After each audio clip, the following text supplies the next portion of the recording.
All right. Captain after a little while. Pac-Man Clan Killer will be back. And there's no sports going on tonight, folks. Big game is tomorrow. Celtics and the Bucks to be fascinating. I'm gonna go Milwaukee 7. Middleton will be back for games in Milwaukee. I think this is, as crazy as it may sound, an evenly matched series here. I'm gonna go, but as good as Tatum is, and Tatum is phenomenal, folks. I am going to go with best player in the world. And that's Giannis Antetokounmpo. Embiid is out, so Miami should win that in 5. Unfortunately, that would have been a hell of a series too. Phoenix and Dallas, the airline wars, Mark Cuban and Bob Salver, they will be reunited. Don Philly in the building. What's up, bro?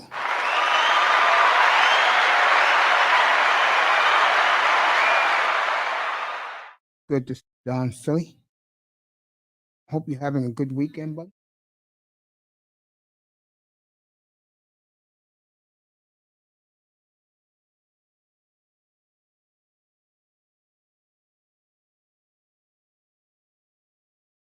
Building. Don. Really is. 76ers called a bad break. Thank you for the salute, buddy. Embiid being out. Philadelphia looked like they was getting it all together. Maybe Embiid will be good if he did.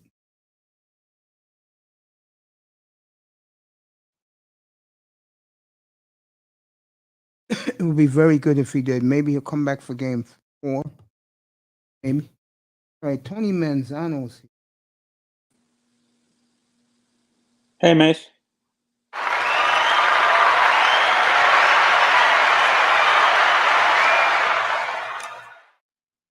What's up, family? How you doing? Fine. Good. Did you think? I think the Dolphins did well what they were picking. Yeah, no, and what people need to realize from when they're in high school and they're being recruited, the kid that we just drafted, Yeah.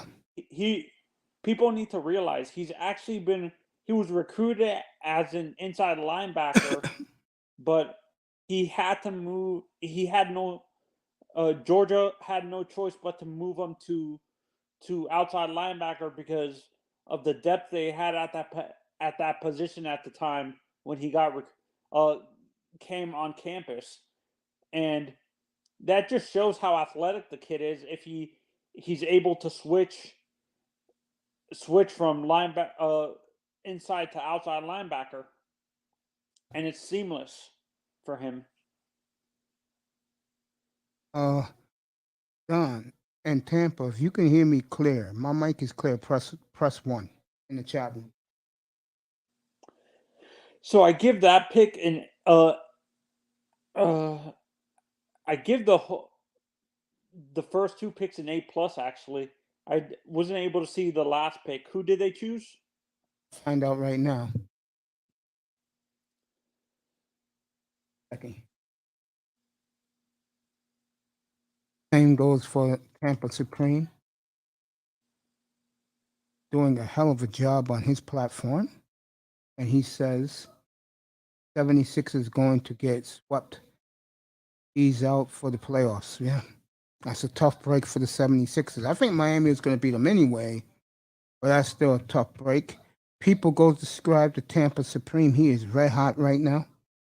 And I'm very proud of this young man. Every time he has a new video that comes up, I'm right there to watch it. I like his latest one. I haven't seen it yet.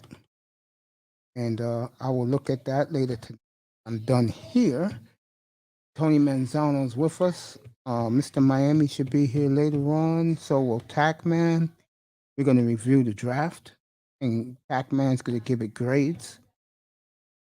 So Let me take a look who Miami took the 7-round picks.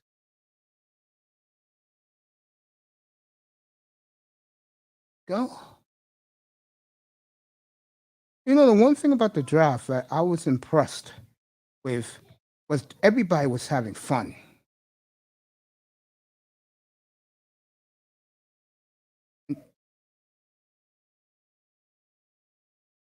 And to me, that's a good thing. All right, they got Baltimore, Detroit, Houston, Kansas City, Jets. I could have told you Jets, Eagles as the winners of the draft. I totally agree. And I will put Tennessee in there too. Oh, Manzano dropped off already. Oh, he's here. Oh, he's on mute. Okay. As long as it's not my equipment, I'm happy. Hey, can you hear me? Chris, yeah, I hear you crystal clear. Sorry, what I was saying was earlier. I think the Ravens screwed themselves a little bit because they already had a pissed off elite quarterback. Then they trade his only weapon, but they don't draft a replacement. Interesting. A lot of people like the Lions pick. The best pick, honestly, was the Titans with Malik Willis. That was a steal. I totally agree. All right, the Dolphins. Did you see his reaction, Mace? Did you see? Oh yeah, yeah. I was on the air last night. He was walking on the strip. Him and his dad. Fans noticed who he was, and then when he got the phone call, he broke down and cried. Commanders got a Sam Howell in the 5th round. All right, who's the? All right, Cameron Good. They drafted him. How many picks are left? It's been over. Draft ended like 2 hours ago. Oh, what do you watch? Are you watching a replay? No, I'm looking at the Dolphins. Dolphins room in Bleacher Report. This is their draft class. A kid from Georgia. A kid from Kendall. Texas Tech. Linebacker. That receiver was a steal. Yeah, linebacker Cameron Good and Skylar Thompson. What position he plays? Quarterback. Quarterback? Yep. Really? Yep. They probably drafted him for the practice squad. Mace, I said this on the platform. You're gonna laugh. I said, I bet you this kid might be able to beat if he develops quick enough. This probably is Mike McDaniel's quarterback, maybe that he wanted to draft or something like that. He might be able to beat out Bridgewater and Tua. If he okay. This kid went to Kansas State. Okay. He was the last quarterback that played for what's his name? Bill Snyder. Okay. Mace, you saw him in his prime as a coach. How good was Bill Snyder? He was a damn good coach. Really was. What the sad part is, he's gonna be forgotten because he has no championships. Of course. That's just the way it works. He's a great coach with no championships. Wow, the Marlins are beating the Mariners 3-1. Yeah, we was talking about the Mariners earlier. I mean, not the Mariners, the Marlins area. All right. We have a good chance of drafting. Apparently, we have a good chance of landing Drew Jones where we are, Mish. Drew Jones, who's he? Andrew Jones' son. Oh, really? Yeah, Drew. That's Drew Jones is Andrew Jones' son. What position he plays? Outfielder. He's a center fielder like his father. Oh, you're talking baseball now. You mixing me up. I'm focused on the Dolphins draft pick. Mace, Yeah. can you see us doing any big signings for undrafted free agents? Well, they already signed a couple. Let you know who they are in a second. I'll let you know in a second. Virginia's Tech's defensive tackle Jordan Williams. Okay.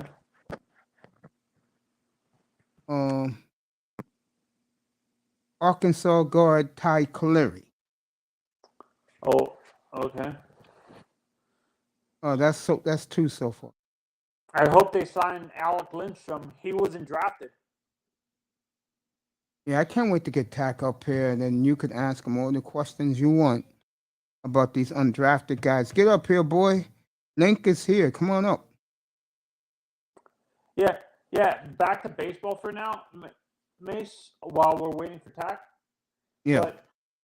But there's a few mock drafts predicting that the team at the top is going to choose Chase DeLauder, the outfielder from James Madison, and the team that should be the Pirates. Which that's typical Pirates right there. To be honest. Verone McKinley, drafting a reach. Safety from Oregon. You love him, Sean? Sean, get up here, bro. Tell us about him. Vernon McKinley? Yeah, I like the kid too. The Niners got Lindstrom. Oh, the Niners drafted him or signed him? I think they signed him. Yeah. Sean knows. That's why he's gonna get rewarded very soon. He knows. Just like you know about baseball and hockey. Speaking of that, we got our matchup Monday night, man. I'm gonna do the game up here. Oh, the Panthers versus I think Panthers play Tuesday. Monday night. Oh, they signed him. He wasn't drafted. You was right, Tony. They signed him. He wasn't drafted. You know which one I'm waiting for, bro? Oh, Calgary versus Edmonton? No, Edmonton against the Kings. Oh, Jesus. That's gonna be a crazy series. Yeah, matter of fact, let me do the thumbnail for that.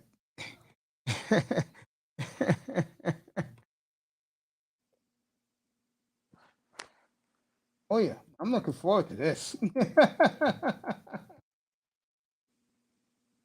David. Eisode. Big 3, baby.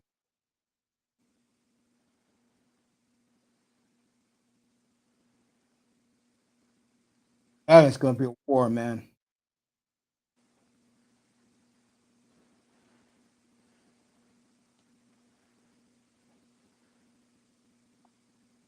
There's 2 updates. I think the Dolphins are going to sign a lot of offensive linemen, to be honest, and for undrafted. I can believe that. Sean's up here yet? Yeah, the reported signings right now is Zaquavius White from South Carolina. Yeah. And like you said, Kellen Deach, offensive lineman from Arizona State.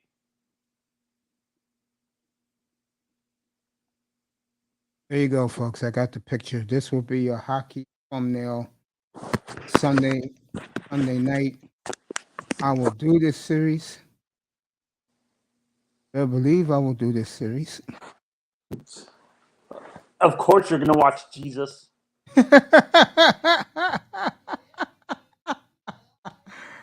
Yes, I will do this series, folks. Get ready for it. Edmonton, LA. And the beautiful thing is both teams are very good. That's what you want. No, I'm kind of surprised. For me, I'm kind of surprised LA did this well. I am too. They did this out of the blue. I didn't see it coming, Manzano. I agree with you. I think they get eliminated in the first round, though. I think That series could go either way. It really could.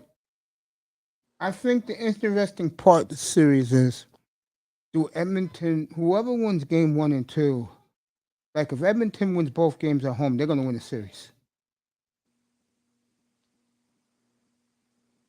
But I got the picture of these three together. Hey, Mace, are you going to do the French Open? Of course. Is well. Is the French Open in May? Next Yeah. month? Yeah. Who are your predictions for that? Who do you think wins? On the ladies' side, I'm saying Serena. is she playing in it? Serena? Yeah, I think Yeah. so. And of course, I'm going to choose Joker. I wonder if he's playing in it. Joker? Oh no, Djokovic might not play. Yeah, that's why I said what I said.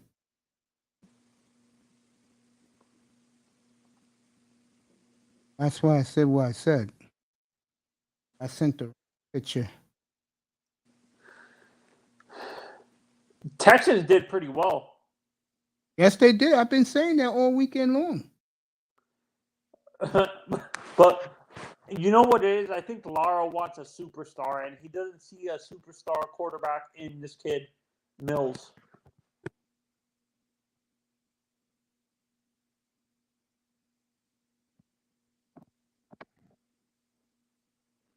Yeah, you're right. That's him. And everybody else sees different. Yeah, no, and if they do end up drafting in the top, the quarterback I can see fitting there perfectly. Yeah. If he goes out next year, if he does well, is a kid from Miami. Yeah, I think he's going to do very well. You know who he reminds me of a little bit, Mace? I'm not sure if you agree with this comparison. Oh. Van Dyke reminds me a little bit of not Eason. My God, who was the guy who played for with Coryell? Fouts? Yeah, he reminds me a little of Dan Fouts. Okay.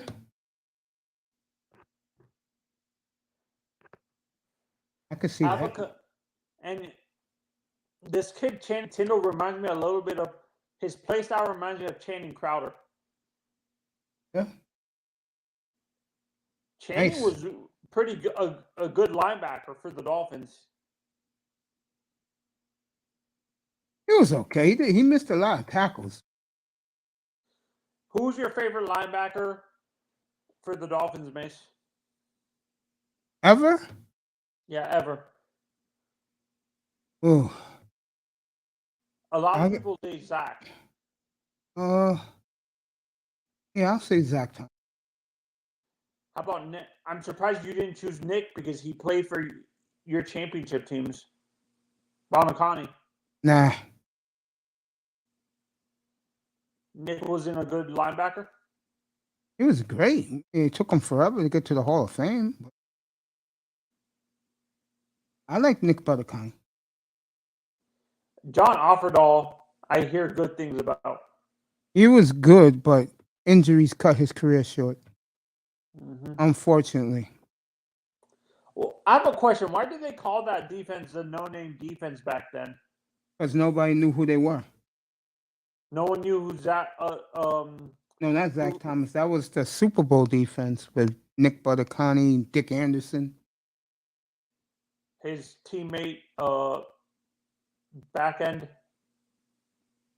Dick Scott. Dick Scott, the original number 13, like you always say. That's right. Only one number 13. And it's him. I'm surprised that the Dolphins never retired that number.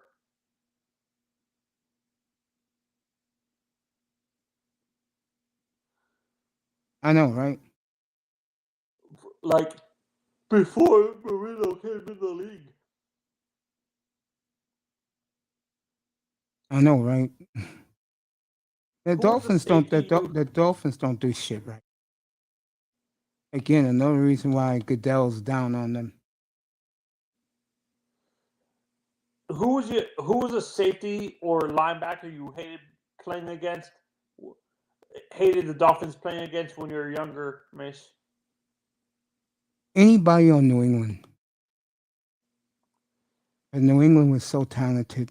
They just can never get it done. A lot of Dolphins fans say they didn't like playing Jack Lambert.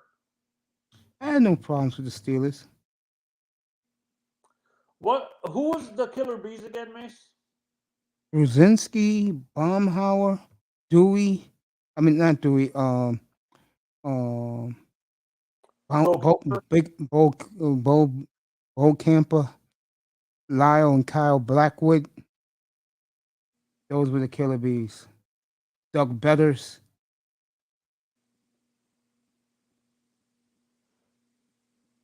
That was a great Was that team. after or before? That was a little. What year? What era was that? Was that the '80s Dolphins or the '70s? Yeah, that was the early '80s Dolphins. Okay. Very early '80s Dolphins. Very early '80s. Manzone, do me a favor. Take the panel for a quick second. I'll be right back. What? I said, do the show. There's people in the chat room. I'll be back in 1 second. Oh wait, Mace, I have to go do something real quick. All right, go ahead. Okay. Folks, give me a minute.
Tony's with me. I'm back.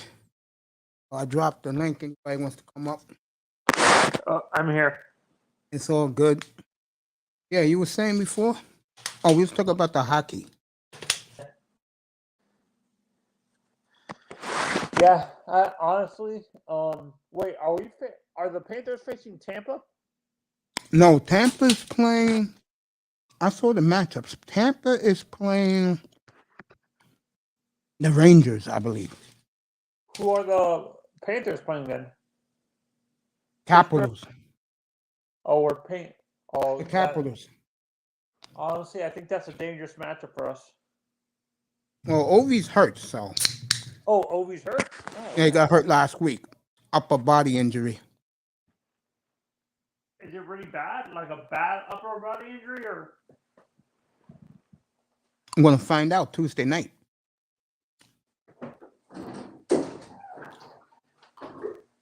I wonder why they don't specify those when they say. I wonder when, and what's that in general with sports? When they say lower or upper body injury, they don't clarify what they mean.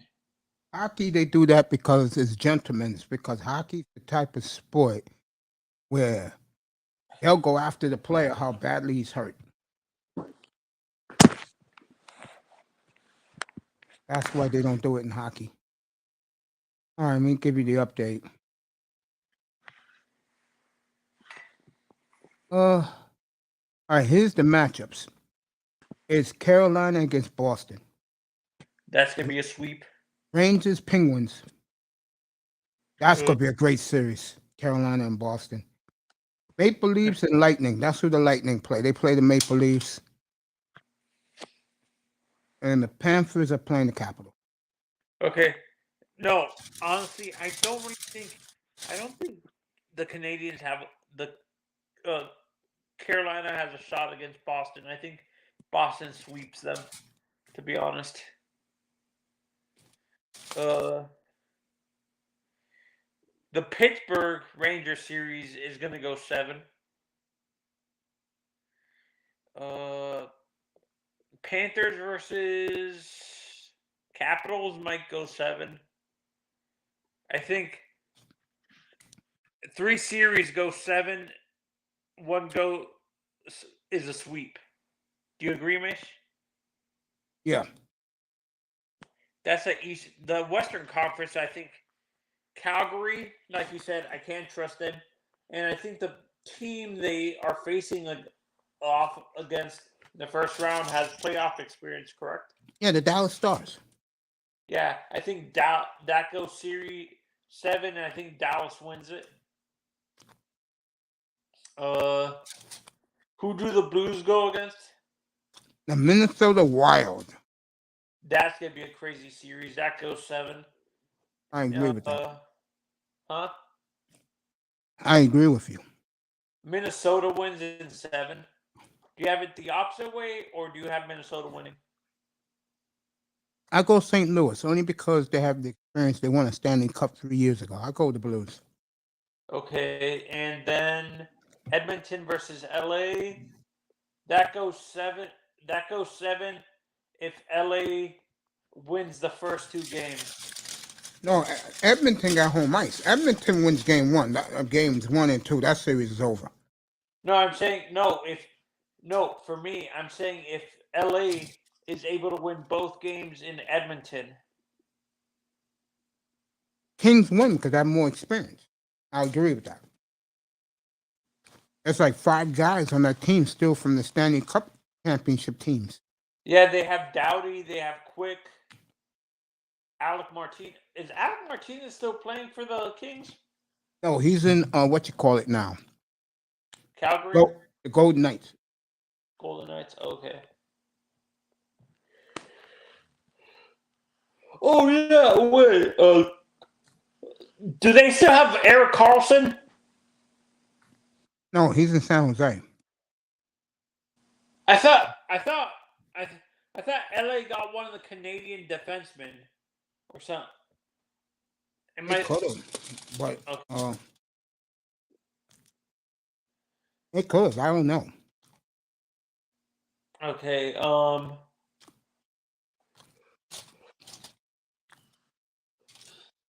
What worries me, I think, though, with the Panthers series, Mace, a little bit is our coach doesn't have playoff experience. Andrew Burnett. Yeah, Burnett. I think that could be the actual downfall for the Panthers if our coach if we had Quinville, we wouldn't have this issue. With the team you got right now, with the year they had, if Quinville's the coach, I'll give you the Stanley Cup right now. Yeah, no, that's what I'm saying. Like, because of Burnett, I'm kind of worried because is it Trotz? Is Trotz the coach there? No, Trotz is with the Islanders.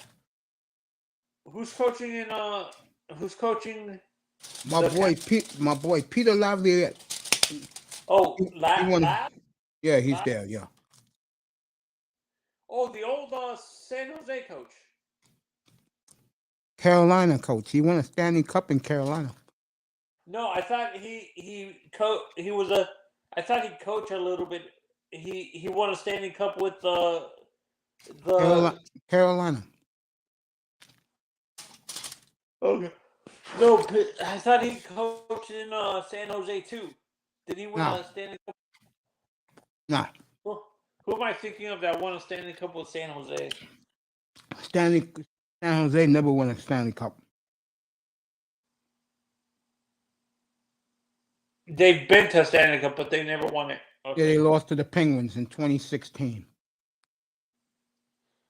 Wait, they didn't make it with Korea? Korea played with the Ducks. Anaheim Ducks. Yeah, they lost to the Devils. Oh, my mistake. My God, who am I thinking of that play? There's a center that did both Pavelski and Thornton play for the Ducks, or did one of them They play with San Jose. Yo, D-Rock, thank you for the Cash App, bro, the other day. I've been looking for you. Salute to you, my brother. Salute to you. I think that's the team that we're talking about that lost to the Penguins, right? Yeah, San Jose. They lost to the Penguins, and so did Nashville. Oh yeah, Pekka was the guy I'm thinking of that made it. Yeah. So you think if he wins a championship, this kid, the guy we have now, the goaltender. Yeah, he can win Stanley Cup. You think he's a shoe-in for the Hall of Fame? Only? No. He'll win something. No, I'm saying if he wins it. Oh yeah, he'll start getting some consideration. Even though he doesn't have enough wins as a Doesn't matter. How many cups did you win? How were you in the cup finals? That's what people remember. Oh, okay. So the NHL and football are the best sports for like. Yo, D-Rock, if you're home, come up, bro. I'll drop the link for you. If the link is right on top of you, come up. We'll talk about your Steelers draft, bro. The Very Steelers happy with Steelers. Well. He likes the Steelers draft. I dropped the link, bro. Come up. Pickett is a understated quarterback, to be honest. It's delirious in Pittsburgh right now. Jersey is selling like hotcakes. The Pickett jersey selling out? Wow. Remember, he's from Pittsburgh. Yeah, he's from, like I said, he's from Oakland. Yeah, Dan Marino, Mark Bulger. Yeah. Is that like a suburb of Pittsburgh? Yeah, it's a rough neighborhood, though. Wow. Some rough Italians over there, bro.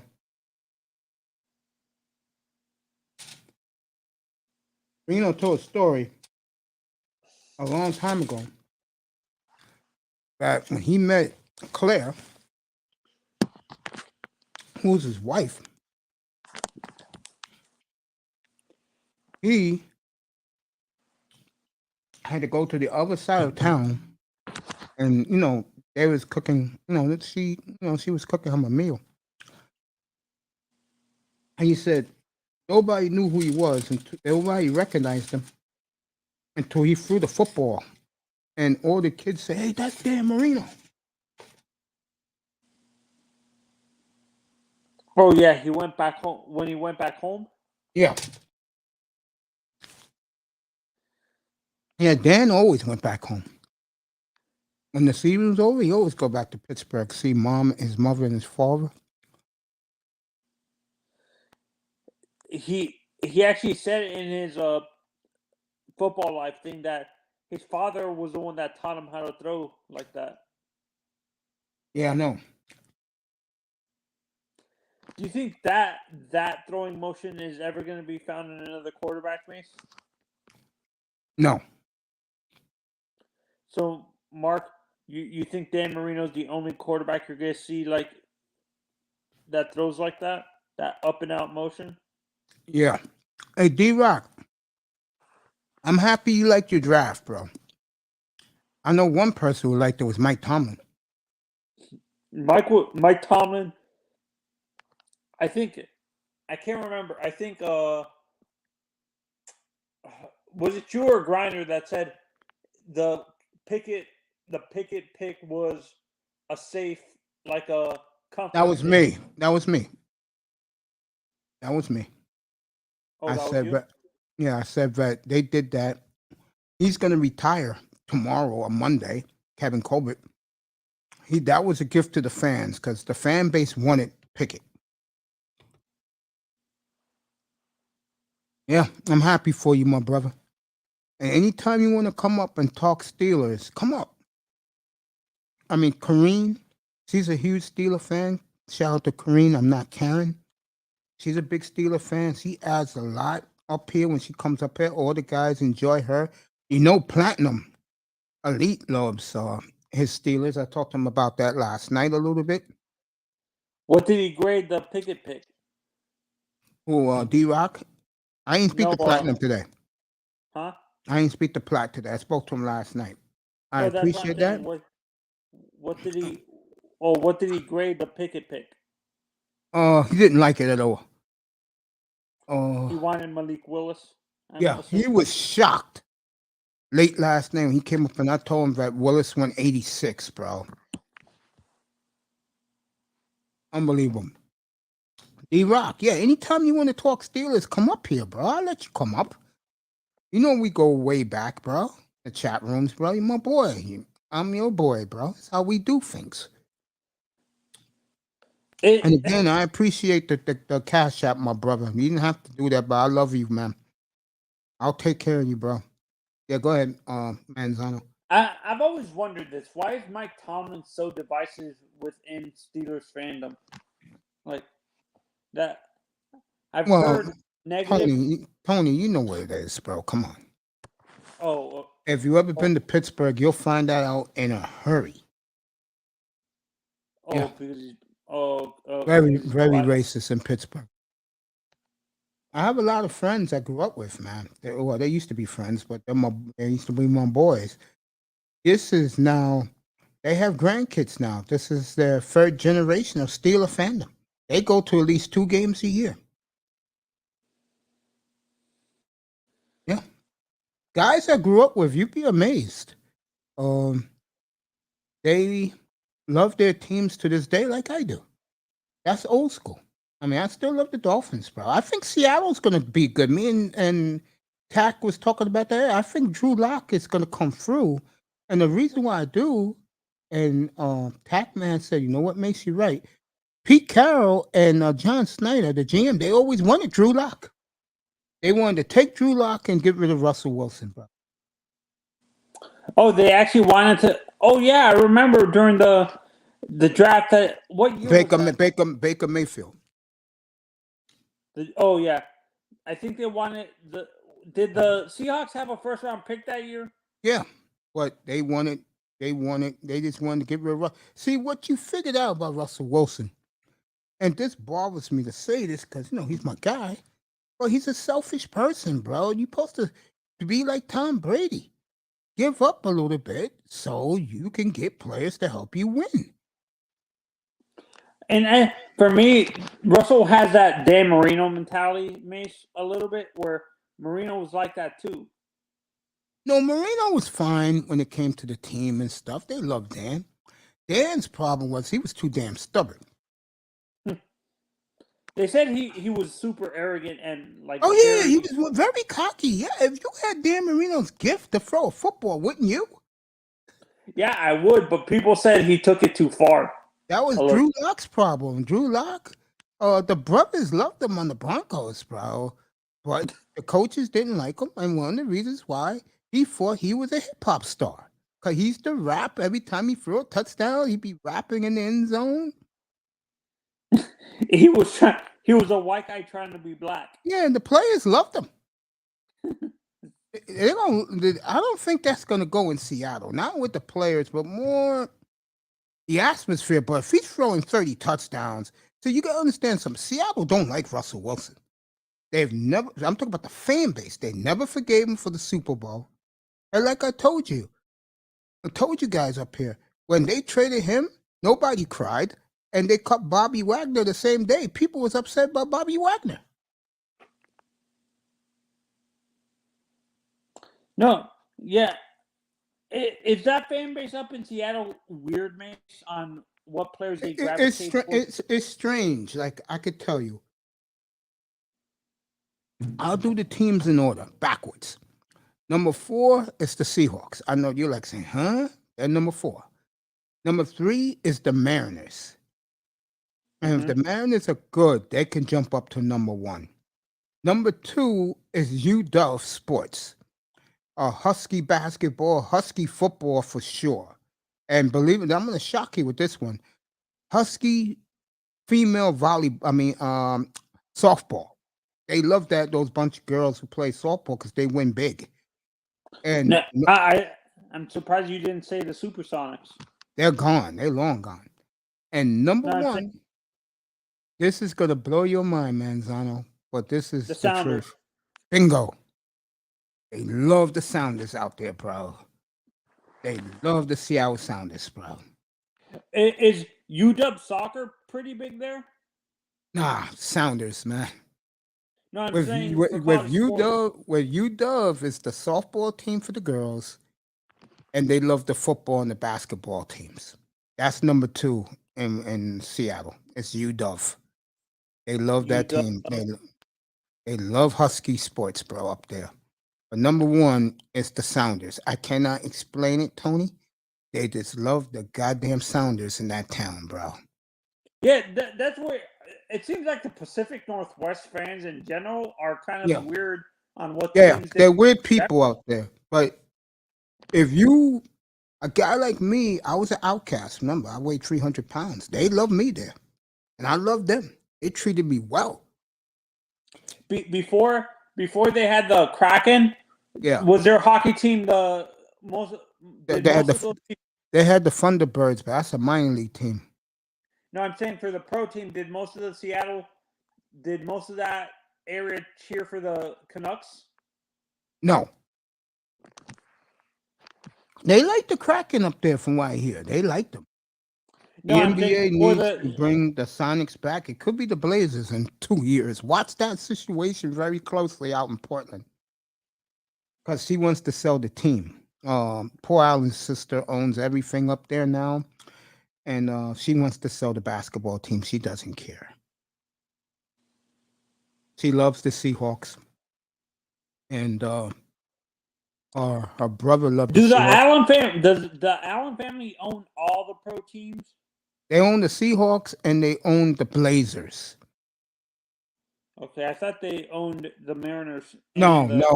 Nintendo owns the Mariners and they own the Sound. And the fan base, believe it or not, the fans, the season ticket holders for the Sounders, they own the team. They own the team, bro. Paul Allen said, "Yay, you want someone fired, he's fired. You want someone to get a contract extension, we'll pay the guys." That's how they do it up there, bro. It's crazy. You have to see it for yourself and understand it, bro. And you know, I know you're a soccer fan. I hate when these guys in the Pacific Northwest, same with the Portland Timbers, they wear that stupid scarf around their neck. I know what you're talking about. Oh my God, the Sounder fans? Oh Lord. And they have to wear it because the weather there is like, believe it or not, into the late spring, like now, it's going to be May. It's always 40 some degrees and dreary in Seattle, man. So it's you have to be there to experience it. But I'll say this again. I'm gonna take a little quick run to my kitchen real quick. I'm gonna say it again. When you see both stadiums next to each other, you are gonna be breathtaking. It is such a beautiful sight, bro. Say Well, what's Safeco your Field. opinion on the old Supersonic Stadium? I've been there, the Key Arena. I like it, but they redid it. Now that's where the Kraken play. They rebuilt it and everything for the fourth time, bro. They Looks rebuilt that nice. stadium 4 times? Yeah, it's nice. What they did for the Kraken, that was nice. Yeah. Oh, so you think if they might share the arena with the Kraken if Portland moves up there? No, I think Jody Allen will build them their own basketball arena. I don't think the fans would like it though, because Seattle people look down on Portland people. They look at Portland people as a bunch of country hillbillies. Oh, country bumpkins and stuff like Yeah, that. and they look at themselves as we're better than New York. We got tech money. They don't. So they're uppity. Yeah, Pretty. yeah. Now, what helps me there is there's a lot of New Yorkers there. So for me, it was cool. They show me where to eat, where I can get where I like to eat. If I was here, they hooked me up pretty good. So Is there a lot of northern people in that part of the country? there's a Like, lot of New Yorkers. I know that, but it's mostly people from Seattle, L.A. But why would you leave L.A. to go up there? I'm serious. Why would you leave every day 75 degrees and sunny and go up to 52 degrees and damp and dreary? I'll be right back. Give me a second. it's We'll like, pick this up in a minute. I'll be right back in a minute. okay.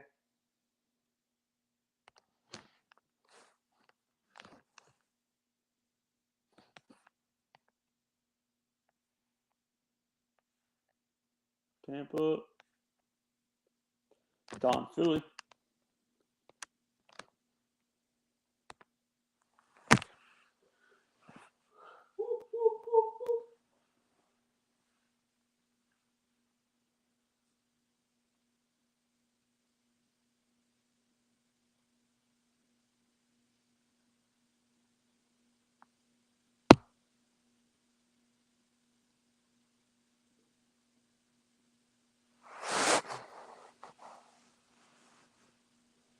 Dominic Smith. Let's see.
Jets at one point shared.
Talking about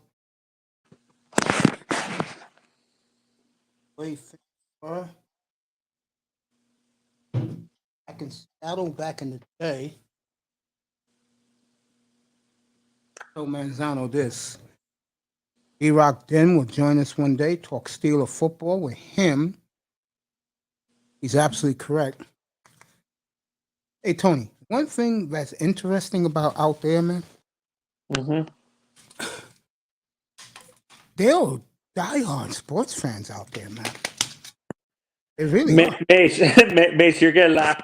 Yeah, I go ahead. can't remember who said this. I think it was either Russo or Bob Costas that says he made fun of California people that moved up to Seattle, and he's like, "Why are you guys complaining? You guys have perfect weather. Why are you going up to a place where it's going to be raining all day?" Yeah, it's true. Russo sometimes has ridiculous takes, but sometimes I agree with him. Yeah, Chris is a little bit off the wall, but I love him, man. I love him on ESPN. He's funny. He is funny. Him and Stephen A. Smith. That shit was funny. Stephen A. Smith go, yeah, I listen to you. And you know how crazy this guy is, folks? He spent a half hour on Monday talking about Benjamin Franklin. Everybody fell on the floor, man, because that's what he does. Chris Russo? Yeah, he loves to read books, bro. He's big into history, like I am. Oh my god! Like, I understand it's for ratings, but can't you like get back on subject sometimes? Like, you're going off on a tangent that has nothing to do with the subject you guys are talking about. Him and Costas, they're like two peas of a pod. Do you They love think? each other. Well, do you think you could actually talk baseball with Costas, Mace? Yeah. Yeah. Oh, the only time it would get annoying if if he starts talking about Mickey Mantle. Nah. Costas is cool. I agree with most of the things he says. But the problem with Bob is, oh my God, he just goes on and on. On and on about the Yankees. No, about the wild card system. He hates it. He wants to go back to your way. What was the old way again? If you win your division, you make the playoffs. There was only 4 divisions: East, West, East, West. Whoever wins the division, you play each other. That's 3 out of 5. The winner goes to the World Series. But you have the 2 central divisions. What happens? No, there was no Central. It was just East and West back in those days. Oh, so all the Eastern team, like we would actually be, uh, going up against like even the so the East would the central teams be in the East or the West? The East. So we would be playing the Milwaukee Brewers and the Cardinals all the time, and the Cubs. Yeah, If exactly. they Yep, you hit it on the nose. Yep, exactly. And they put the Braves in the West. How stupid was that? that one made no sense to me. Well, The problem with that, going back to the old way, it would be hard now. Like, it doesn't make sense. I agree with that. How would you set up the divisions? There's too many teams now. 4 8-team. No, it's 30 teams. 2 7s and 2 8s. It's like hockey. Oh, that's how hockey is? Used to be. Now they got 32 teams with the Kraken. Mace, what grade do you give the Packers draft?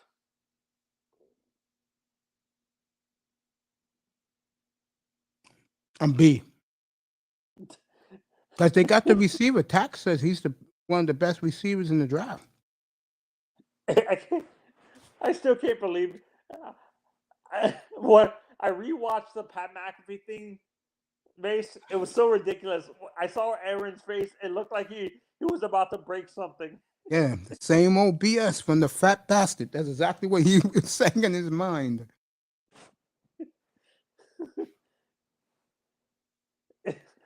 When I look at Gutekunst, Mace, Yeah. I can't believe I'm saying this. He kind of reminds me of Wally Bono.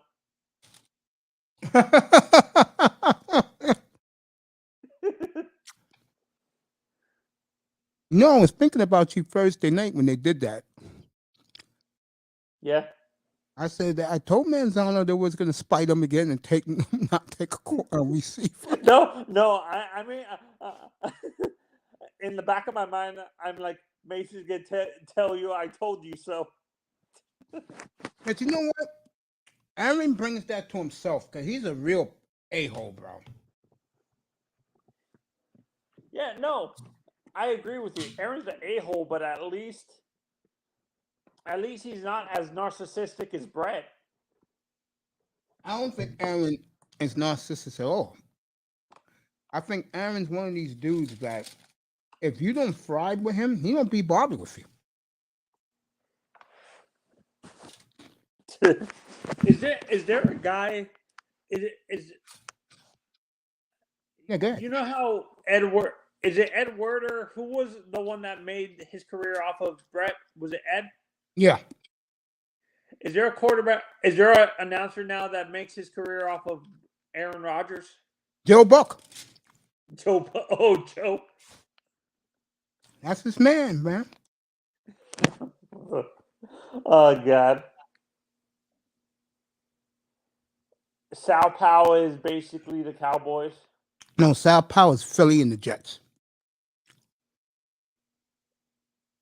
Who am I thinking who used to cover all the Cowboys stuff for ESPN? And Werder. Oh, that was Ed? Yeah, but when Brett Favre told him, get up here, he ran up to Green Bay. It was like he was basically kissing his ass, basically. Honestly, I kind of felt bad for Malik last night. I felt horrible for him. I truly did. And I agree with Tack. I think the competition hurt him a little bit. Yeah, But I to agree. me, Mace, I'm not sure if you agree with this. Sometimes these scouts overrate the competition because I can't remember. There was a Super Bowl winning quarterback that's in the Hall of Fame now that really didn't play high level competition in college, and he basically Kurt Warner. Kurt Warner. Let Yeah, me see who Kurt else. I can and name you a couple. Kurt Warner. See who else won the Steve Super Bowl. Young. Steve Young. Yeah, you could say that. There's been a few. Southern Miss with what's his name? Brett Favre. Brett never really faced a league competition. Dan Marino faced a league. I think he faced the Hurricanes a lot during his career when he was at And Pittsburgh Penn State when Penn State was top notch. with Joe Pa. Yeah, that was the rival. Is that how do they treat Joe Pa up there where you live, man? In Brooklyn, they love him. They love him in Brooklyn. Is there a statue of him in Brooklyn? Nah.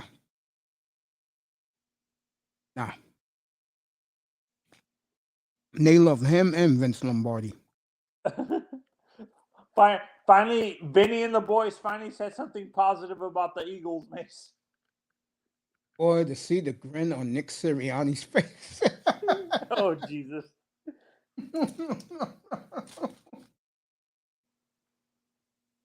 Oh, they love him in Philadelphia. I don't know why. I don't know what people's. I understand the Italians' love for him, but I don't get the obsession with the other people in Philly. Like us with Brian Flores, you saw something. You saw improvement. They made the playoffs. And the year before, they only had 4 wins. No, but like I said, usually the Vinny and the boys usually bash the Eagles draft all the time. They love Nicky Boy. He's one of them. What do you expect, man? Yeah, that's what I've been saying. Yeah. That's true.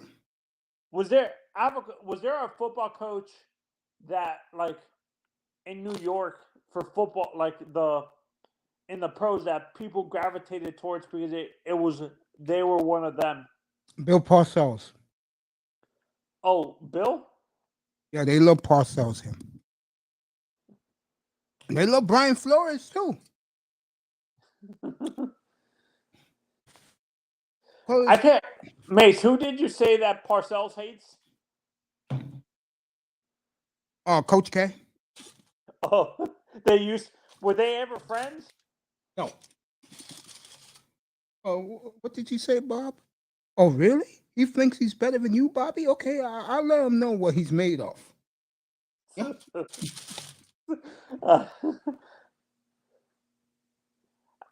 I bet you him and Belichick get along, Coach K. Probably. Because they're both arrogant like that. No, he's a good dude. Honestly, the Patriots draft, I give them a C minus, to be honest. Yeah, Tack think they did very well. They reached for Cole Strange, to be honest. I agree with you. That was fun. That was funny. That when Sean McVay trolled him. Did you see that? No, I didn't see it yet. You need to see it. It was funny. He's like, "Oh man, you guys drafted our favorite offensive lineman."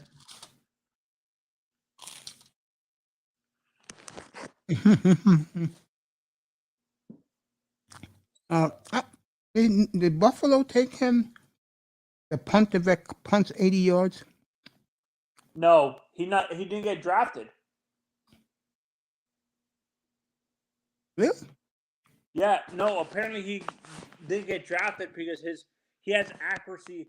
He doesn't have a lot of hang time, and that's what teams look for in a punter in the NFL. They don't look for distance. It's more about the hang time. Yeah, because that gets the gunners down the field quicker. And I special want the teams. Dolphins to sign Matt Turk.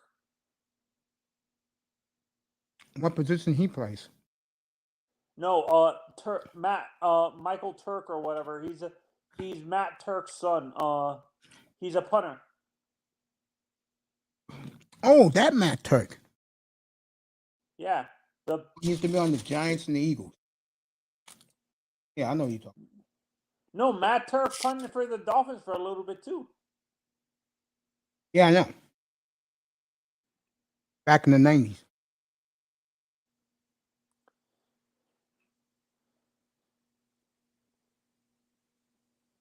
Yeah, Tack loved this draft. Boy. There was a. Did you notice in the fifth or sixth round, Mace, that there was a run on punters? Yeah. Yeah. Well, it was more of the guys who, instead of Ariza, it was more of the guys who were more accurate and had more hang time. Yeah. Like Jake Kamada and stuff like that, and the Arizona State punter. Yeah, I heard. I like that draft. I ain't love it because we didn't pick anything. But I heard the first two picks are good players. Yeah, I told people this on other platforms that just because he didn't play, the kid had experience at middle linebacker. It's just he was forced to move. He had to move to get playing time to outside linebacker, but he's a natural middle linebacker. And at third round, that was a good choice. Yeah, no, he was projected. He was projected to be a high second round pick. Dolphins had a hell of an off season. And next year we're gonna have a better one because of the amount of draft capital we have. And cap space. Does our cap space? When does the Tyreek Hill contract hit us? Next year. 2023. No, that's what I'm saying. So I don't think we're gonna have as much cap space as we think. Now we'd be all right. Because we didn't have a high draft pick, the rookies that are coming in ain't going to get nothing.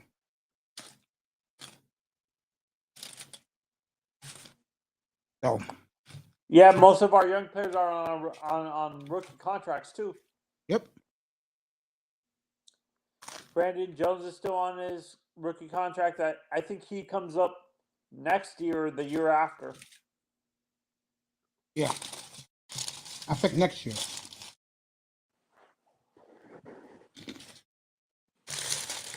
Do you think the Dolphins re-sign him?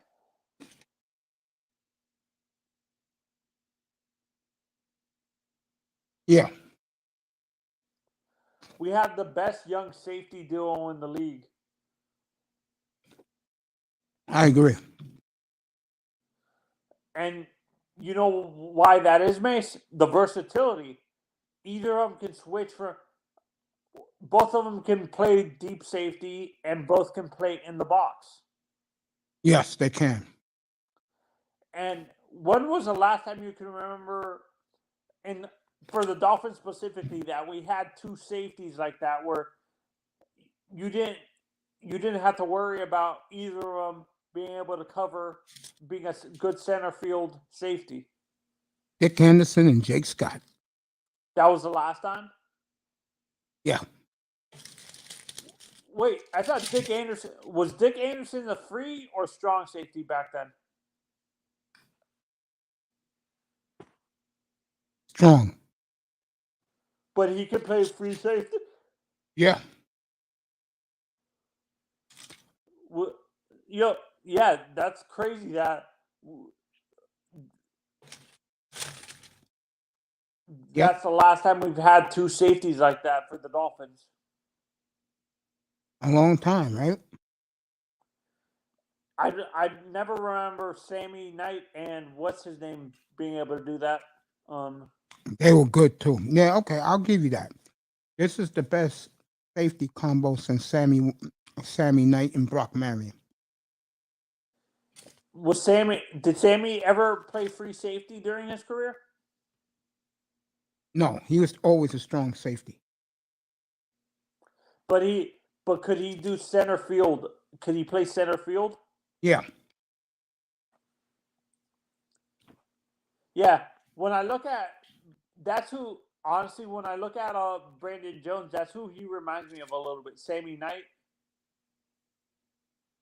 And Javon reminds me of Brock Marion.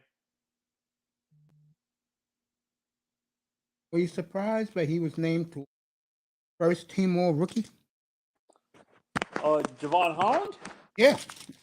Not really.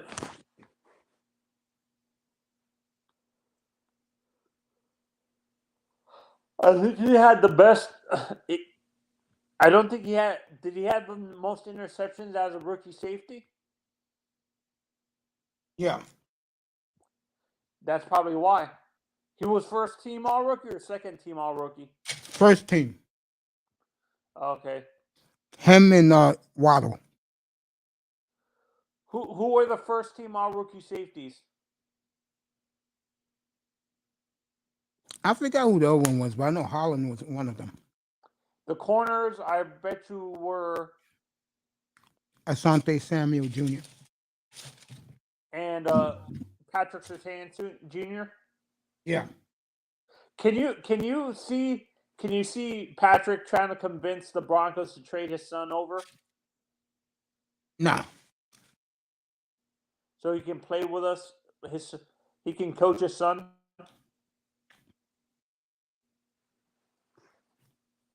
That would be cool though. Imagine Asante playing for the Patriots, Junior. That would be crazy. Was his father? Did his father play most of his career with the Patriots, or was he? Yeah, he was good. Asante Senior, shit. Who did you like better, Patrick or Asante?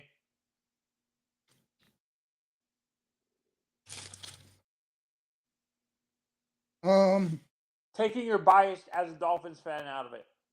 Asante Samuel.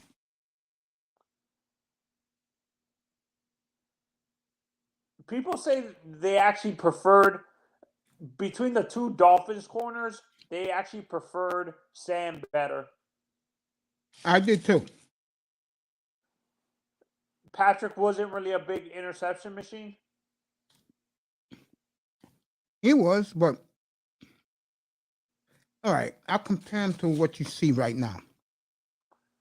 Sam Madison is X, and Patrick is Byron Jones. There you go. Yeah. This guy got more interceptions by far. Patrick Surtain Senior. Do you think Patrick and him get in the Hall of Fame? No. They didn't win. See, no, this is what I understand the quarterback position and stuff, Mace, but I understand the quarterback position being evaluated on the wins and stuff like that, but other positions don't make any sense. A beautiful nicer in the building. Hey Macy, I seen YouTube let you out for good behavior, eh?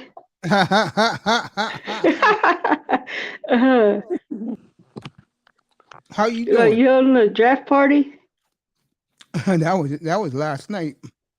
Oh, that was last night. Oh, I'm gonna have to catch the replay then. Man, I've been working mad hard. I had it. Oh, I know you I have. had just finished the beat, so I'm taking the rest of the evening off. What you gonna do? Order out? No, I ate earlier. Okay. Welcome back, OG. What's up, Tack? You want to come up? Let me drop the link for you. Great to have the beautiful Nicer in here. Oh yeah, it's good to be here. Who else is all up in here? I can't see the panel. Me, you, and Manzano. Pac-Man's coming up. Oh, Mr. what's up, Miami. Tony? Hey, Nestor, how are you? I'm doing good. I'm working, making music. This music ain't gonna make itself. Somebody's gotta do it. And she ain't lying. She is putting in the work. She is grinding. How long does it usually take you to make your beats, Nestor? Well, this one I just finished 4 days. Good Lord. That's because I was taking my time playing around with different sounds until I found the perfect combination or blends of different sounds, and I'm happy with it. So yeah, this one I say about 4 days. I was playing around with it. Did it take you that long for Mace's beats for his shows and stuff, or? No. By the Well, way, see, when I first started out making beats, I was doing maybe one or two a day, but they were really sloppy. My old channel, the first beats that I had on my channel, I went back and listened to them. I was like, oh man, these are so sloppy. I see why people wasn't really filling my channel at first. I ended up deleting. I just threw all those old beats in the trash. When I started taking my time, cause I'm still new to this. I'm still learning a lot. See, like I bought a drum machine. I still don't know how to use it. I'm still trying to figure out how to use it. Um, um, I've been in contact with the support people because I'm having trouble connecting the drum machine to the software that they had sent me. we're listening, baby. Oh, okay. Yeah, so it was maybe a couple months ago. I said, well, you know what? I'm just gonna take my time with these beats, because I'm a perfectionist. I'm very meticulous. I'm just like my dad in that way. Well, I think that's a good thing for me as an artist, because that means anything that I present music wise is going to be the absolute best, or else I'm not going to put it out for the public to hear. So that's very important to me. So yeah, I've been go ahead. No, I said I went on your channel and your beats sound very like you said, they sound like they don't sound rushed. Like most people rush it out because they want to continue uh have a high volume but low quality and stuff like that. Oh no, that's definitely not me. I'm very I have very I have a great deal of respect for the creative process. I mean, because I've been an artist most all my life, or since I was a little girl. I started out with writing poetry, doing sketching and things like that. I was very active in taking art classes as a youth, and I've continued that throughout my life, and now it's making music, which is what I've always wanted to do. So I'm making this dream come true. I'm making it happen, and I'm doing it right.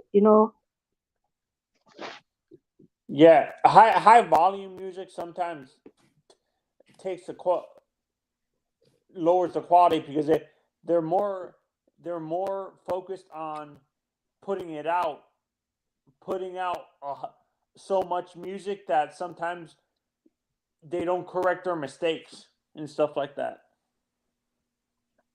Well, I'm not knocking that. I mean, because I understand why they do that business wise. If that's the way that they make their money, that's how I want I want that to be my main source of income. I'm of course gonna have other streams of income, but I'm taking my time. I'm doing it. I'm doing it right. I had originally projected by March of this year to have songs on my channel, and I had to push that back because I'm not even really ready to record vocals just yet. So that's another thing I'm taking my time on because I I want people when they hear my music to be able to say, okay, yeah, that's nicer because I'm still finding my sound, you know. Because once I find that, I think that's when I'll really be ready to take off. Let me Yeah. say this People to hear my you. music, want to say, yeah, that's nicer. Yep. And let me say this. The other day, I'm laying down and I see Beat from Mace Taggart. And I listened to it. And I got very, very emotional. And I just want to say thank you so much.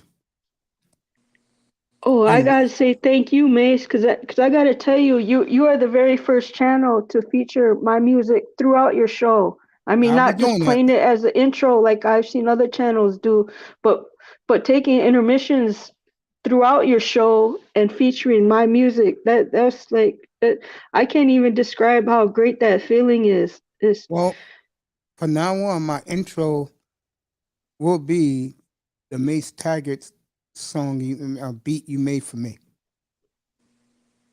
I love that one. okay. But I'll All tell right. you, that one is nice. The one you did for Kuda, I still love that one.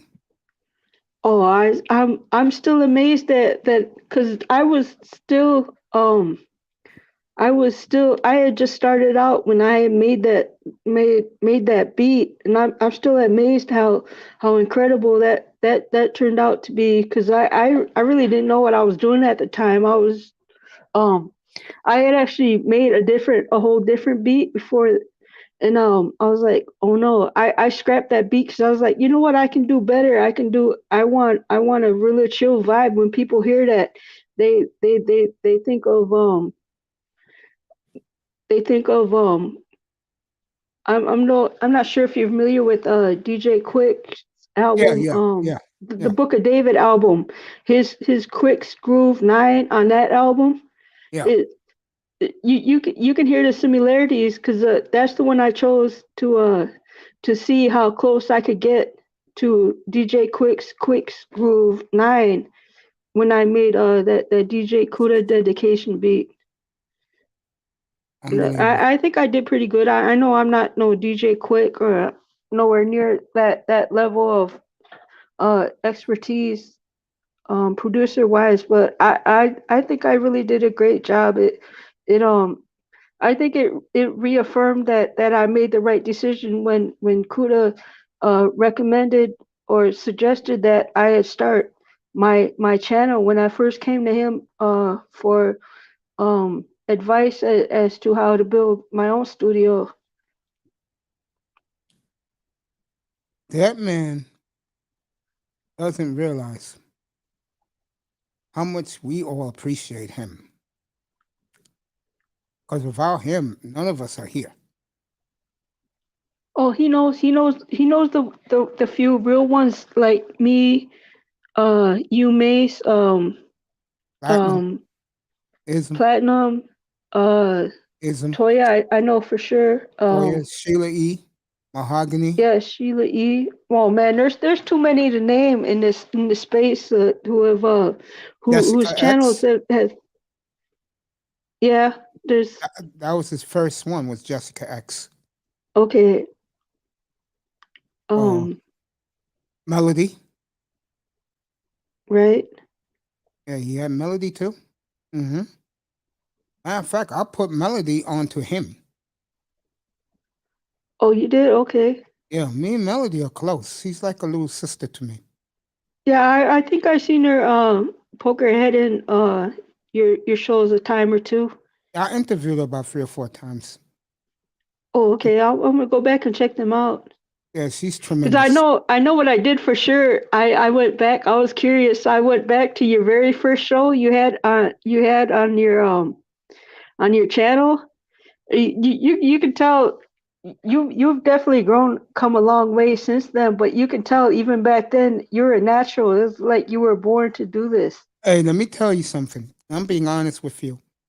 The Saturday night of Labor Day weekend, I wanted to do the show, and I didn't know how to do anything. I was so embarrassed that I cried because one thing I knew, I know how to do what I do.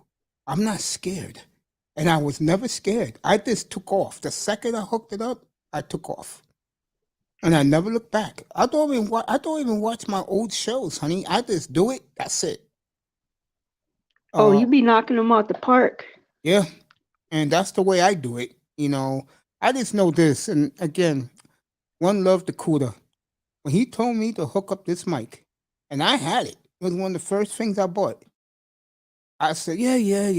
I rather, Kuda, don't worry, I'm gonna do it. So I was always doing it on a 24.99 boom arm set with one of these cheap microphones. The second I did with this, everyone told me, Mace, you sound like a professional. I said, really? And you know how it is. Kuda got a lot of enemies in these streets. Right. They didn't want to like give him credit for it, you know. Right. But I always give him credit.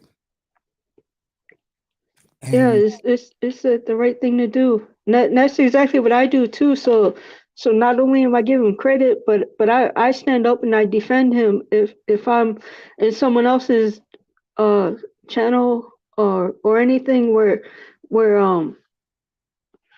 someone is going at Kuda or whatever. If I see that, I'll stand up for him and I'll defend him.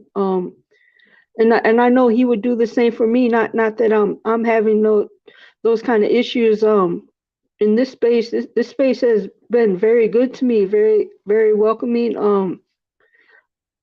And I also want to say because Kuda did tell me when you did buy that mic, you had it sitting collecting dust for yeah, quite a it was while true. before It you was actually true. started using it. I got. What? Why? Well, I felt comfortable with the one I started with because all I was doing was knocking out shows, show after show after show. But then one day I said, you know what? Kuda keeps bothering me. Let me hook it up. And my nephew hooked it up for me. And I never looked back with this mic. I never looked back. And people love this okay. mic. They told me, And Mace, man, this that's the is one that he recommended to you because yep. I know the ones that he recommends for me according to my voice match very well. Oh, he knows what You he's can tell doing. listening to you that mic matches very well with you. I appreciate that. It's because of him. I'm telling you, you have to go in his archives and find the show I did with him 2 years ago when he To took you. out 3 hours of his time to tell me what to buy, how to hook it up. I was touched. I was moved by that. I'm gonna come across that show. I know for sure because I do be going back and watching those old shows when I got time, or I'll have it playing in the background while I'm making music. So I know I'm gonna run across that episode sooner or later. Yeah, Kuda is great people. Oh, he's amazing. I would not even have a channel right now if it weren't for him because I got to tell you, I had no inclination to start putting content on my channel. I was quite content with just hanging out in the chat and not only starting my own channel but hopping on panels more often. That they a lot of that goes to Akuda. Yeah, I had to start Kuda my own. and you also, Mace, because I be hopping on your panels quite often too. You make me feel welcome. You know that Oh, of you course. put me at ease, and that's important to me because I'm very self conscious and very self aware. Yeah, me too.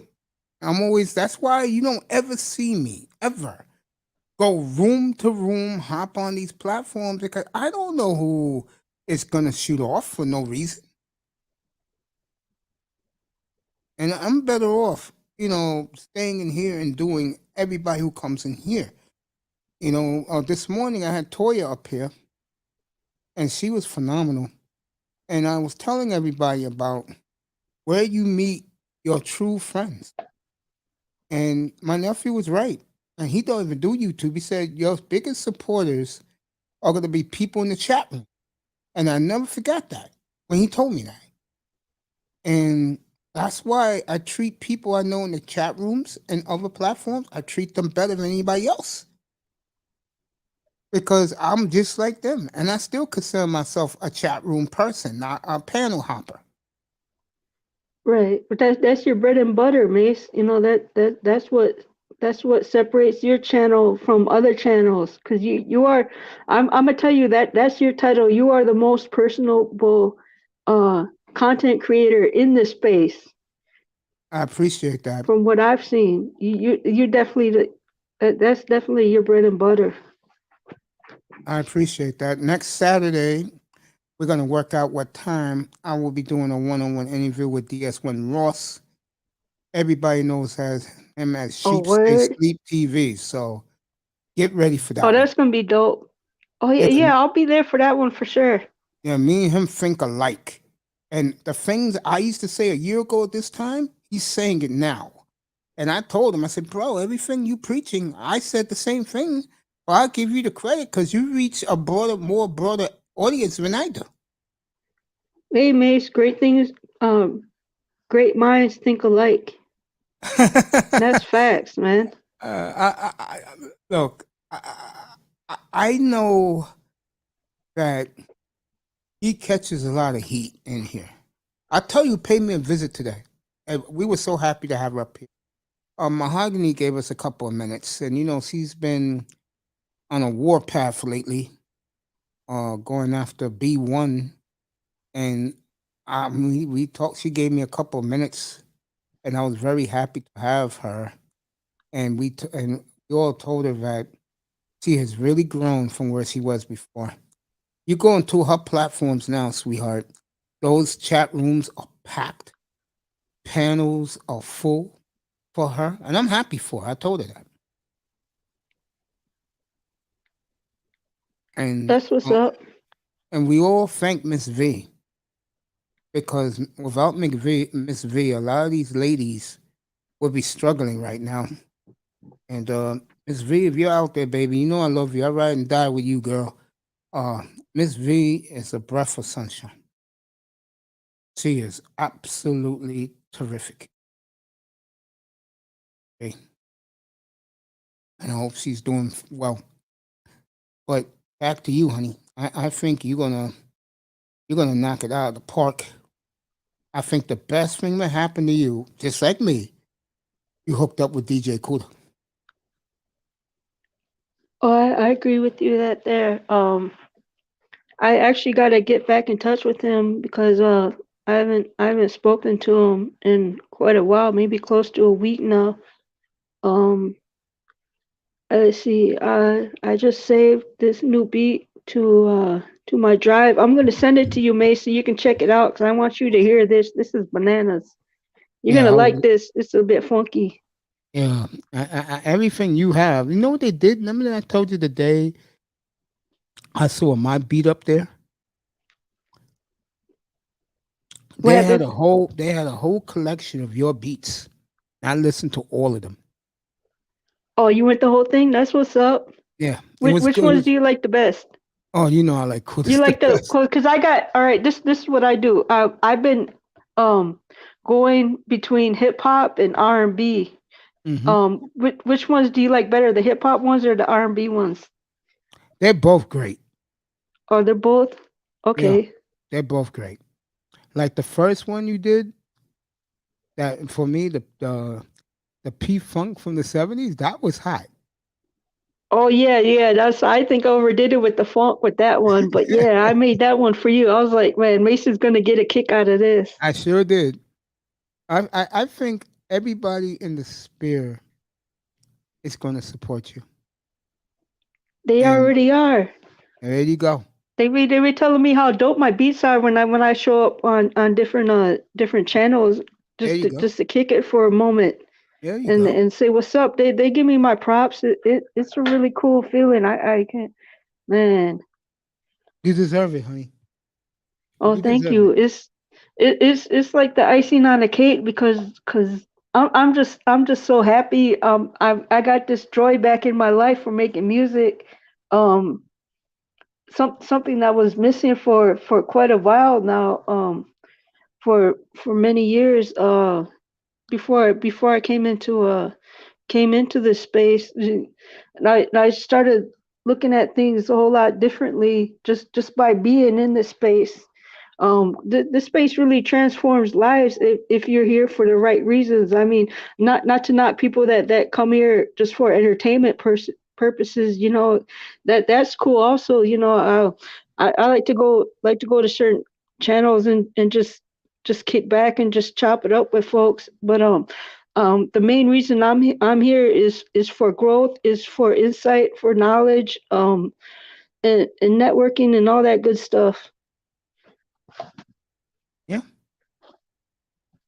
And that absolutely. reminds me, cause Kuda actually did send me he gifted me with a microphone. It came in last week, and I tried it out on my DAW. I got to figure out how to set it up where I could use it while I'm um while I'm on people's platforms. Cause I did try once hooking it up, and it I couldn't hear the audio. I think that was on Kuda's channel. Um, it wasn't working on StreamYards, but it works on my DAW. But Kuda said there's some software that comes with it that I just got to figure out how to download it or get it to eh, get my laptop to accept it. Yeah, yeah, something But yeah, else. that was really cool. He gifted me with the microphone. It's called the Elgato Wave One. Yeah, It's a that's the one. beautiful mic and it sounds really good. That's the one Thai City uses. Yeah, He, yeah. Kuda told me that. Thai City Uh, got the one you have. He has number 3. okay, Yeah, that's Thai City's mic. that's what's up. Yeah, So yeah. yeah, just another thing I want to start doing. Since I'm not ready to record songs, I do have old poetry that I want to go pull up and record over my own instrumentals and upload those to my channel and see how people are receptive to them or not. Because that's how I first started my creative writing, was writing poetry. Then I got into writing rhymes, which you heard me that one time I came up. I jotted down some bars real quick. I don't know if you remember that show. I It was a remember that. while back. I remember that. Yeah, yeah, yeah. That's And I test um and all the guys wanted you to stick around and spit some more bars. I remember that. yeah. Yeah, I remember, yeah. Calvin was there. Yeah. UO5 was there. Yeah. That's something I did when I was younger, is because I actually I got to the point where I feel like I perfected my creative writing, and I can Hmm. actually um make a career out of just doing songwriting, even if it's just ghostwriting. I also want to write a book, but I'm taking things one thing at a time. I got all these great ideas and things that I want to do, but I got to take things one thing at a time, because I definitely don't want to overwhelm myself. I do not want to burn out. I think I'm progressing at a pretty good pace, and I want to keep it going. You're doing a hell of a job. Oh, thank you. You should be proud of yourself. Oh, I am I definitely. mean, uh, that's what Kuda. I want to say something else about him. That's what he expects from us. If you're gonna put in the effort, you're gonna listen to you. I mean, you're gonna listen to him. He's gonna support you for life, and that's what I love about him. You know, that Oh guy. yeah, it's the support. It's also the knowledge he has. the things that he tells you is solid information. It's things that you can actually use when you apply it and you be consistent with it. You're going to see growth and you're going to see success. Yeah. And I told Kuda, bro, if people really want to know, charge them. Charge them. $150 an hour. If they really want to know game about equipment, also Pasa, $40. He's also a Kuda disciple. So is Raven Knight. He's playing with his toys right now. But Kuda told him to get. Des James. Shout out to my boy Des. Got every microphone you can imagine because Kuda recommended it. Shout out to him. With Des James. Yeah, shout out to Raven too for sound like he's getting gas. I don't know. Yeah, he's playing with his toys tonight, he told me. The toys Oh, DJ okay. Kuda told him to get. That's what's up. Yeah, he's about. Well, He hey, says, yeah. Hey, check your email, Macy. I just sent you that beat. Okay. Do it right now. So you can play it whatever for the people here. This is my latest creation. I don't know yet if I want to upload it to my channel as a free beat or put it in my catalog for tracks, for the tracks that I have that I want to make available for purchase later on.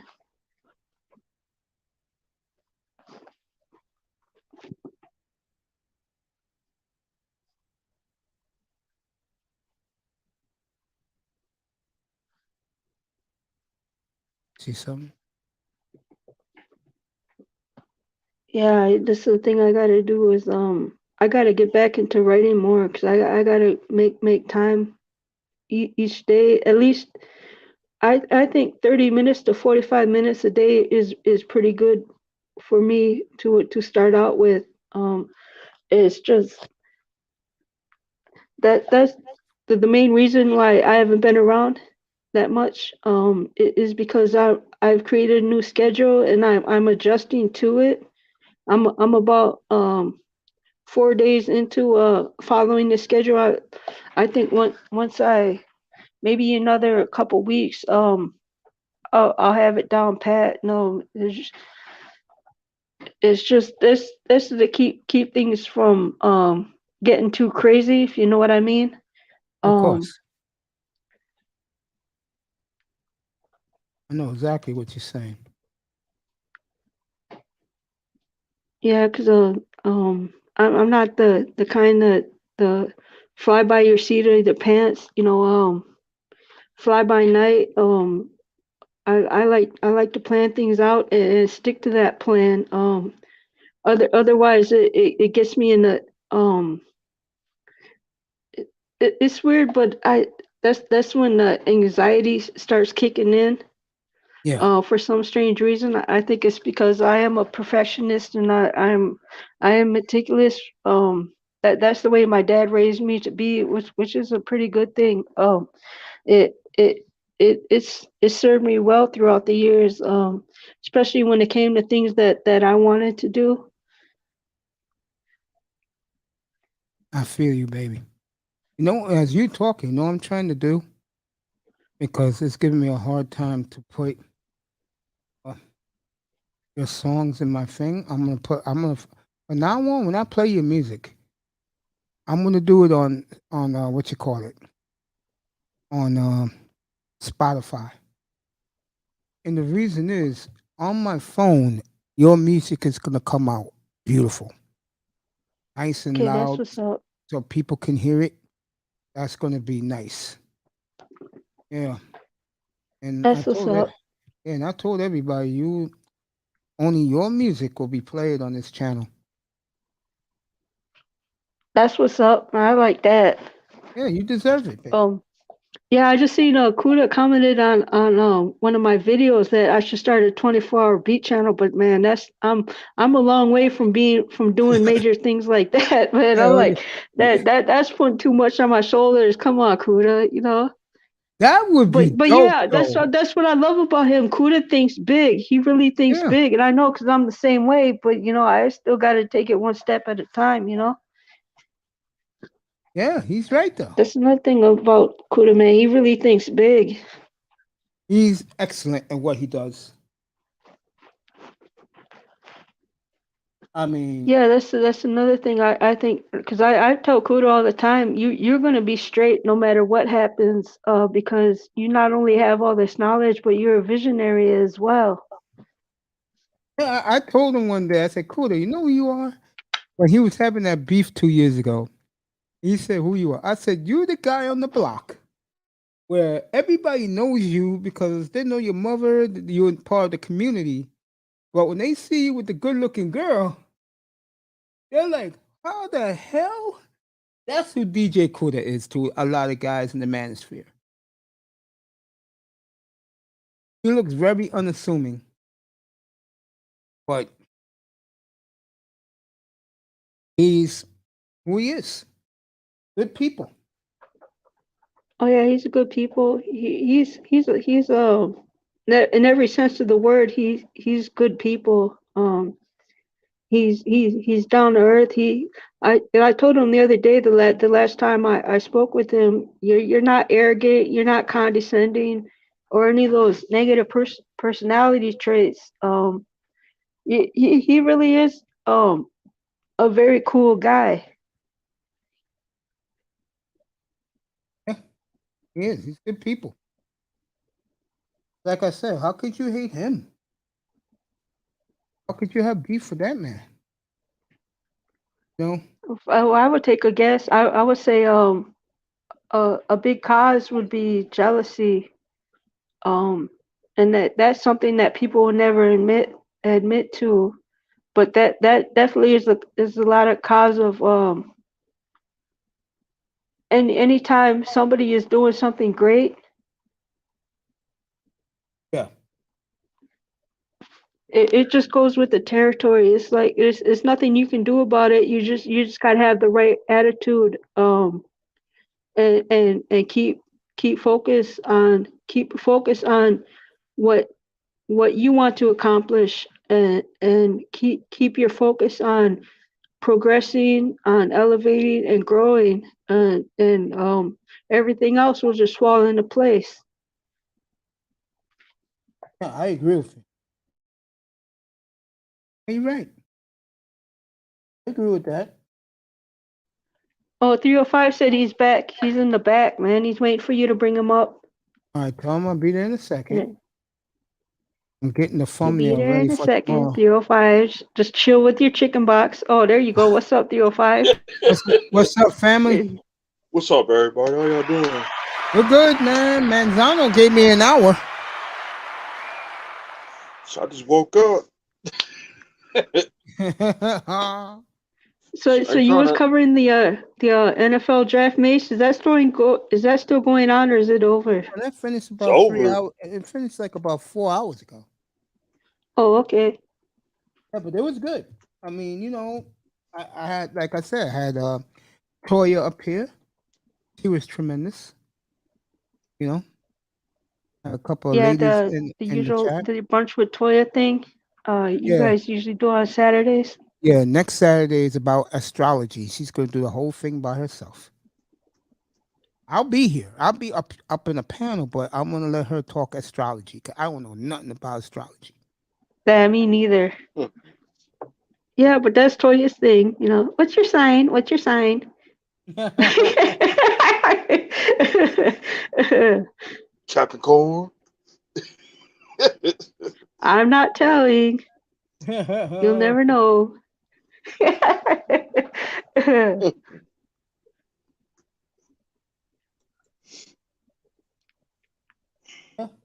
So what's up, 305? I know it's been a minute since we spoke, man. What's good? I'm just sitting back chilling. I just woke up. I had to take me a nap soon as we got off the air on today. I know that's right. ain't trying to go to sleep. Oh, it's still early. So I Oh well, know you're an hour ahead of me, so it's about 10:30 right now where you and Mace are at. Yeah. Yeah, 10:22 out here.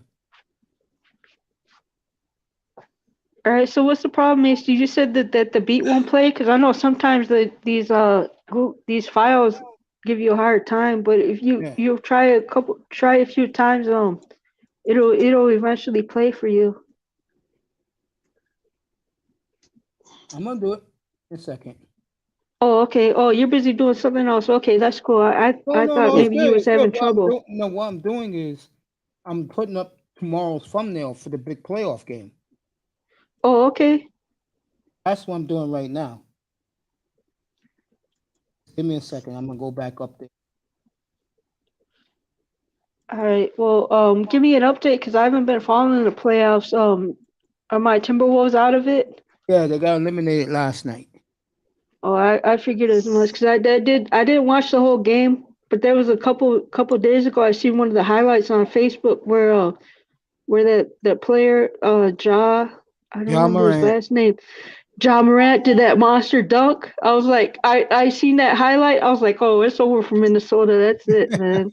Minnesota had a 13-point lead in the fourth quarter, and they blew it. And they choked. Yeah. All right, everybody, that thumbnail's up. Yeah, Miami got to stay focused. Cause we smell blood. Who's the Heat playing? Philadelphia in trouble Philly? now. Yeah, Embiid's out for the season. Broken eye socket. Whoa, dang that stuff. Yeah, I know. All right, I'm back. Let me do this nicer right now. Do this. He told me to do it over again.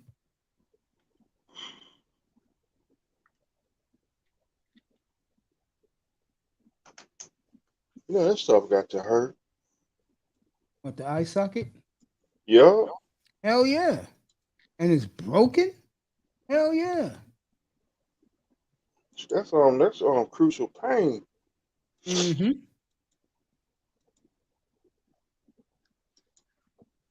Let me try this again.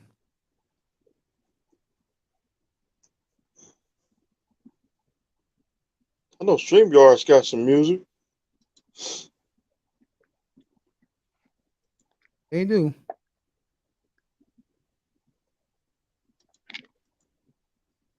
They need to put their StreamYards on YouTube. They do. They have their own, what you call it? Their own channel.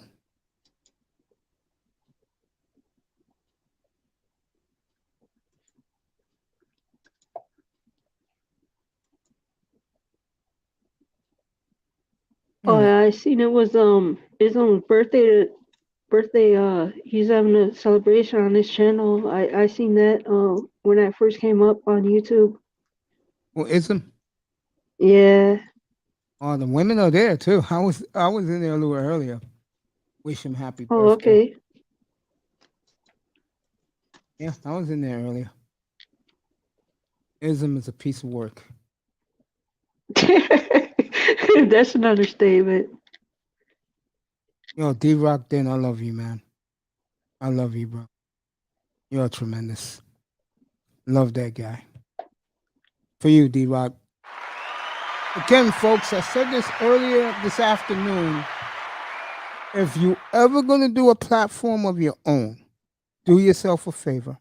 Make friends with people in the chat room because they're going to be your most loyal supporters.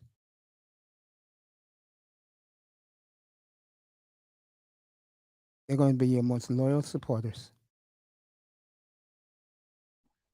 And my nephew taught me that. Before I even did a show, my nephew said, bro, make sure you communicate with your chat room. I said, why? He said, because they're the ones who's going to help push you over the hump. And then I saw who was in my chat room, and I knew every dude. And I said, you know what? I'm going to work hard for these people. And I've never looked back. And here you are now. Episode 900 or something. Nah, I'm still 5. Because I've been in and out of the hospital. So I told Mr. Miami earlier I'll probably be 1,000 by the holidays. I What, won't doubt it, 2,000? man. You were going on for a while there. You're doing 2-3 shows a day, man. I And did not just little shows. You're doing 5, 2,000? 6 hour shows. what we did the other night, Miami. We did an 8 hour one, 8.5 hours on Thursday night. I mean Yeah, Friday night. yeah. Yeah. I tell guys all the time, you coming in here. I'm doing marathons. I'm not doing no 2 hours and that's it. I mean, I can easily do that. But I think people want to come up, say what's up, talk about their favorite teams, what series. Because a lot of people are not really watching. They don't have time. I mean, if I wasn't doing this and giving back to the audience, I wouldn't even be watching anything. For what? Seriously, for what? I mean, only reason why I do is because, in my opinion, I owe it back to everybody in here because they deserve it. I only wish Why? you could show live games on this damn. Oh, that would be so dope. Oh, I'll be But I doing gotta it every say, night. yeah, I gotta say, Macy, you definitely found your niche. You found your lane. You're doing well with it. You're um, it, it's it's definitely one of the coolest channels in this space. As far as kicking it and hanging out, because I'm when I first came across your channel, I wasn't even really much that into sports. I'll admit I had lost interest. When I was younger, I used to be into boxing, basketball, football not so much, but since coming across your channel, I've definitely got more interest in it. It adds variety to what people might think is a boring routine. Um, but, but yeah, it's like, yeah, you definitely got one of the dopest channels in this space, and I appreciate uh, that. yeah, I so do. keep doing your thing, Mace. Oh yeah. I mean, I'm gonna keep working hard. Uh, And I would go so far as to say, I think you got a co-host with 305, because you two together are like So I'm like, um we like I'm like Johnny Carson, and and Ed McMahon. yeah. yes, that's a good example, man. Because you don't talk much, Miami. I want you to talk. I want you to exert your feelings, bro. I do. He's doing he's because 305, you're a lot like me because I'm a very quiet person myself. But yeah, you're definitely coming out of your shell more and more. There you go. Shout out to Nicer from TAC. What's up, Hey, brother what's up, Tag Tech? man? Good to And of see you course, again. Mr. UCF.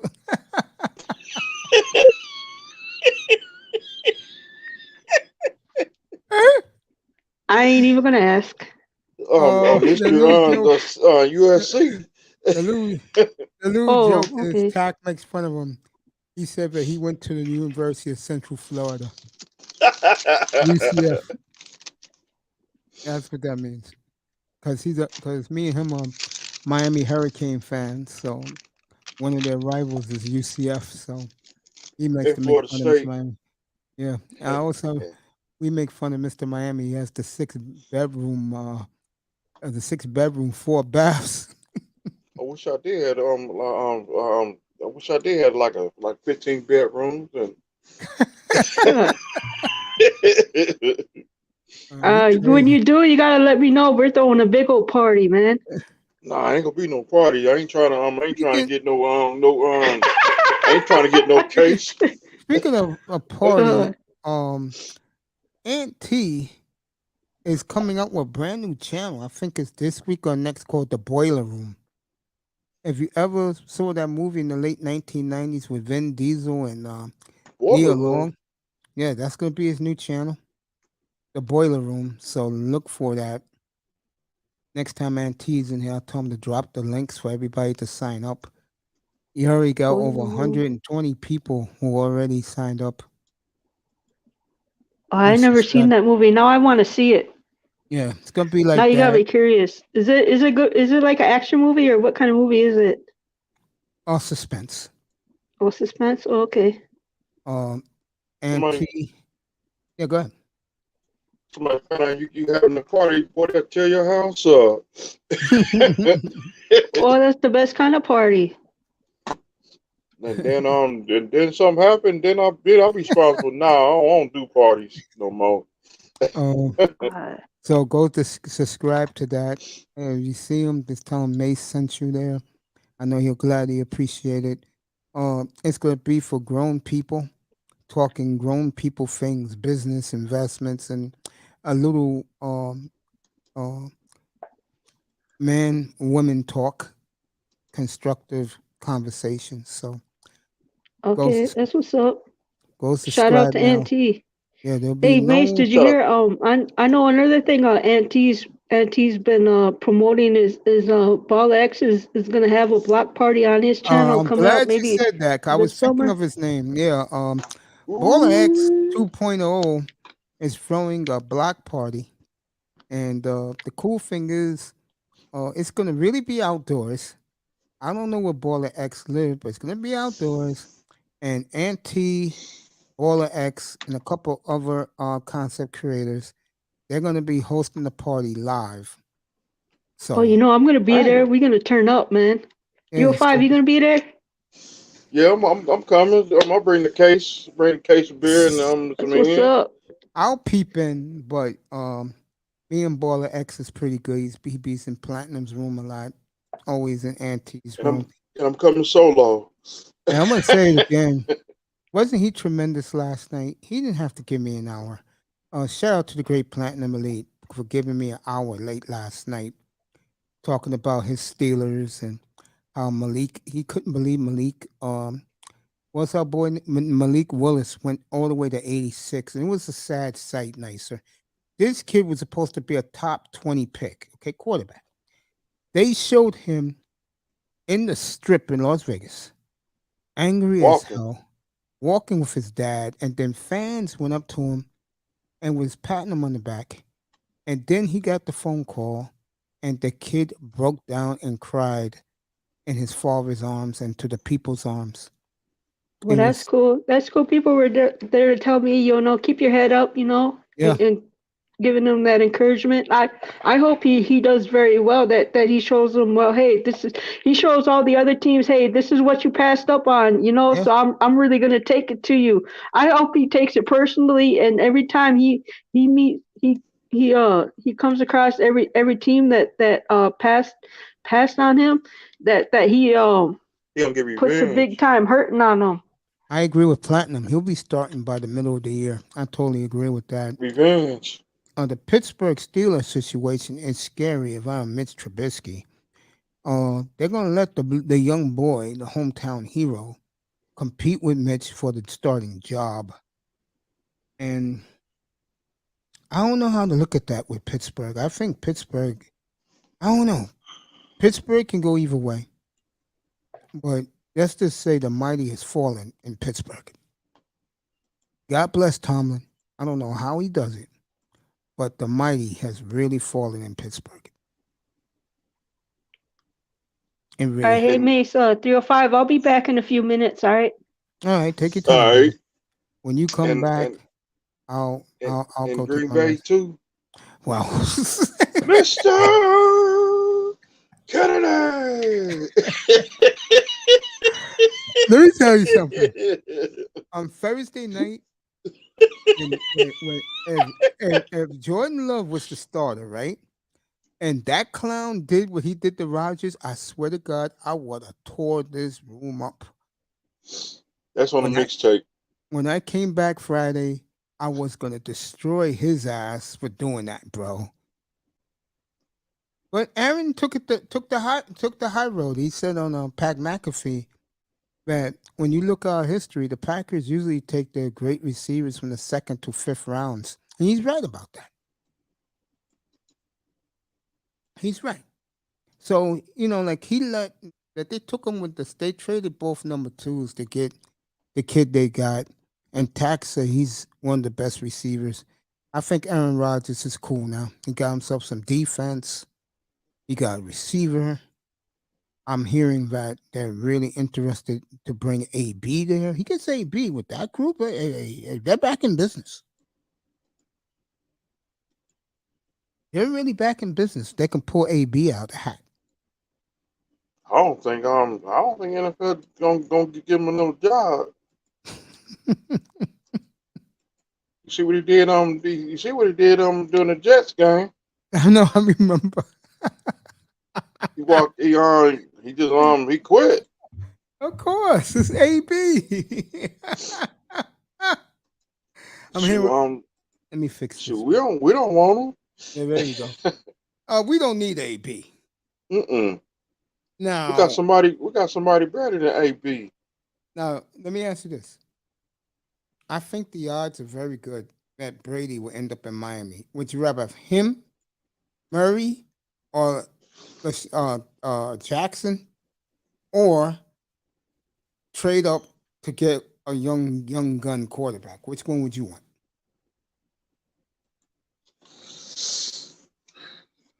I take Tom Brady because Tom Brady, he want revenge on the Patriots. Me too. I ain't never because I went to school the next day. And hear about the New England Patriots. The New England Patriots. We was in school. I even see my teacher hit the wall with her fist. How quick you think the Dolphins will sign Brady? They don't let Tom Brady go to Miami. Oh, it's going to happen. Did you see what he did this week? He restructured his contract. It's a 1-year deal. They gave him $20 million, and they cannot franchise him, and they cannot pursue him next year in free agency. Everybody knows where he wants to go. Miami. Yeah. So I owe you. I already told Tony I'm sorry. You guys were right. My question is this. Let's say the kid does bomb, but Bridgewater balls. And let's say we go to the championship game and lose a tough one to, let's say, the Raiders. Do you bring Bridgewater back? Or do you go get Brady? Go get Brady. Okay. Would you keep Bridgewater because of what he did for the franchise if he got them to a championship game? So I keep Bridgewater. Yeah, I couldn't agree with you more. This guy got to go, bro. Hometown? Especially if he fucks up early. He fucks up early. All I'm going to say is this. I told you so. Remember Ric Flair? Ric Flair told Mr. Perfect, and Ric Flair said, "Oh, we told you so." Yeah. I saw that the other night. I was laughing, man. That is damn. Can you believe Mr. Miami? That was 30 years ago. Damn. So is. 1992. I remember I had it in my house. I still got this mug on VCR tape. Yeah, I got it still on VCR. Matter of fact, I got it on DVD too. Dang. And I never forget it, bro. When that was Royal Rumble. Yeah, and I picked them. Everybody else picked everybody else. These kids. Remember, living here in New York, you don't get to see WCW or NWA where it was back then. So you didn't get to see it. Well, I used to hear so much stories about Ric Flair. And then when I first got my cable, it used to come on Saturday nights at 6:00. Remember at night? On Turner's channel? Yeah. TBS? And I used to watch it. I watched it a little bit. And Flair got the boot after the Great American Bash because they had the Great American Bash. That was their creation. WCW's. And in my newspaper, they said Rick has been fired by WCW and he is on his way to the WWF. I was celebrating. And my brother didn't like Ric Flair for some strange reason. Dang. I was like, bro, when he beat, I was there the first time he came to Madison Square Garden. And I was glad that I got my tickets quick, bro. The standing ovation he got in New York, bro, because it was his first time in New York, bro. And when you hear that music, doom, doom, da, doom, doom, and you see the Doom, diamonds, doom, doom, yeah, doom, yeah. When you saw doom, that's right, baby. Yeah, that's my music. doom. No, not that one. I like the first one. He first came to the WWE. That was my Ric Flair music. His intro, man. I love that, bro. Doom, doom, doom, doom, doom. Yeah, yeah, man. I'll say it again. Of all the years I watched wrestling, I've never had a better time and a better storyline to follow than it was Flair, Heenan, and Mr. Perfect together. And you got to find the shoot on YouTube, bro. You'll like it. When Ric Flair reminisced about them, he got teary-eyed, man. He said it was the best time of his life to work with those two. I seen Ric Flair in person. Yeah, I did too. He was a dick towards me. He was all right with my nephew. I think him and him and Harley Race was tag team partners. I could tell you something about Rick. My God, he wears some of the best suits you ever see on a person, bro. Those rednecks, they came all the way to New York City to meet Ric Flair, bro. They love Ric Flair up here. I know they definitely love him down south.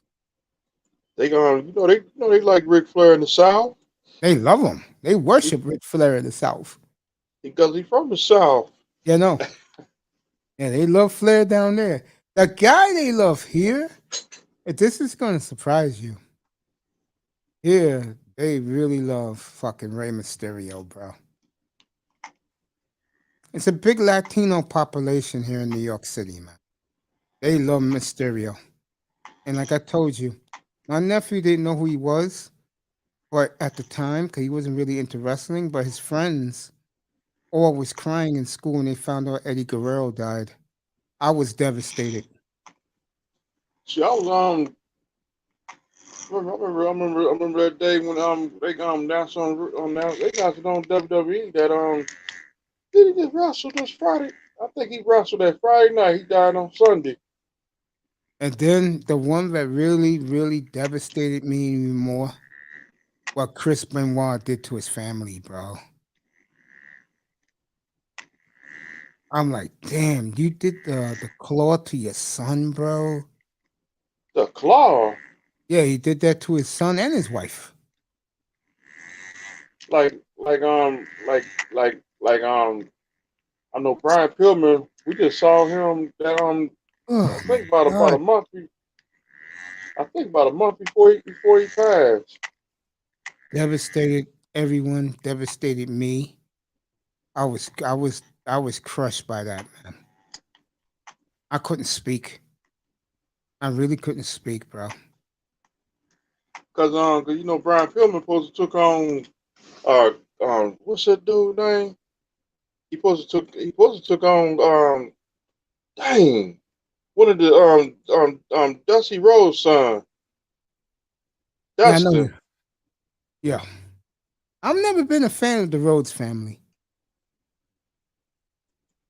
I like Cody when he used to be with DiBiase's son. I like that tag team. The Legacy. Yeah, I like that tag team. I was a Dusty Rhodes fan. Yeah, see, Rey Mysterio came to his high school back in 2009. Hmm. Yeah. Does he still got that music? He still got that, Rey Mysterio? Uh, Or what's, they I changed his think it, music? I think they changed his music. We can't play it on here. What are you doing? What the hell are you doing? Driving a motor car, bro? No, I'm playing. I'm playing a game. Sound like that? What game is that? I'm playing San Andreas. It's a Oh, remote control. that's what I'm saying. Yeah, yeah. Yeah, Sounds like it. Yeah, these new man. remote controls. Yeah, I'm man. on the train tracks. Manzano liked the Dolphins draft. See, I like the Dolphin drive. From where they were picking, they did a good Yeah, job. I'm proud of them. I give them my A. Yeah, they signed another defensive tackle who wasn't drafted, kid from Virginia Tech. And they signed another offensive lineman. That kid went to Arkansas. Arkansas. Yeah. The kids who they signed, yeah.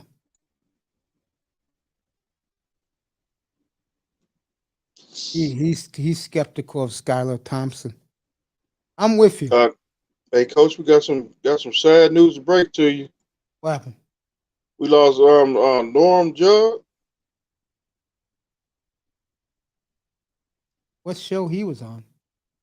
I'm talking about the country singer. Oh, from the Judds. Yep. Oh my God. Even I remember the Judds.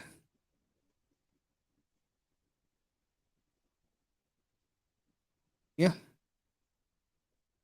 I know you remember Parent Trap. Yeah. To my is Joanne Barnes. We Yeah. lost her today too. Wow. Dang. This tells you Well, one thing, Mr. Miami. We're getting old, bro. we losing people.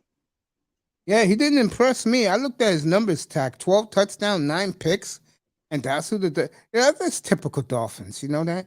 They always take some guy that's never going to play that's on the taxi squad. For the practice squad. Yeah. Wasted pick.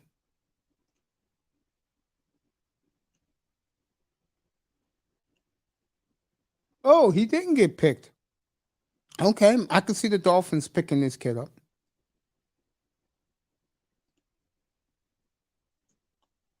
I hate when teams like the Dolphins, there's a draft. Go draft a running back. Oh no, we're gonna get some broken down bum. They always do that dumb shit. Always. And we Go got a ahead. safety. We got a safety from the what's that Undrafted free agents. yeah.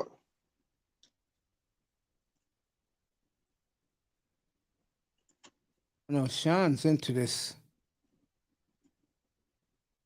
That's why I love that boy. Doesn't realize it. I love that boy.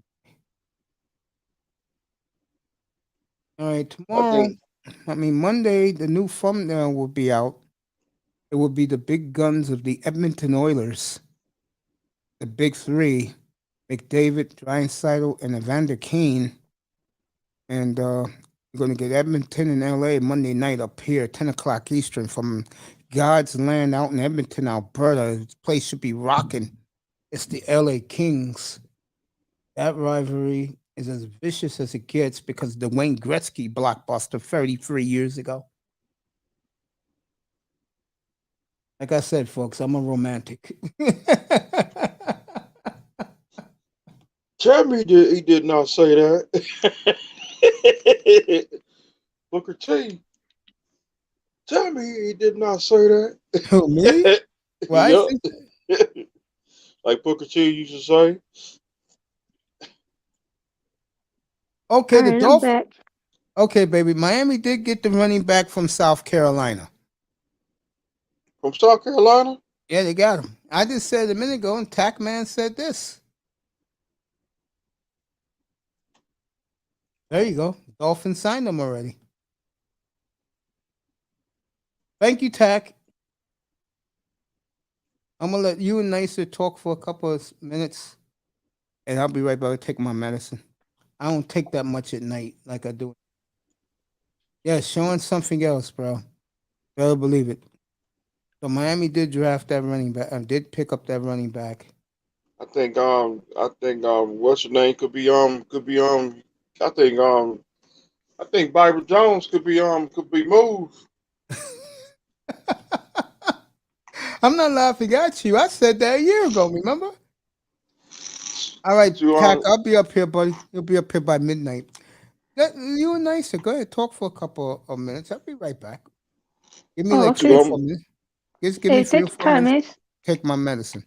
Take your time, Coach. I will. Appreciate everybody. What's your medication? What's up? What's your medication? Would it put you to sleep? No. Just keep my kidney going, man. That's what it does. But my kidney's healthy. They don't want to be affected ever again. Neither do I, because that was a rough 4 months. Speaking of that, we're gonna have a big celebration 3 weeks from Friday, this past Friday. We're gonna celebrate 1 year since I got the kidney transplant. Oh wow, it's been a year already? Yeah. Time goes by fast, don't it, Mace? Sure does. May 21st. Man, it's a trip. My anniversary is today. When I moved from Liberty City. That's right. To Davie. To Davie. And we had that big war up here between Platinum Elite and Quinte Riddle about Mike Tomlin. Oh. Well, happy anniversary to you, 305. I cannot wait. Thank you. I cannot wait till I get Kareem and Platinum up here together so they can argue about Mike Tomlin. Kareem, that's her dream man, Mike Tomlin. And you're a troublemaker, Mace. And I'm just kidding. No, seriously, she wants to smoke. Oh, she wants to smoke? Oh, okay. Yeah, well, that's what she wants. She's gonna get it, man. Her and Platinum yelling and screaming at each other. I'm just gonna let them go out and go ding, ding, ding. They did that on your channel? No, but no, they're going to do it because she wants. Oh, they are. Yeah, she wants Platinum up here. They talk about Mike. They're both Steelers fans. Hey, let me tell you something about Kareem. When she comes up here, she is gold. And the guys like her a lot. We respect her. She's gold. I mean, what she did with the gymnastics last summer at the Olympics, she was tremendous. You know? When we take on the Steelers coming soon. Yeah, we play Pittsburgh in Miami. That's going to be interesting. I'll be right back, everybody. Give me 3 minutes. We got to get them this year. So what, you guys got a rivalry going on? It's about the Steelers and it's been a rival because they beat us they beat us twice. You know, the first game they refs.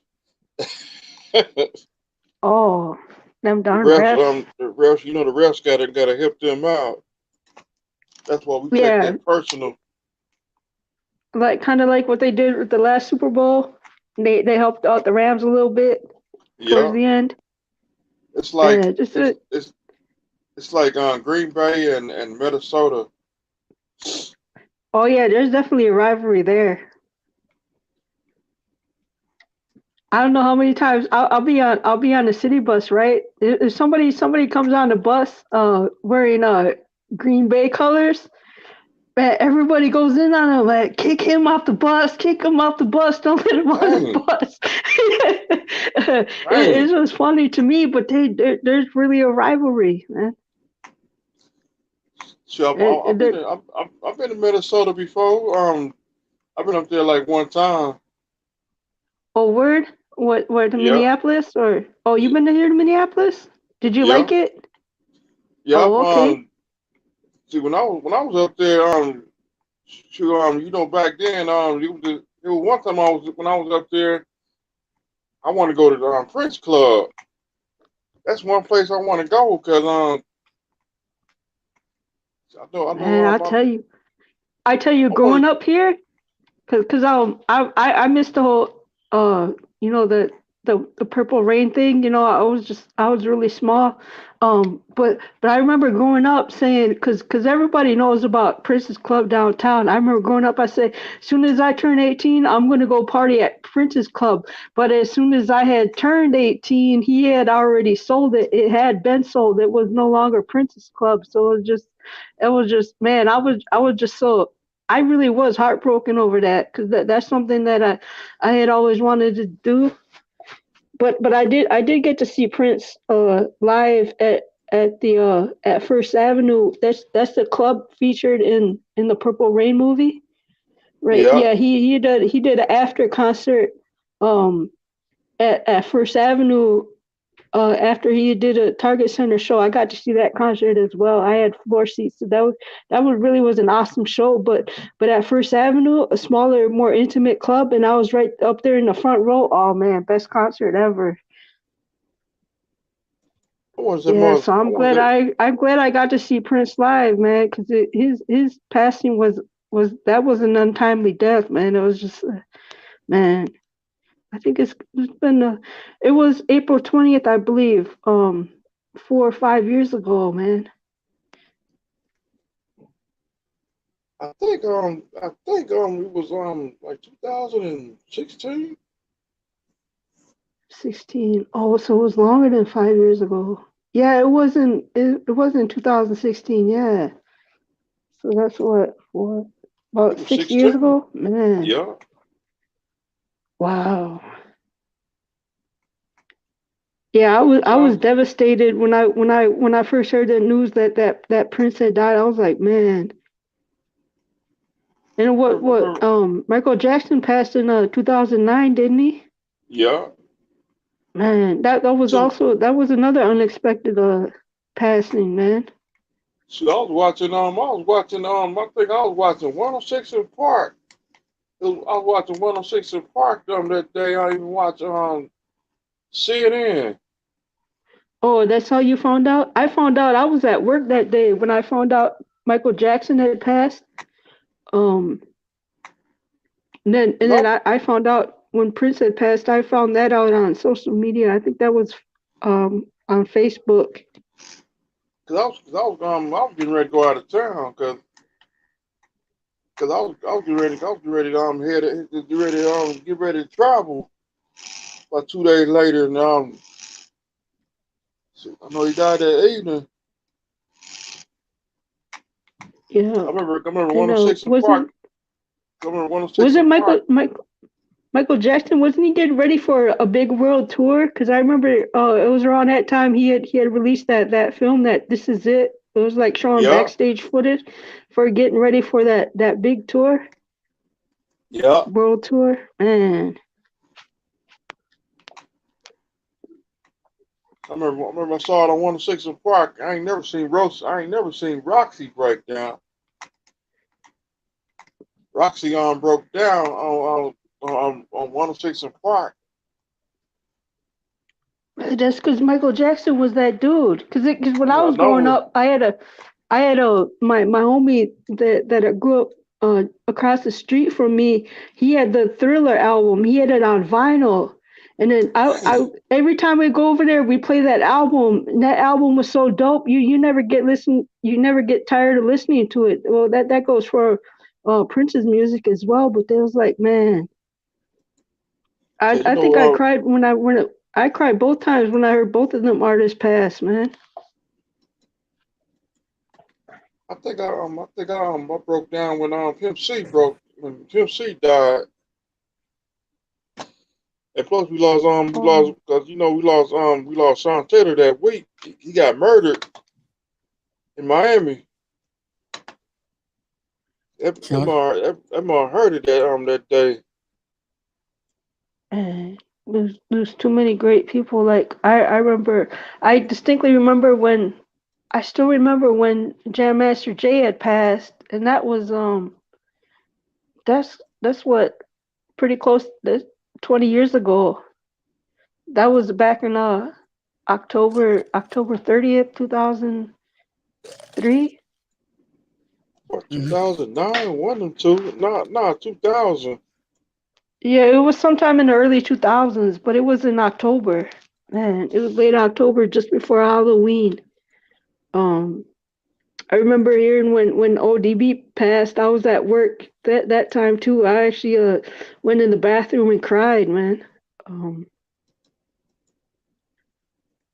Yeah, ODB. Like it was another about two rappers we lost. I think we lost because this DJ name it's DJ Uncle Al. He was in Miami. He got killed at the club. We lost Oh, K Slay earlier this week. Oh yeah, rest in peace. I heard about that one too. Then we lost DMX last year. Oh man, that one made me cry too, man. I was crying for a couple of days watching them. I was watching them Rough Rider videos. They're going through. I think weren't they going through Brooklyn? No, they go through here where I live. Because I tell you, Oh, they went through the Bronx. Okay. They're from Yonkers. That's the next city over from the Bronx. And what they used to do, and you're talking late 90s here, they would come on their bikes, their motorcycles, eat at Burger King, and leave all the trash in the middle of the street. No lie. Burger King. Dang. The Eve back then compared to the Eve of today, two totally different people. I bet. Oh, yeah. You know what's cool about them? And see them in your own area. And they just came out with their first album. And just see them cooling out on their motorcycles, eating Whoppers. Oh man, but I would have loved to see that, man. There's like I've always wanted to come visit New York, because that's one place I haven't been to yet. New York. Bro, I've been to Florida already. Florida is dope. I love Florida. I haven't been to Miami. We went down to Orlando. We spent a week down there for New Year's. Orlando, that's my stopping grounds right there. Yep. My nephew went to school there at Full Safe, Fail Safe. That's a performing arts school.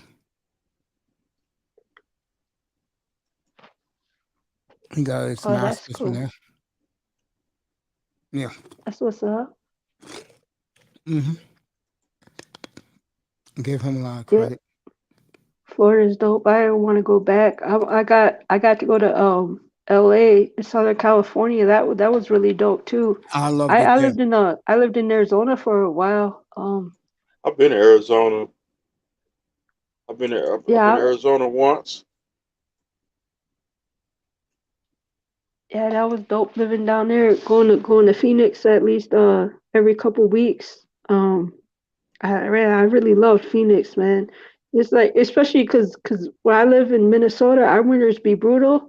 We went down there. Me and my Navajo friend. Her sister lived in Phoenix, right?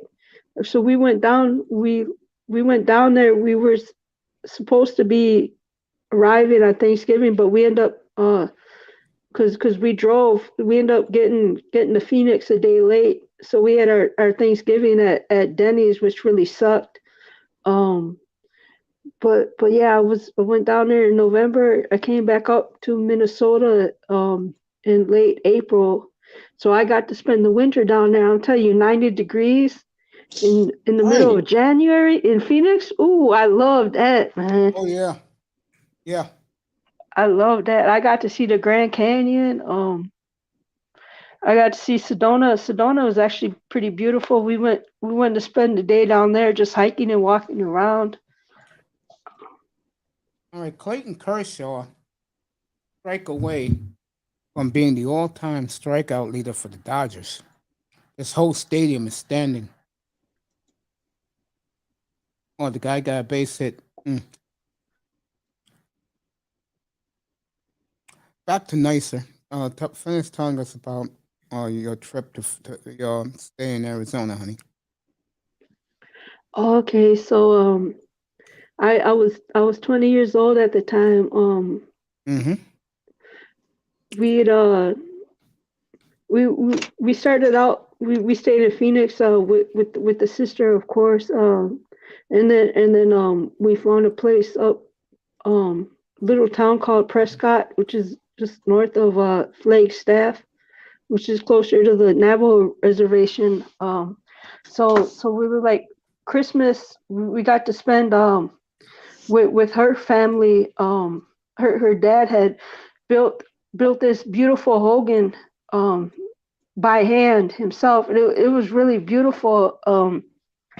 And I'm a city girl, so of course I'm looking around the house, and I notice something is off, but I can't quite put my finger on it. And then I look throughout the whole house again, or the Hogan again, and I'm like, oh, there ain't no bathroom in here. So I ask them, where's the bathroom at? And they both start laughing at me. And the mom, she points out the door, and then I look out the door and I see the house. I was like, oh, okay. Yeah, but yeah, we did a peyote meeting for Christmas. I got to meet the whole family. That was a really long night.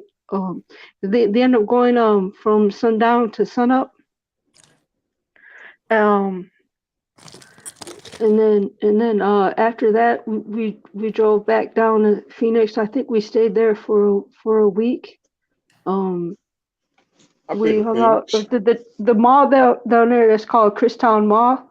We got to go down there, did a little bit of shopping, went out to, I don't remember the name of the Mexican restaurant, but then we went and had lunch, a late lunch there, and then we went to this nice little park that had a creek in it. And we spent the rest of the afternoon there, like feeding the ducks and stuff. But yeah, Phoenix is dope. I didn't get to see the Suns play. We drove by the arena there. I don't remember the arena's name, but we drove by there a couple of times. But that's something that I want to do, see a Suns game. Yeah, American West. American West Arena. Okay. I did. I've been in Phoenix. When I went to Arizona before. Yeah, it was because I got an auntie stayed out there. Okay, so when we left in April, right? The week before I came back to Minnesota, there was a powwow at Tempe, and this is mid-April, and it's 110 degrees outside. It's way too hot. I'm like, oh, okay, this is getting crazy now. I mean, because we got to see the desert and stuff, and 90 degrees is really nice, but anything above that is just way too hot. It's like I would have stayed in Arizona longer, but then I got news that my mom had a mild stroke.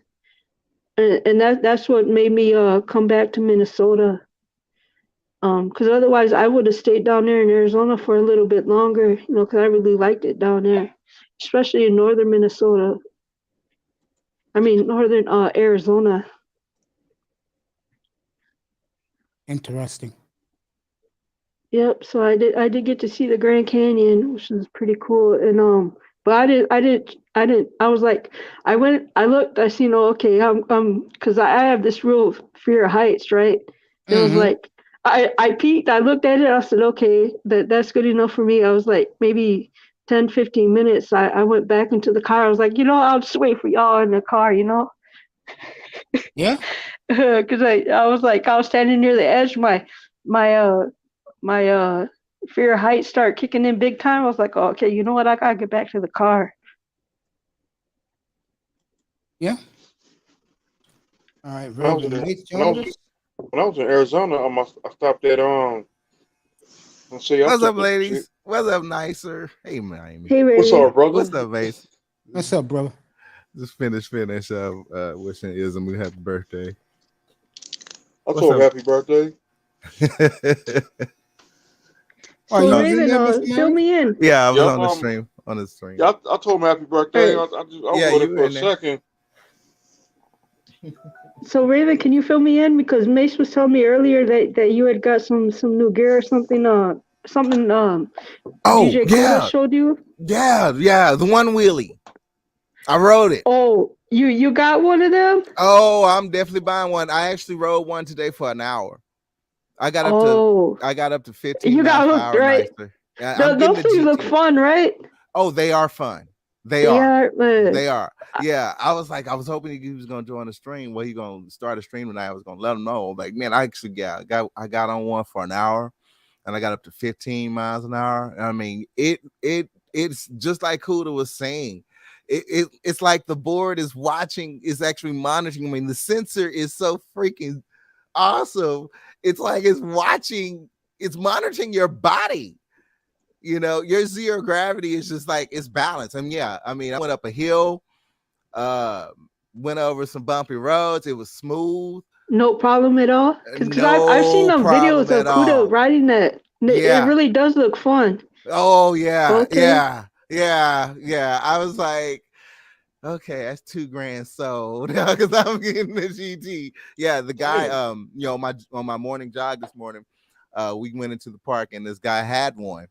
And it's actually the second person this week I've seen one, because on my way to work I seen another person on one, because I'm like, these things are actually perfect for small commutes. When you think about it, it's basically like a motorcycle skateboard. It is. That's what I kept feeling like. I'm on a motorcycle, but I don't have a steering wheel, and it's actually just going off my toes. I could just kneel forward, and next thing you know, it's monitoring, making sure that I won't fall. And then I could just, when I am going too fast, I just lean back a little bit, and the thing just slow down. I was like, oh yeah, and that GT is faster. Yeah. That's what it looks like. It looks like all you got to do is hop on and you let it do all the work. Yeah. Mace, would you ever get on one of these? What about you, 305? Would you ever get one of them? Turning it is so easy. I mean, if you rode a motorcycle, you got this hands down. If you rode a skateboard, you have this hands down. But I used to ride my homie. I was telling 305 earlier about that grew up across the street from me. He had a dirt bike, and he would let me he would let me drive it when I was younger. So yeah, I think I think I would do pretty good on a one wheel. Yeah. I mean, it is easy. I mean, yeah, after prolong, I mean, you're gonna feel it because you are standing, but I mean, you have your first ride is actually thrilling, so you're gonna be all right. But I was like, I gotta have one now, and those things are fast. Oh yeah, they move, and they can do this snow and ice. Oh, really? Yeah, it can go over ice as well. Easily. It could traverse ice easily. I rode one of them. What are them 2-wheelers? I rode one of them. One time I drove one of them. I said I never drive one of them no more.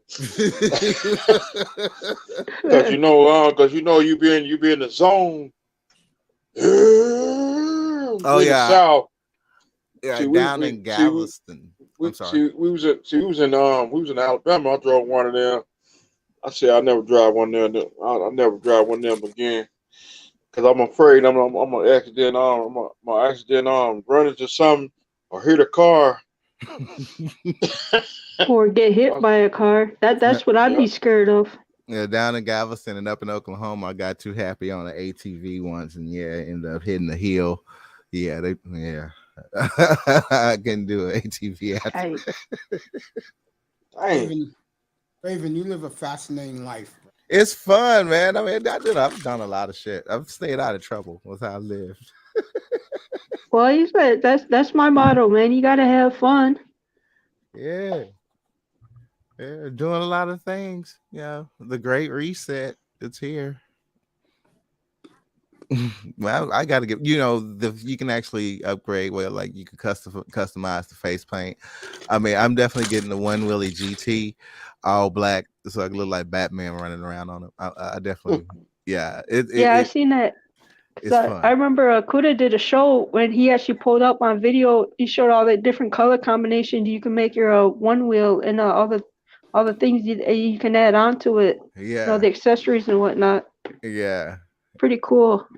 Yeah, I mean, I was flying down the trail. I was like, "Oh, cool! I can't believe you actually got me one of these things." Did you record it? No. Oh. I mean, I'm getting all my camera work over, getting all my camera equipment, hopefully over the summer. As prices, I mean, prices are still high, but prices is gonna be high for the equipment I'm getting. But yeah, I am looking at that new Hero. I've been doing a lot of study on that new Hero that's out. Okay. I know Kuda didn't say he liked that cam, but I'm like, well, if you on a one wheelie, yeah, maybe. But I'm looking at the cam equipment. But my big cam, that's what that's the GoPro model, right? the GoPros, yeah. GoPro 10? Okay, yeah. Yeah. GoPro 10? Yeah, The 10. they're pretty good for capturing that kind of footage, right? Yeah, I mean, if I'm you, if that's pretty- nicer is right. If that's what you want to do, bro, to have fun, get it.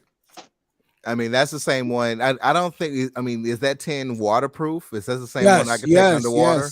Yes. Trust me, I was into the GoPro a year ago. I'm gonna get me one soon. I'm gonna get a couple of them. But if I you gotta get me a PC next before I buy anything else because I've been looking at NPCs. I still ain't figured out how to work this drum machine that I got a little over a month ago. Well, man, I mean, yeah. I mean, I still got to build my production rig, and I'm I'm moving forward on the camera equipment. I'm getting a Rodecaster Pro. All this technology thanks to Kuda's lesson and the Spaces lessons. I'm like, yeah. join the family, it's Gas Squad. I'm gonna start calling us Gas Squad. How about that, man? Gas Gang.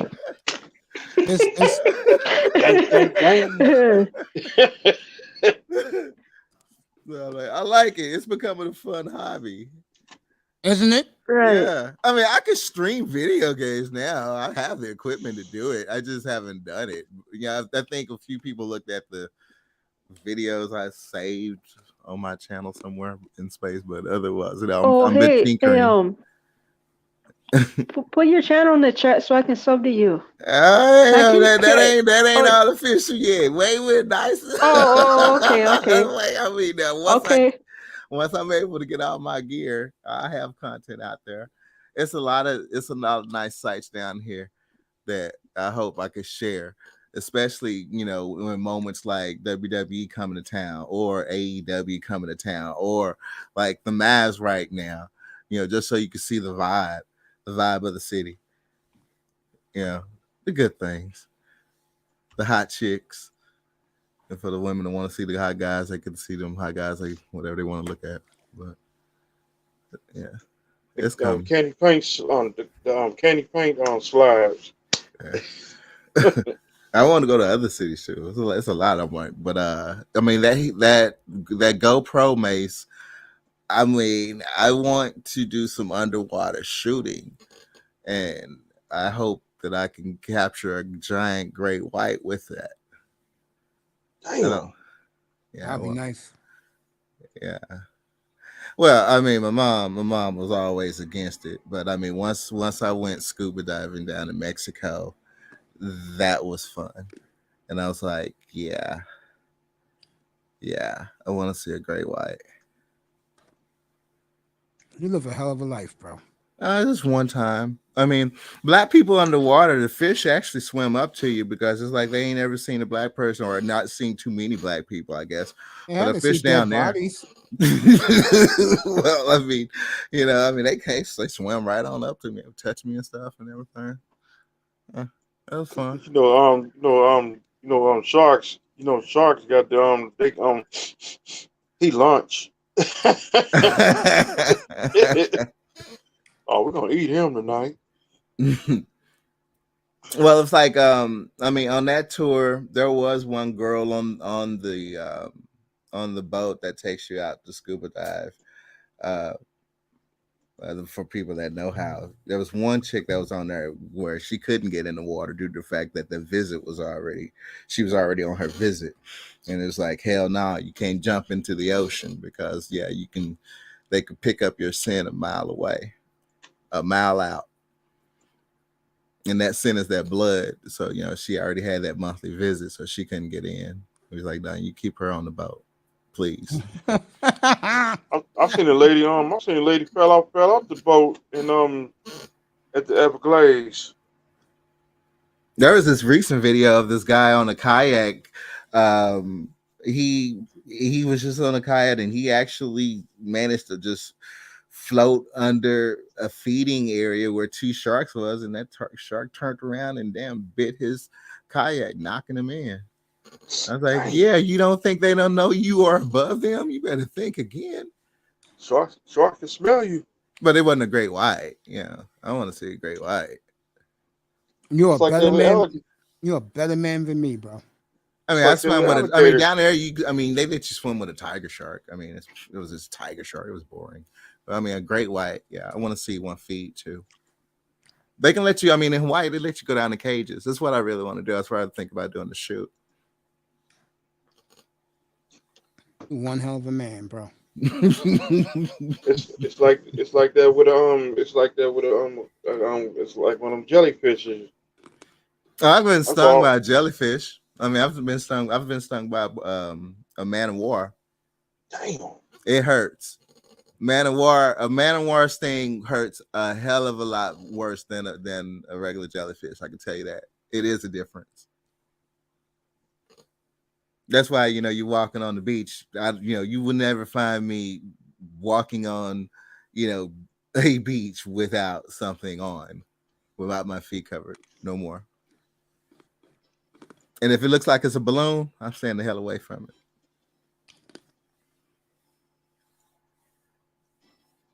Wow. Like on the beach, they be, that's why I ain't been to a beach in a minute. Now they got it be something be in the sand. That's why I keep my shoes on. Yeah, you can step on that thing, get zzz.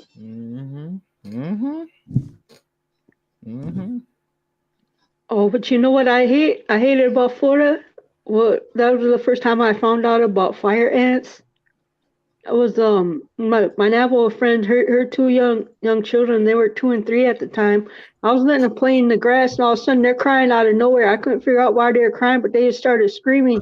Then I seen these red ants around their feet, and man, I was like, man, what are those? What are those red things? And then I got cussed out by the mom, of course, because I was watching the kids. They ran to the store for a minute. I didn't see nothing wrong with them playing in the grass, Mm-hmm. No, fire ants are not nice. No, they not. I was in LA. When I was in LA, I was taking a stroll. Right, I had stopped at the intersection. Waiting for the green light. Next thing I know, because it's what they do. They all get on your feet, and when they're all in position, they start biting you at the same time. But yeah, I was like, man, not nice at all. What type of PC are you looking for? Nicer. One thing you want to pay attention to, since you definitely also in the area building a production rig, pay attention to the ports, because that matters, especially right now, since the new age standard is here. So pay attention to the ports when you're connecting that drum beat machine. You're gonna need it. Or you Okay, think well, about see, because I've been going? looking at I've been looking at this website. It's in this nonprofit company based out of St. Paul, which is where I got my laptop over 8 years ago. They sell refurbished PCs. I was looking at one. I can't remember the name of it, but it's like a little over $200. I'll look at it again, and I'll let you know all the feature it has. But it's the computer. It's got a monitor. I can't remember what else, but it was a little bit over $200. I think that's a pretty good deal for a PC. Oh well, you can go on up now. So come on, you can expand your horizons a little bit more. Well, yeah, that's because it's a nonprofit. It's a nonprofit company. It's one of the more expensive PCs that they sell used and refurbished because they have other models that are like, excuse me, they're around $100. But I'll go back on the website and I'll look exactly all the specifics or features or whatever you call them up. Your ports. Well, you're right now in a stage where you're about to do a whole bunch of technical research. Now, I've worked in IT for over 15 years, actually. You're going to begin a trek down an easier path. You know, at this point in 2022, since you're working with music, you know, you can also War Master may kill me, but you can also look at Apple because they're going to be great for what you're trying to do. Shout out to my boy. You would, as PC wise, we're right now at the verge of the next cutting edge, and that's going to really start showing up in 2023. So make sure that nonprofit is up to date. So whatever they are selling you for that amount, make sure that those parts and components are compliant with what's to come. You know what I'm laughing about? What's up? What you said, you can raise up you can broaden your horizons. Yeah. I'll never get a time when a guy went to Cuda. It was unbelievable. He goes, yeah, I went to a yard sale, Cuda, and I got a laptop for $50. Dang.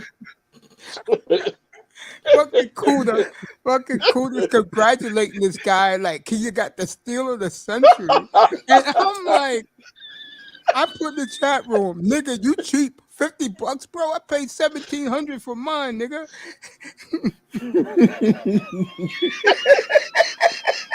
And I told Kuda, you let that nigga get away with that? God knows what was in that $50 laptop, bro. Oh, come on. Yeah, be careful about the laptop at the thing, cause you might have something on it. Then you could be you could go to prison.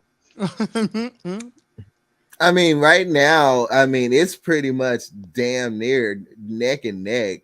Gaming laptops is looking to be the way to go.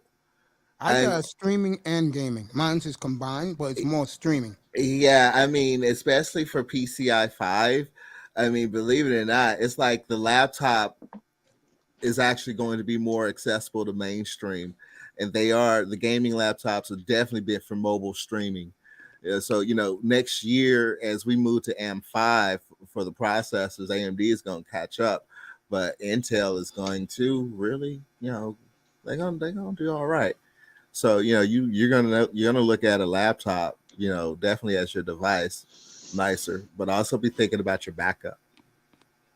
All right. Well, Raven, I'm looking at it right now, and it's like the most expensive computer they got on stock now is the HP Elite Desk 800 G2 6th generation i7 full set, and it's 185. 6th generation. Oh God, I can build a computer 10 times as powerful as that to make that HP piss in his pants. Bro, that's HP, old. HP built mine.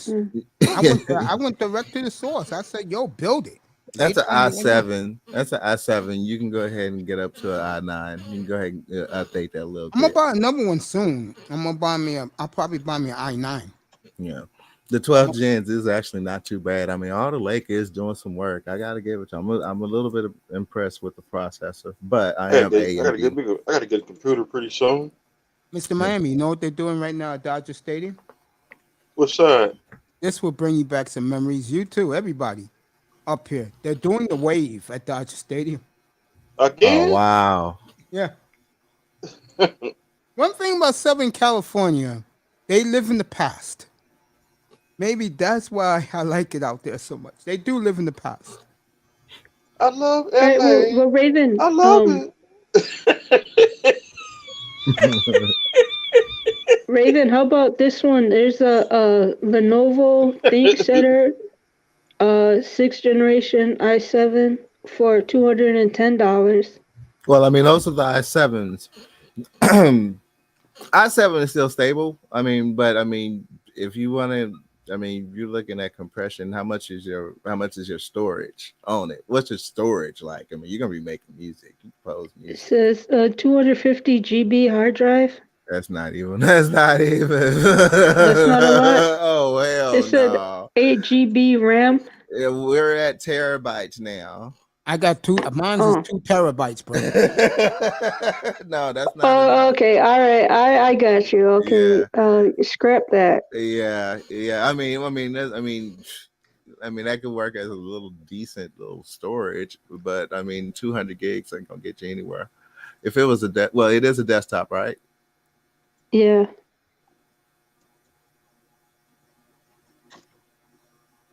I told Kuda I No, had HP build mine. He was happy as hell. because I mean, you can now put in, SSDs, and that gives you extra storage. I mean, everybody's going to be above a terabyte, a couple terabytes now. If you really want to do it, if you really want to do streaming right, you got to have several terabytes. If you're going to do a lot of video, but music, you can pose in a lot of music. You're going to need space. You don't want to store all that on cloud. Some say yeah, some say nay, but that's your music and creation. That's your IP, what you want to do with it. So you got to really think hard what you want to put in your machine. I would invest more nicer. And flashcards. Go ahead and flex. I mean, that's gonna be your work desk. Yeah. That's Right. gonna be your You're work right. desk. You're right. I mean, that's You're your right. business. Yeah, I mean, all you're gonna do is You're just keep right. You're investing in right. your You business. sounded like Cooter right now.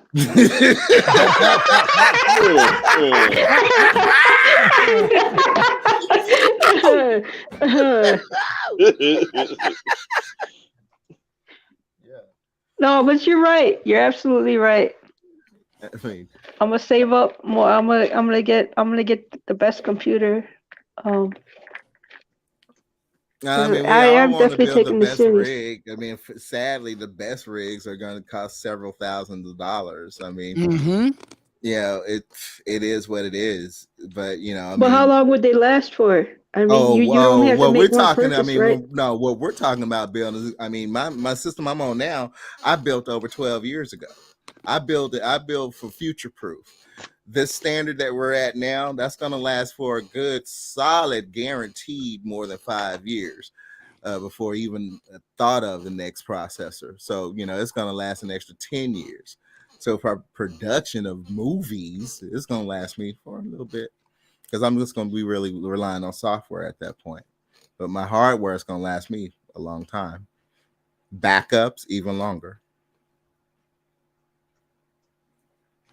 I wish Windows 7 was back.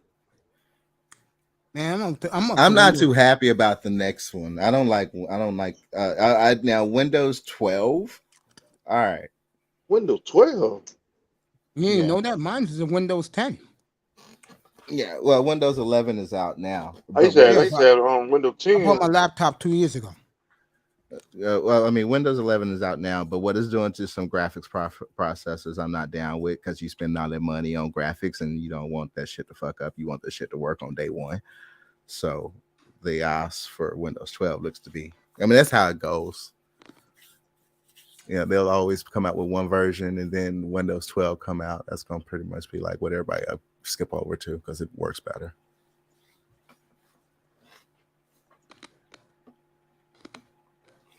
Nice, so you went on mute. Yeah, I'm just processing now. I'm figuring things out. I'm planning. I'm still thinking. You know what? I'm thinking maybe I'll get the cheap desktop which would hold me over for now until I have enough money saved up to get me a good PC. Yeah, I mean, you don't want to overstretch yourself, so you want to get something that's going to get you a good start. But pay attention to the ports when it comes to connecting that that drum machine, that beat machine. That's what I've used as a guide for all the camera gear that I'm going to use, and all even from the podcaster to the now I'm actually looking at the audio fixer. There's another lesson from Kuda I gotta go over again, but I'm looking at those details if I just want to tinker with it. I'm not no beat maker, but I got some hymns. Okay. But but watch out what gear, because you don't want to buy something. It's easy right now to buy something that's going to be instantly outdated. Okay. And so you can find a lot of scams out there that it's going to sell you a piece of shit. Well, this company is pretty solid. Like I said, it's where I got my laptop. I've had this laptop for over 8 years now, and this is where I just recently signed up for an internet service a little bit of over a month ago. They sent me this Wi-Fi hotspot thingy. Yeah, it's a pretty cool company, little company. I just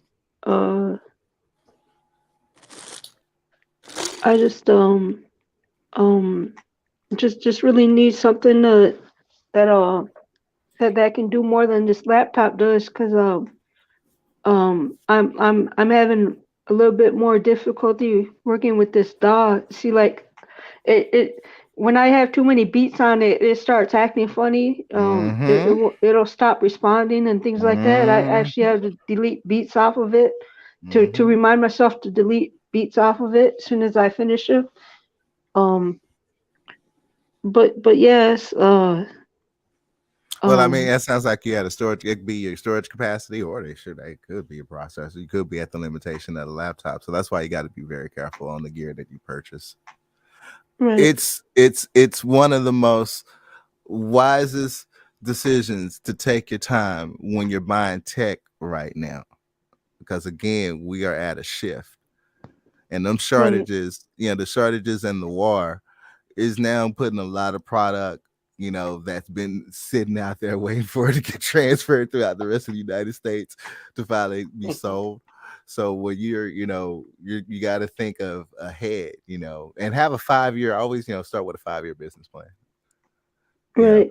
So that's what I'm working on also. It's like, I'm definitely taking my time with this, because once I do have my business up and running, I want it running smoothly. I don't want to be scrambling, because there's things things that I overlooked, and things like that. Those are problems I don't want to encounter. I already set up a Facebook music page, which I've been pretty active on that for the last week. I want to see, because I'm not really ready for uploading songs and covers on my channel yet, but I want to start doing doing poetry, because I have a lot of old poems, and that's something I can get back into writing again, and putting them over my own instrumentals and uploading them on my channel. If I get a pretty good reception, I'll continue doing that. Well, you also want to make sure that you have a safe backup. So what your work is backed up on, you can easily transfer it to your next available gear, because you're gonna be upgrading gear. you're starting a career, so guaranteed you're gonna upgrade. So make sure your work is backed up. That way you won't have a risk of losing it. So encryption, that part is all easy. That's all you can get in the device. But your computer, your PC, your gear, your music interface, those are gonna be vital. And I got so much to learn. I got so much research to do. I'm not even tech savvy at all. It ain't sure. Ooh, she got work for it. Yeah, that's why you doing. We all got work for it. They done all told us in the space. Good, congratulations. Now you're gonna be a geek.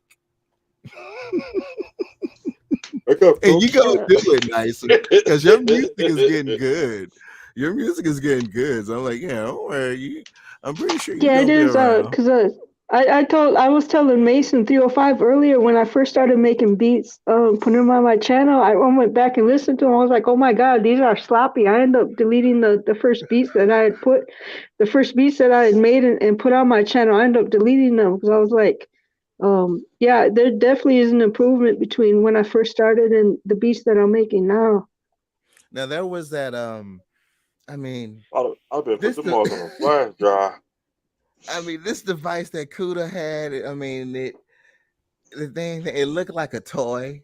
You know what I'm talking about? Nicer, that little circle thing, and it lights up. And he was basically doing remix versions of each. Yeah, there's the stem player.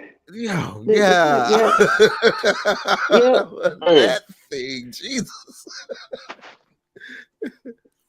It reminds me of this horror movie where, and it's that horror movie starred Jennifer Jason Leigh, where they were in years. Yeah, well, it was about, they were playing this so-called alien like home console, so it like plugged in, and I mean, what Kuda's holding in his hand looks like it's a device as part of that alien home console from that horror film.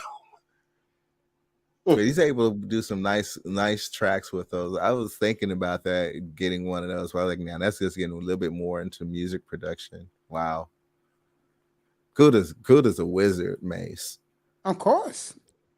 I'm honored that I was his first pupil. You were? Yeah, 2 years ago. I didn't even know. I barely knew the guy. And I asked him, I said, yo, you a DJ, right? He said, yeah, in the chat room. And this guy's, because we used to always hang out at this guy's chat room. Game changer. So I said, can you help me build a radio studio? He said, yeah, come by tomorrow night. So I come by, because Kuda back then used to start his shows at, no joke, 3 in the morning, bro. 3 in the morning? Dang. Kuda, yeah, it would be late because that's how I caught him. He was late at night. Kuda's 3 in the morning. He stays on to about noon the next day. Boom, dang. So he goes, hey, Mace, you here? And I'm like, yeah, I was half asleep. Because I was listening to him, because I listened to him late at night on his old time periods, and I would go right to sleep. So he said, hey, Mace, I'm doing this for you, bro. And I came right up there, and I just sat there in the chat, and I was writing everything he said. As the great Laura has joined us, your Texans had a banged up day, my friend, weekend. I told you that. Everyone's saying it too. But anyway, back to Kuda. And he told me all of his tricks. And I listened, and I started buying shit. I bought the computer first, the laptop. It was $1,700, and HP built it for me, and they gave it to me for $1,400. Then I started buying. Then I got the Rodecaster. That cost me $600. Then I bought this mic. That cost me. I got this mic on sale. And then I started buying accessories. So, All Mace. right. So, What's up, Mace. bud? So check this out, Mace. So what's up to everybody? Salute to everybody, Mace. What's What's up? up, brother Laura? What's up, man? But Mace, what What's about up, all that brother? equipment? What about all that equipment you got in the box there that you bought that you ain't did shit with? You gotta realize, Mace, you probably have nice stuff right now, and it wasn't because you got sick or anything like that. Laurel, I'm the type of person, I'll do it when I'm ready. But Mace, you told us you was gonna do it like 8, 9, 10 months ago. Well, I'm lazy. I'm not gonna lie about that. Yeah. I get it. We can all be lazy at times, right? I ain't gonna lie, putting up them acoustic panels, I tired out doing this. Hell shit. yeah, I gotta do this for myself. Fuck out of here. I'll take a break. Damn I it. got 2 giant boxes of soundproof wall. Nigga, like I put a and what I was about like, they didn't tell us about this and the part. lights you had? You supposed to have lights going. You supposed to have lights going and all that shit, bro. Like real talk, man. dude, I got the lights. And now listen, I got the green screen. Now listen, Oh, that's it. I'm not getting no nicer. Nicer, come off of mute because I realize you have some fire beats, right? Now, nicer. You were probably sampling some things that you probably shouldn't have sampled. And and that's probably why you got shut down, right? I mean, I'm not saying your beats are trash, but you were sampling some things that you didn't have permission to, and that's probably why your channel got shut down. Are you here, nicer? But I'm here. My channel did not get shut down. I decided I got one copyright strike when I used um a beat from Tevin Campbell's Can We Talk, the instrumental, and I had Go Professor on that video that I made. It got a copyright on it. But my music channel that I have now, it's all original beats. So, There's no, so, it's all copyright free music. so you shop. So are you shopping it to like YouTubers who are in y'all little circle to say, "Hey man, when your show come on, play my beat." Are Yeah, you she doing don't that? have to. I was the first Right, one to that's tell her. what I was the first one to tell her that this would be the exclusive platform of her music. Told her Yeah, I that get months yeah, ago. that's what I've been putting on my channel. These are copyright free beats that you can play on your show. No problemo. The YouTube shouldn't give you suspending your live streams and all that bogus stuff that they be doing. Hey, nice. Have you ever went on those sites where you say play my beats for free? And that'll get you a lot more exposure too, because because people go through those sites and they like look for tracks, not necessarily like to put to like like to put music over or whatnot, right? But they just look for them to like just like for those nice beats that start their streams off and things like that. And I think Stream My Beats or whatever, right? Copyright free. I mean, it's like a lot of sites out there. So if you're good enough, a lot of people will like hear it and then they might actually like hit you up like in the background, like, look, hey, make a dope track for me. Another thing, getting your beats mastered. That's a big thing right there because anybody, not anybody. A lot of people can go on like platform, not some of these platforms, right? Even like when they had the Fruity Loops going hard, right?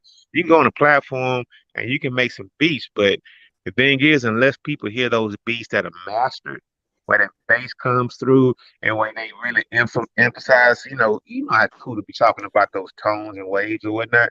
I mean, unless you get it mastered, people don't hear what that real beat will actually do. Because you know how people want to hear that when like when it master, right? You can be driving in your car and you like feel that bass in your body when it's hitting in your back or whatnot, instead of making it having it sound like, you made it in the basement. You get what do you get what I'm saying? Yeah, I know what you're saying. Yeah. So that's what a lot of money at is getting that stuff mastered. Getting it like that at fine tuned quality, and that's a true skill set. That is a true skill set. You ever thought Yeah, about? I'm getting to that point. I'm working my way up to that point. It's like I told Mace earlier. I fully respect the creative process, and I do want to grow as an artist to be able to put out the best music possible. And I want people when they hear it, they're like, oh yeah, that's definitely nicer. Because I'm still finding my sound. Oh, okay, well, nicer. Here's one thing. You are not the artist. You are the producer. So get yourself in that mindset. You're not the artist. You are the producer. And the producer controls the sound, they control all of that. So I don't know if you Exactly. like necessarily want to sell beats or you want to like produce music because there is a big difference between Yeah, selling no, I get your point. Okay, Is that's that all. is that me echoing? I don't know. Yeah. Is it me, Mace? Let me see. Talk again, nicer. Yeah, mic check. Yeah, it's Yeah. nicer. Okay, I'm gonna hop down and come back up. Okay, sweetie.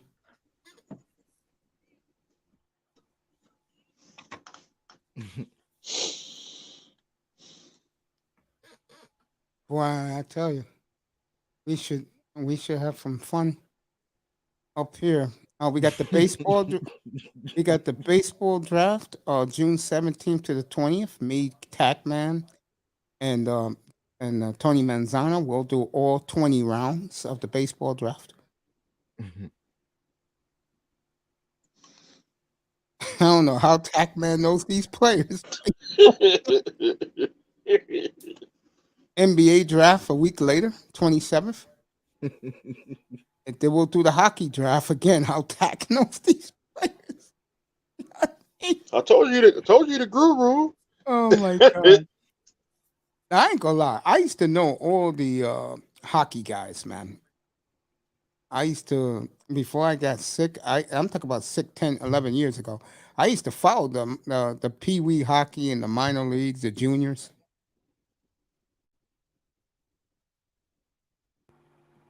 Probably the best run draft in all of sports is the NHL draft. They know how to do it.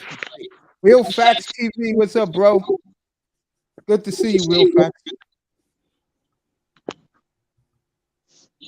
Yeah, bro, I appreciate that.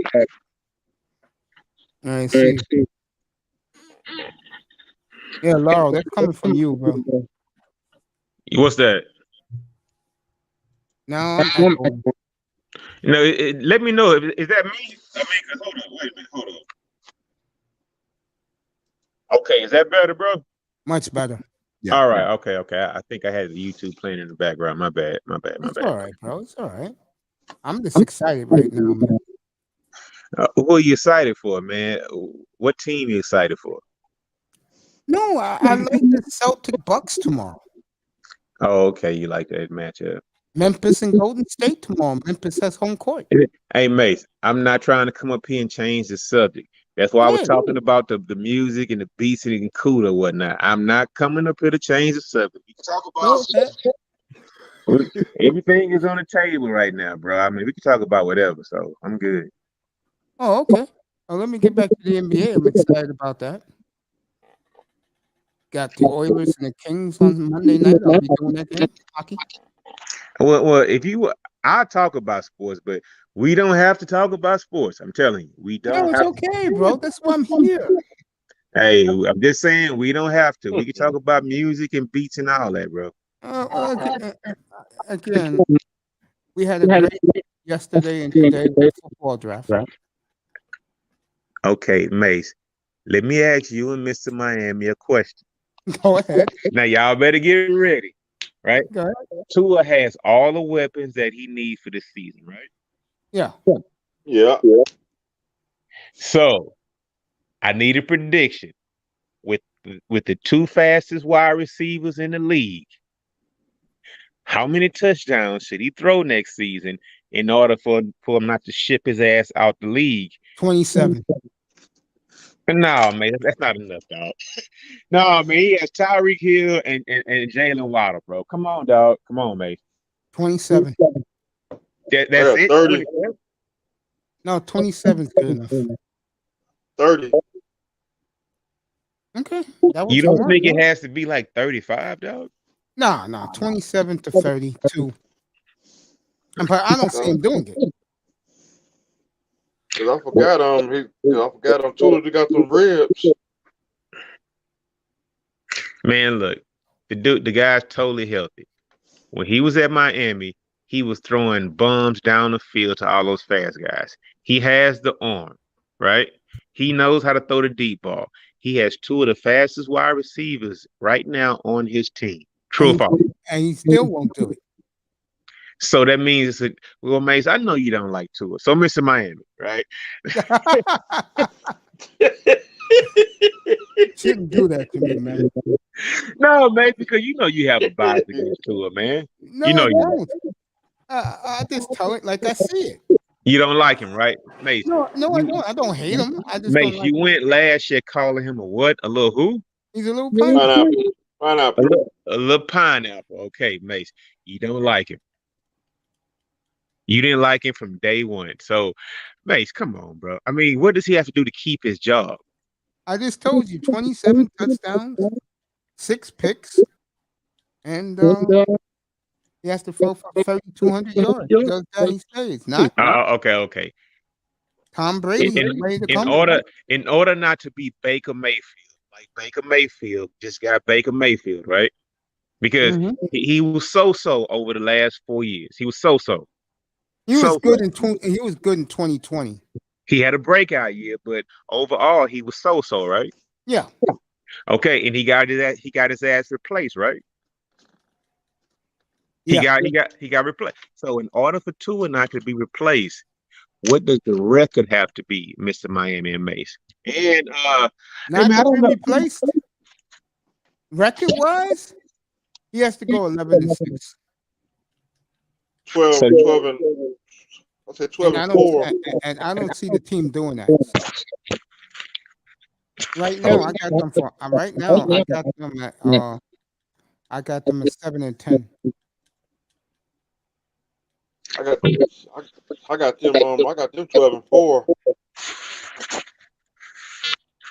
God damn, Mr. Miami, 12 and 4. You talk about me being biased. I mean, you know, when I hear that, do you guys have the last place record or something? No, right? No, we second place last year. So second place. So you guys are gonna go against all that good and you know what, Mace? Who is the other person? No disrespect on the platform right now, because I haven't heard him a lot on the platform because that's Raven Knight. That's who? Raven Knight. Raven Knight. Okay, what's up, homie? Oh, what's up, homie? What's up with it, man? Yeah, man, bro. Look, Mace. That guy has to show up next year. He has all that speed. Does he still have the defense? We still got the defense. The defense is loaded. Okay, so if you got the defense, you have two of the fast. You got two of the top. You got two of the top three fastest players in the league. Let's say top 5. All right, you got two of the top 5 fastest guys in the league running the on the outside. Now you guys do need a big body in the middle. You guys need somebody to go across the middle. So what's your tight end situation looking like? Probably the strongest in the league. Okay. So Tua has all. Okay, what's the running back situation looking like right now? They suck. We got a running back from Arizona. We suck at running back. Okay, but you know what? Running back is kind of plug and play. You guys can find a free agent in the off season. We did. It got the kid from Arizona. Okay, so Tua has everything he needs, right? He has the offensive line. Yeah. He has the tight end. He has the fast receivers. He has the defense. So basically, it's on Tua right now, right? You damn right. 27 touchdowns, not gonna get it, bro. It's not. More like 35 to 40 touchdowns. And we'll have a new quarterback next year. And you're fine with that, right? Yeah. See, Mace, you don't like him. No, I don't. And I just asked you that 5 minutes ago, and you said you don't have a problem with it. I don't have a problem if he gave 20. Hold on. I said if he did 27-6, he can stay. That's what I said. And a full apology.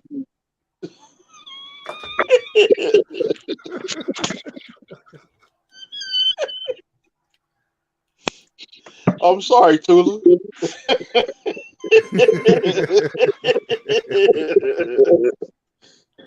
Yeah, hey, Raven Knight, man. I know you probably wasn't here, but man, Mace used to go hard on Tua, man. Mace hates Tua. Mace hates Tua more than anything in the world, bro. Why? Well, why do you hate him? Mace? Because I don't like pretty boys.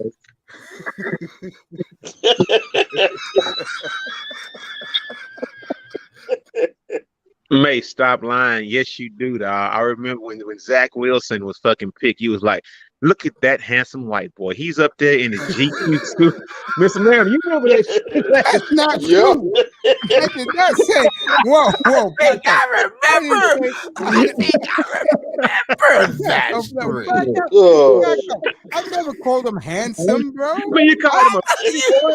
I You called said man, Mace. I was here, Handsome bro. white Mr. boy. Miami was here, dog. Mace, don't count, I dog. was no, I'm not capping. I talked about his arm. I was marking about his arm. Like you Mr. said, Miami, he can hold up, focus Mr. on Miami. what's You the going on. co-host, dog. What did Mace say about Zach Wilson last draft, dog? He not gonna hold. All you gotta do is just tell the truth. He not gonna host against you, bro. I never called him handsome. Mace, you realize your footage is still up on your channel from last year's draft, right? Yeah, Wait, you can pull it now up. wait a minute, hold on. Here's the thing now. Tack Man, who came up, he was supposed to be the co-host of last year's draft. Zach Wilson was picked kind of high. Number two. We can actually go to your footage last year during draft night and pull up what you I never called him handsome. I love his arm. I like his skill set. Cause last year I moved from I moved that day. Well, Yeah, last yeah. year was me going crazy over Jalen Waddle. Mace, listen. You remember when Sir Anthony came up and challenged me last year, right? Yeah. Mace, I would challenge you right now. If you played that tape from last year's draft, right? I guarantee you said, "Look at that handsome young man." I may have said that, Dang. but not. But No. What I'm saying is, so the reason why I'm doing that is saying like, there's nothing wrong with Tua being a pretty boy, pineapple. It's nothing wrong with that. He's not Jordan Love now. Bro, Mace, did you see all those guys? Man, I saw a guy go up. I don't know his name. He walked on the stage wearing fucking pearls around his neck, dude. Did you see that? Yeah, I saw that. Come Yeah. on. Hey, Raven, did you see that, bro? Yeah. I caught Man. it. Like, okay, We love new him, age. George. New age. You know that. Move over. I'm gonna leave that alone. Hey, man, no, but it happened, though. And the thing is, nobody wants to say anything about it. You got a young man going in the NFL, right? And I think it started before Zeke, right? But you remember when Zeke was out there, like, in the suit with his, like, shirt, like, halfway up his... Yeah, Man, he bro. likes to show off his abs. Okay, but that wasn't the place to do it, though. But when this dude walked out with those pearls around his neck, dog, come on, Mace. Come on, man. Thank you, Tack Man. They're gonna be prima donnas. Before that, welcome to the NFL hit. Man, fuck you, Tack. Hey, hold up. Tack was here too. Tack, you heard what he said about old boy for the Giants. You heard what he said, bro. You heard what he said, right? I mean, come on, Tack. Come on, dog. I thought you had my back. I thought we was bros, man. Come on. Tack me. Me and him are bros, bro. And we bros too, but Mace, you said it, dog. You said it. I mean, I'm not saying no. It's nothing wrong with having like dude love or bro love or whatever. Like if you love a player, but Mace, you like go hard for Jordan Love. You damn right. Let Jordan Love go to Miami or Atlanta or Green Bay. I mean, Mace has mad love for Zach Wilson. He does, right? Yeah, I did. Yeah, I still do. You got mad love for Carson Wentz, right? I like Winston. That's what I'm saying. Hey, Mace does not like black quarterbacks. That's not true. What the hell you think Jordan Love is? What do you think I'm riding down with Jordan Love? I mean, but Jordan Love is like borderline, dog. No, he's not light skinned. He's a black man. Man, come on, man. Hey, but you know that guy Malik, though, right? Yeah. Malik Willis, right? Yeah. The thing is, Tennessee. it's like him and Trey Lance, those are like buddies, right? Yeah. Now, last year we were calling for that guy to be like a #1 pick overall. What the fuck happened? That's why I miss Tack coming up here and talking like Tack. I mean, look, Tack, come up and tell me what the fuck happened to Malik, bro. What happened? He was supposed to be the #1 pick overall this year. What happened last year? I know he's gonna put it in the chat, in a second. But Tack, man, what happened to Malik, bro? What happened to him, bro?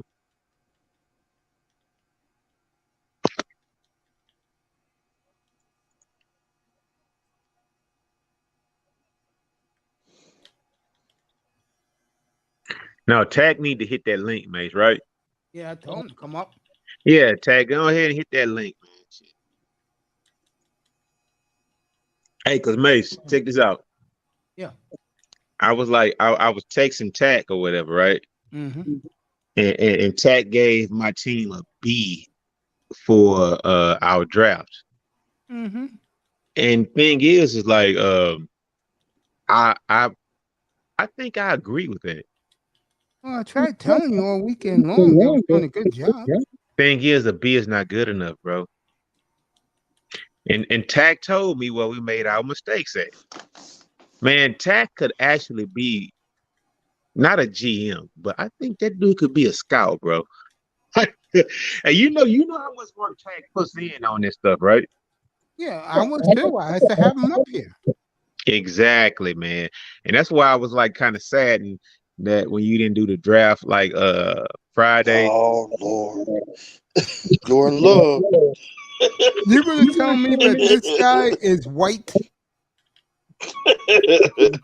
Man, that guy's borderline, Mace. I'm just telling you, bro. He borderline. I mean, does he have 2 black parents? I mean, I'm just saying, dog. Cause that guy out of Cincinnati, I think it's Cincinnati. Man, look. Yeah, I know what you're talking about. Mace, let me tell you something, bro.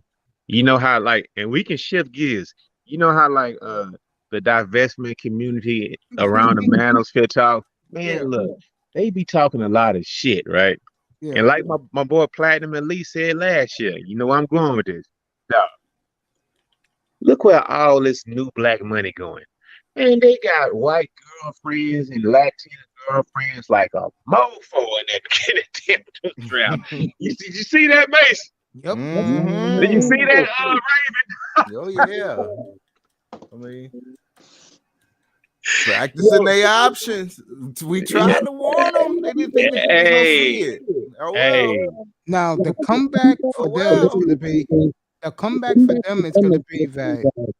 that the only reason why they wouldn't is they're going to be making millions of dollars. That is true. Man, come on, bro. No, that ain't true, dog. Yes, it is. That's not true. Because the thing is, man, look at your family members. I mean, the younger ones, right? The younger ones. Yeah. Yeah.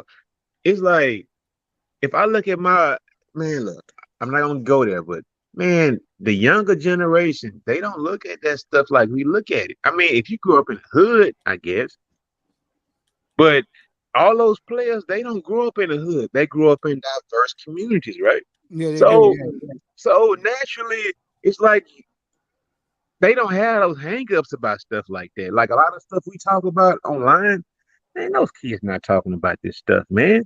It's just like they rock with who they rock with, and they not into it.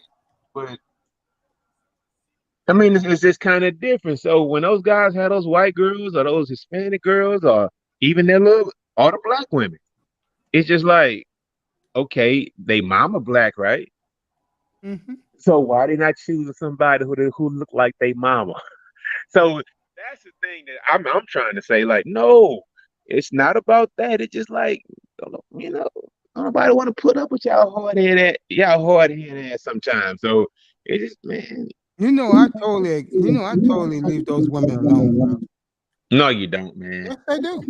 No, you don't. Yes, I do. I live here in New York City, bro. 90% of black women working class, they all date out. You see it now because the weather is nice. Oh, okay. So what do you think? So who had the hottest girlfriend in the NFL draft this year? I don't know. I really didn't pay attention to it. Oh, no worries, no worries. They're gonna have their little thirst pick spot next week. I think Man, I think the white guy, the offensive lineman got the black chick. She was pretty hot. man, fuck all that. Fuck that. Who was that guy? Who was the second? Oh, no, not Malik. Who was the third guy drafted in the draft at quarterback? He went to Carolina. What was his name? No, what's the kid from Mississippi? Dang. No, we gotta look this up in real time. Hey, I'm right, gonna look it up right now. we gotta look this up in real time. But it was like a light skinned guy. I think he probably came from Cincinnati. I don't know. Him. I'm not Yeah. He went to the Falcons. Yeah. His Okay, whole what's his family. name? What's his name? Oh, I forgot his name. And I should know it. Let's look it up. Let's pull it up, mate. Let's put it up. We with the shits tonight. I don't have shit to do. We with the shits tonight, bro. Pull him up, bro.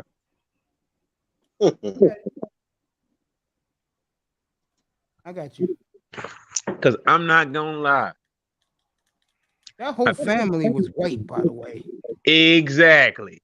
And he had like an extremely light skinned daughter, right? But he had a Caucasian girlfriend. But her mom or his mom, I'm not sure. Man, them bitches look good than a motherfucker, dog.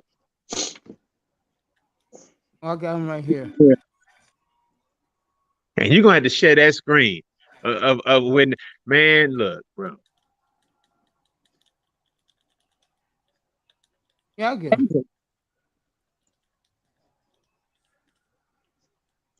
I mean, I forgot his name, but I can look too for shit. I might get disconnected if I start like dick. I'm on my phone right now. All right, the kid from Cincinnati. Let me do this.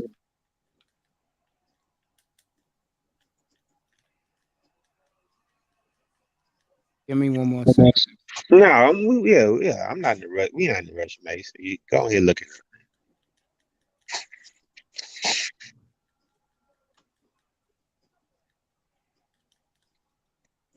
All right. Falcon. I got him. Tell you his name in 2 seconds.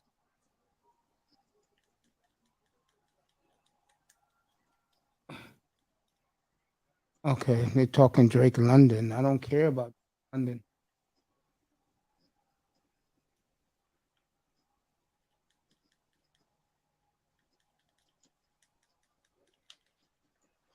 All right.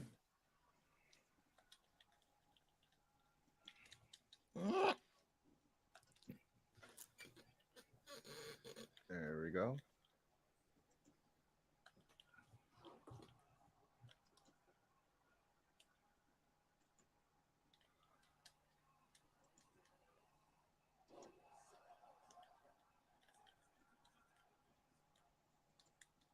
Desmond Ritter.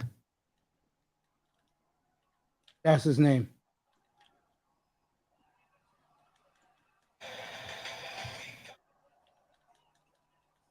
Desmond Ritter from Cincinnati.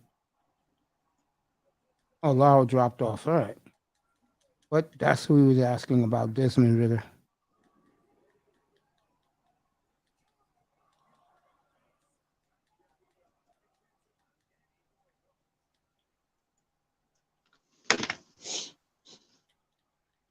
So Laurel will be back. I still got the draft on the DVR. Hey, that draft is over. No one I really cared about got picked. I don't care. Relentless, come on up. Tack will be up soon. I don't care about this draft. Now, next year is a different story. You know how I do things up here when the Dolphins have multiple picks. It's like a war room in here in December.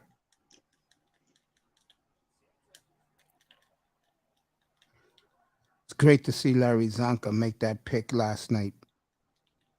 So I was happy last night to see Larry Zonka. Greatest Dolphin to ever wear the uniform, folks. Thanks. Miami Dolphins for life. I gotta find out when they're having the 50th anniversary reunion. I will definitely get tickets for that. I'll go down to South Florida. Desmond Ritter is his name, Laurel. Okay. You can't play the video because we don't need you to get struck down again, right? No. But, however, do you have a still shot of what him, his little daughter, his wife, and the white chick, it could be his mom or whatever. Do you That have was his mother. And I think his sister too. So you have a shot of that, right? That was his sister? Yeah. So who was the little baby girl he was holding? Probably his daughter or his niece. Well, I could be mistaken, so I don't want to just go and like just put it out there like that. Let me do it. Let me get it for you. Hey. What's up, Relentless? Yeah, what up, man? It's What's chill. up, brother? What's up, man? What's up? Just came off the phone, man. I'm saying, sure you talking my ears off, man. Oh, man, I'm telling you, bro. Listen, man, did you hear? I wanted to talk to you about this, man. I know you probably gonna say you're gonna leave it alone, but I wanted to talk to you about this, bro. What you think about what Dwayne Wade said like yesterday, bro? That he used to wear heels. Yep, and dress up as a female and shit. No one like look. Oh, hold on, wait. Dwayne Wade said that shit? Yeah, yesterday. To who? Dang. The media. You know what, man, dog, man. Hey, I have, man. Look, I have to go in and listen to that. He said that shit. Yes, he did. And Law, you're right. There goes his kid and his woman and his baby.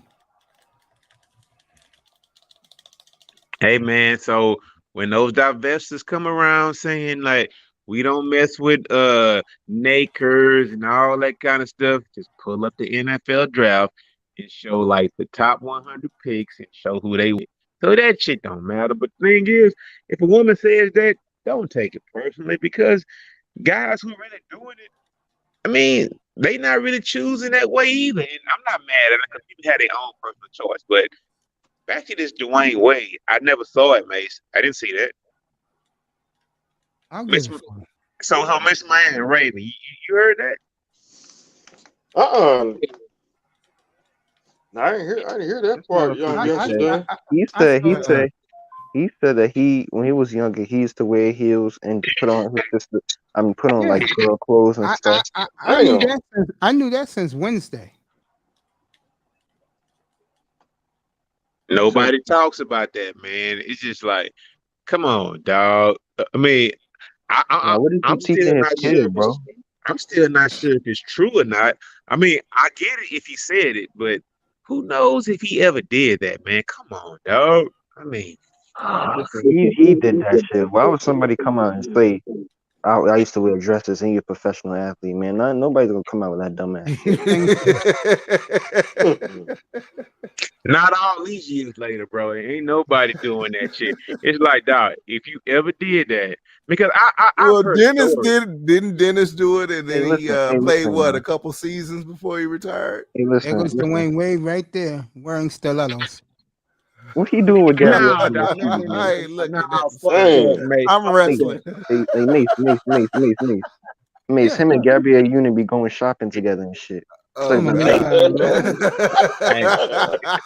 look. I'm not as old as he be like, Gabby, this shit look good on me. Hey, listen, I'm not as old as Mace, but I am like 6-7 years younger than Mace.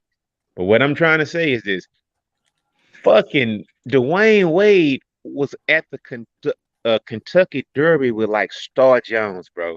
And this was like right before Dwayne Wade, right before LeBron went to the Heat, right? So this was like 2010, 2011, right? And everybody was like, fuck, Dwayne Wade, why you fucking with Star Jones? Star Jones was used to be like an obese woman, like a real big woman. And then I think she had some surgery and lost the weight or whatever. But Bro, you had the Kentucky Derby with Star Jones, bro. So Dwayne Wade has always had like some strange shit going on in his head. And this was a young Dwayne Wade. This was like under 30-year-old Dwayne Wade. And he was Star Jones. So Dwayne Wade, I can agree that he's probably like fucked up in the head. Y'all can go research it. It's pictures on the internet. Dwayne Wade and Star Jones at Kentucky at the Kentucky Derby, right? Man, there's no way why NBA player in his prime. And everybody know how cold Dwayne Wade was. This was pre-LeBron, right? Dwayne Wade is why he went to Miami. And he fucking around going to the Kentucky Derby with Star Jones, bro. So I think it's something wrong in Dwayne Wade's mind, but I never thought it would go this far, bro. Nah, but you wanna know what's weird? Bro, I literally grew up with I'm the only boy. I grew up with the 4 sisters and a female cousin, bro. So basically 4 females. It Me never too. Me crossed too. my mind. Plus my mom too. So that's 5 females in one house. Plus it never crossed my mind. You know, I'm gonna wear some of their shoes and some shit. What 3 the fuck? brothers. I got 3 brothers. What type of shit? No, 2 brothers. I don't think so. No.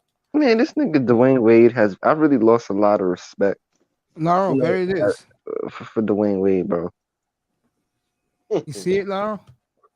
Just his heels, bro, and clothes. Are you Yeah, I serious? mean, I see it. And how does a 10-year-old know he gay, bro? You 10 years old, bro. When I I was don't 10 years know. old, listen, I when know when I was 10 years old, I was watching SpongeBob and eating fruit snacks, bro. when I was 10 years old, I was Don't stuck go in there, my mate. Don't go there, mate. Don't go there, mate. Mate, when you were 10 years old, y'all were probably fucking I mean, the best game y'all played was probably hopscotch or something for the women and the guys. hell no. When I The was 10 guys years old, always played basketball when and I was played 10 years football. old, bro, I was eating buckets of Kentucky Fried Chicken, See that, and that's fucked up. Damn. And that's living on fucked up. living on the toilet half the time. No, but that's fucked up. I mean, however that happened is fucked up. But man, bro, I remember playing tackle football in the fucking street, bro. Yeah, Even though the concrete. park was around the corner or whatnot. Bro, I mean, it's just like we didn't hang with the chicks like that, bro. I never hung with the chicks, bro. So Wait, don't see, I look was at me. No, I'm not. different. I was different. I was a little simp when I was younger, but still, it would never cross my mind. Oh yeah, let me put on some heels and shit and walk outside. Nigga, I'm trying to put on some Jordans. This nigga over here playing with heels in Chicago, bro. It's not even like he grew up in fucking. Yo, bro, like I Bro, said, I living can't in New believe York, you grew up in New York too, young man. Yo, women never paid me attention, so I wasn't playing no girly games, bro. No, I get that. I get that, Mason. That's cool. nigga Mace was But doing what? patty cake and shit. And that's cool. What I'm trying to say is, dog, listen, Dwayne Wade, bro, you always been good at basketball. When the fuck did you have time to do that? And the thing is, man, look, black men can be under a spell from their mothers. We can be under a spell because we love our mom. If your mom is fucked up in the head, here is the fucking aftermath. Look at your son. Look at your relationships. Look at all that. Look at that shit, man. It's just like, Dwayne Wade, you got everything in the world. You went and married a mean bitch who was probably just like your mom. I mean, now that stuff trickles down, man. Like not having fathers in the home, like not having somebody to check that shit. Like, dude, if you were in your home when you was a kid wearing high heels, your daddy should have smacked the fuck out of you, saying, "What the Word. fuck are you What are doing?" you Like, And my doing? dad ever Yeah. saw me doing that shit, boy, my dad would he slapped me so fake, man. He would have slapped me so high, I would have flew back to Africa, bro. The way he right? slapped me. Like, where your daddy at, He bro? would have slapped your ass back to roots. Yeah, shit. Over the Atlantic Ocean, he would have slapped me. Then he would have slapped me back to Beirut or some shit, man. He's like, I take your power, pow. Hey, dog, and this thing Zoom, zoom, zoom. and dog, this is not popular, right? But the thing is, the more like female parents who are born, the single women, they think that shit cute, bro. Having that little effeminate ass boy running around like he just they think that shit cute because they have been raised in that culture. Like that's cool. Niggas today Without is a man being fucking around, weak, dog. bro. I mean, Mhm. they think that shit cool, man. And that shit not cool. Because now today we can't even say shit. Yeah, we on a small channel, but if Maeve had 5,000 people on this channel right now, this stream would be shut the fuck down, bro. Just because we telling the truth. This the whole generation is fucked up, bro. You got dudes out here. I was scrolling on TikTok. I saw this dude with a wig on, fucking twerking. I'm like, nigga, get your strong body built ass out of here in that wig, bro, nigga. Fellas, nothing is as bad as these young black girls living out their fantasies of Oh being the my white god. man's slaves. Oh my god.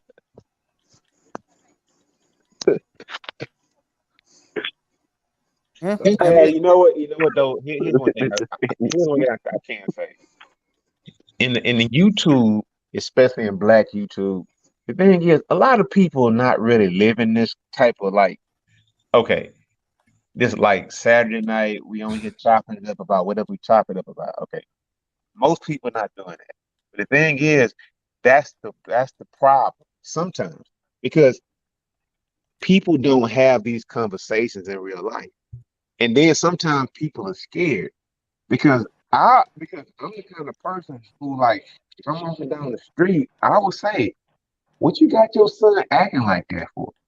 I say it, but you can't say that online because there's so much censorship, and it's just like you get canceled, right? The cancel culture. So I don't understand that, man. It's just like I'm the person to say, "Why is your son this young and he acting like that?" And you acting like that shit cool. No, it's not cool, but I mean, that's just the way how things happen these You gotta catch them when they're young, bro. You gotta catch them when they're young, cause even when you young, like me, I grew up a lot of females, right? So like maybe there was times when I was a kid and I end up picking up a Barbie doll.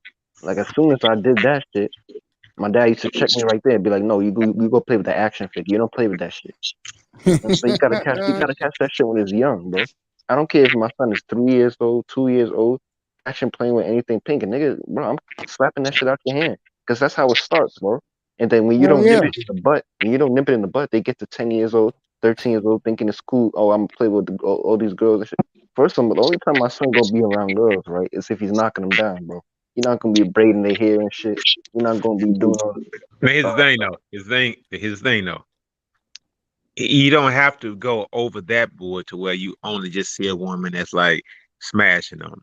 But No, with no, them, no, no, but you get what I'm trying to say. yeah, I get what I'm trying to say, but you shouldn't go that far. But the thing is, it shouldn't be that far as like like slapping a toe out of a hand. The thing is, that should be like an innate thing. Like a boy should like grow up and be around his fucking father. They really should. And the thing is, when that don't happen, there's like a serious lack of fucking masculinity that comes around with being around chicks all day, every day. Definitely. And Mhm. then Definitely. and then Well, after glad I that, ain't coming and like then that. after that, Shit, your I was only around and chicks then my whole life, bro. and then after that, your side time is I'm on Madden online all fucking day. So you get off Madden playing Madden. I've seen it in real fucking time, man. I've had to fucking bitch slap family members and all that shit. Like, what the fuck are you doing? You letting this dude? I'm gonna leave it alone. There you But go. but the thing is, bro, it's just like you raise children are being raised on like feminine, like men, boys are being raised on feminine ideology in Madden. And when they playing Madden all day, the default is if you fuck up on Madden, man, why you do that gay shit? Why you do that? Like that's the common shit. So you growing up around chicks and those headphones in your ear all day, man, bro, that's gay. That's gay. That's gay. That's gay. Man, that's some programming shit, dog. And I know that shit not popular. But that's programming, dog. It's just like you have no true masculinity in your life. You got your mama and you got fucking the PlayStation Network. It ain't cool. And these lazy hoes don't realize that shit because they don't fucking care. They don't care. And it's playing out in true society right now as we talk. It's playing out.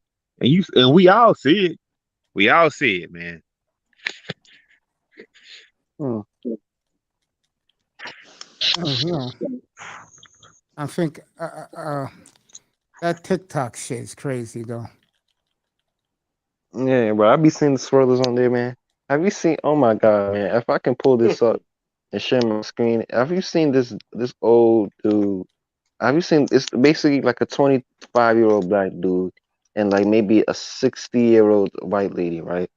The lady's so goddamn old, like her hair is basically like it's almost falling out, bro.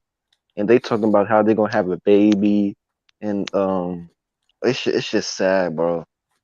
I was looking at that shit. I said, ain't no fucking way this shit is real.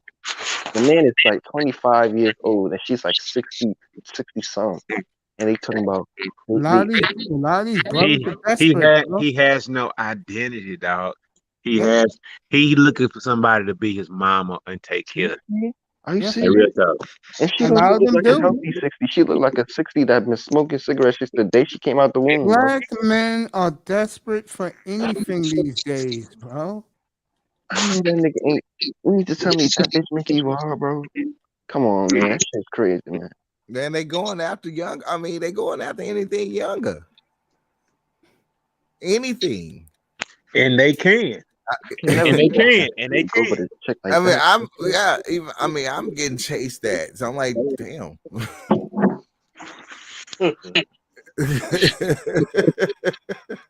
Well, my tradition continues. I'm always ignored. No, but even if you have to scrape the bottom of the barrel, you would never pick up some 60-year-old fucking. No.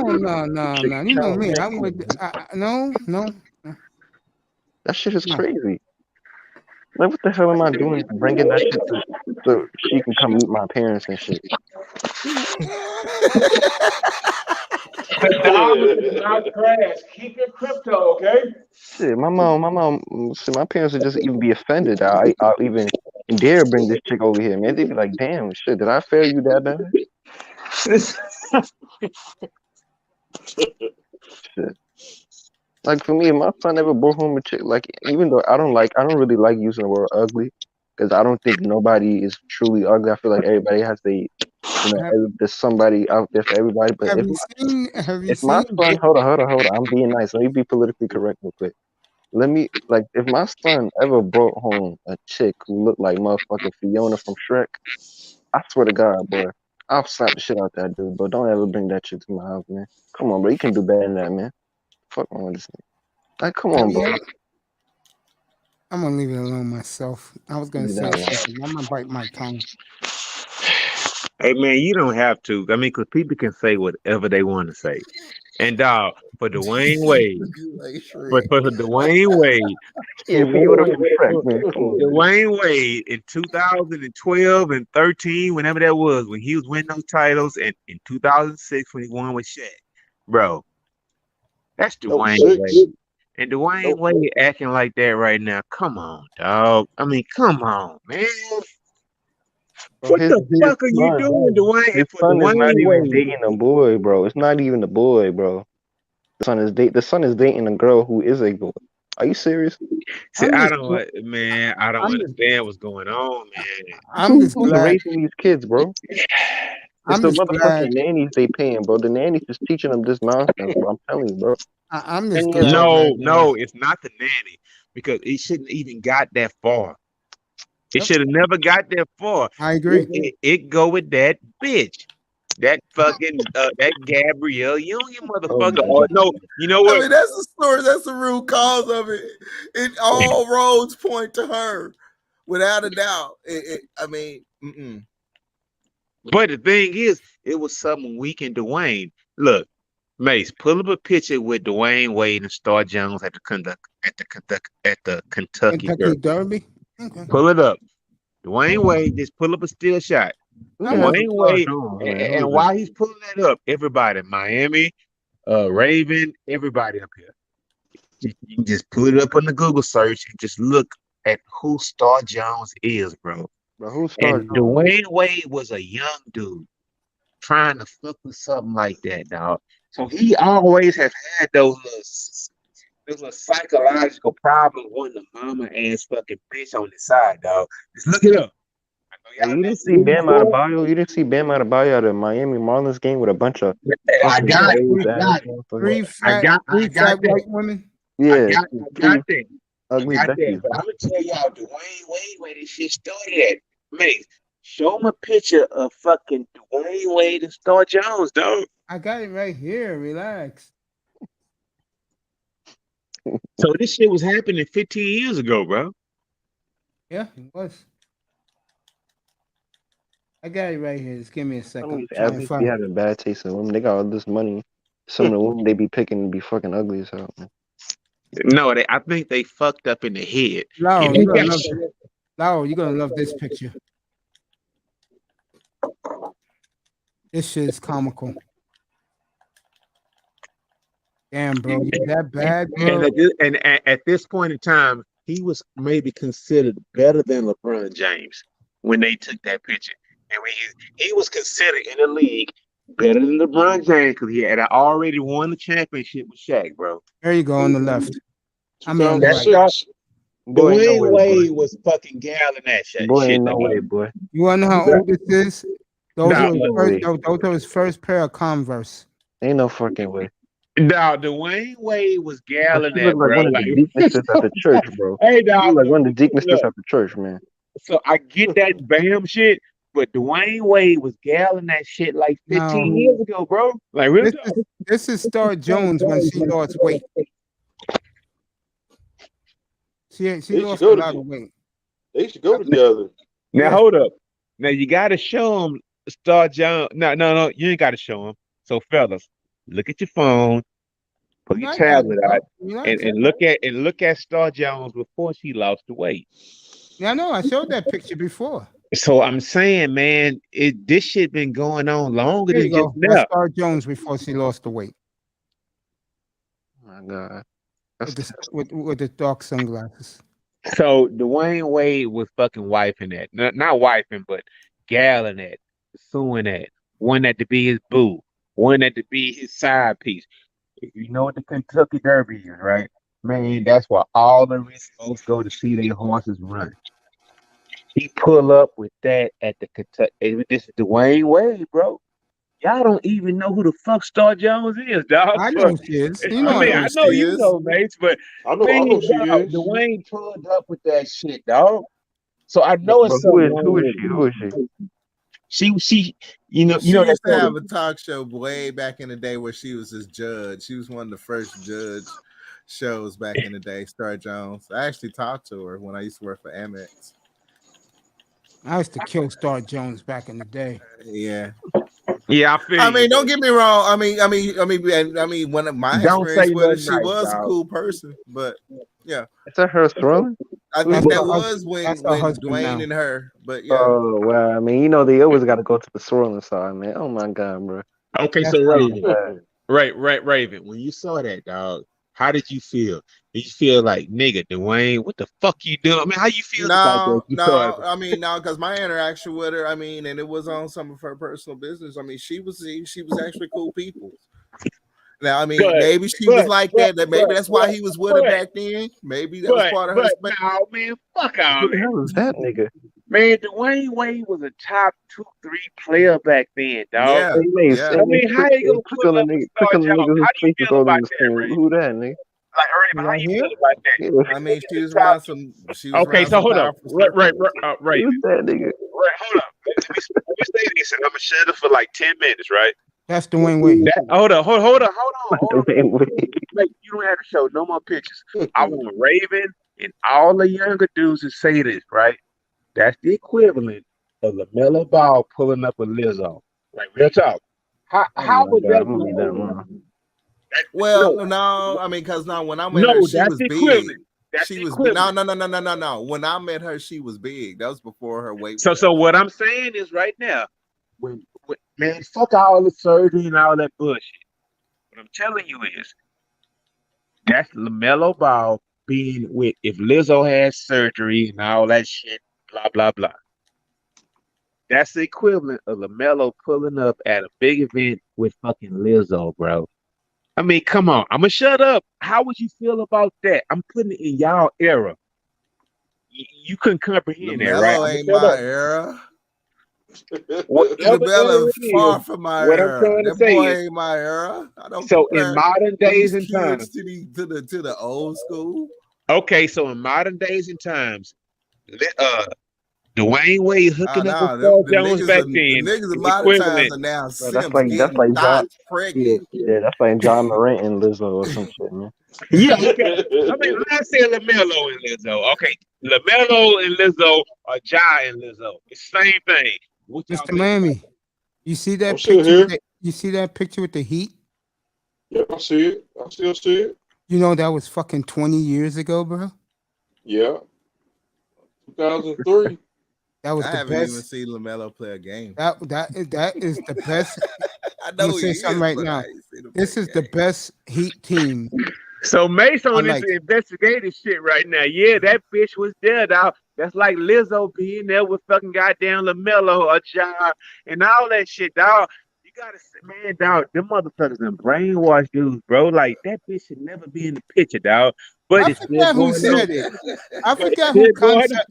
I forgot who concept creator said this a while back when he said that one of the things that the white man do is that they let the brothers know the best you can do is get a Lizzo or the old Star Jones. And thing is, you can see it. You know what? He may not have been lying because because Dwayne Wade and all them dudes, that's like athletic, Man, Yo, look not at not the white. intellectual, Yo, right? seriously, Yeah. look at the white boys, bro. I mean, the black dudes. Look who they end up with. Fucking 400-pound orangutan white women, bro. And they're happy with that shit. No, dog, no, Mace. Look, we gotta be fair. Dudes in that draft, right? Even though them bitches Even have a Honey lottery Boo Boo ticket, gotta do it. they gonna leave. They gonna leave him. I mean, that's nigga that said first honey blue boo boo, love. man. That's that first white love. Look, I love yellow bone bitches, right? I love that little light tint. I love You can caramel enjoy color. them. You can enjoy Yeah, them, look, bro. look. They don't The know how to thing take is, care of though, them. look, I That wasn't is raised sexy. around like white people like that. But can you imagine, like, if you a good dude and you just had that talent, that nigga juice in you? That's what nigga juice is. Nigga juice is like, bro, I'm faster than you. I can juke you. This and that.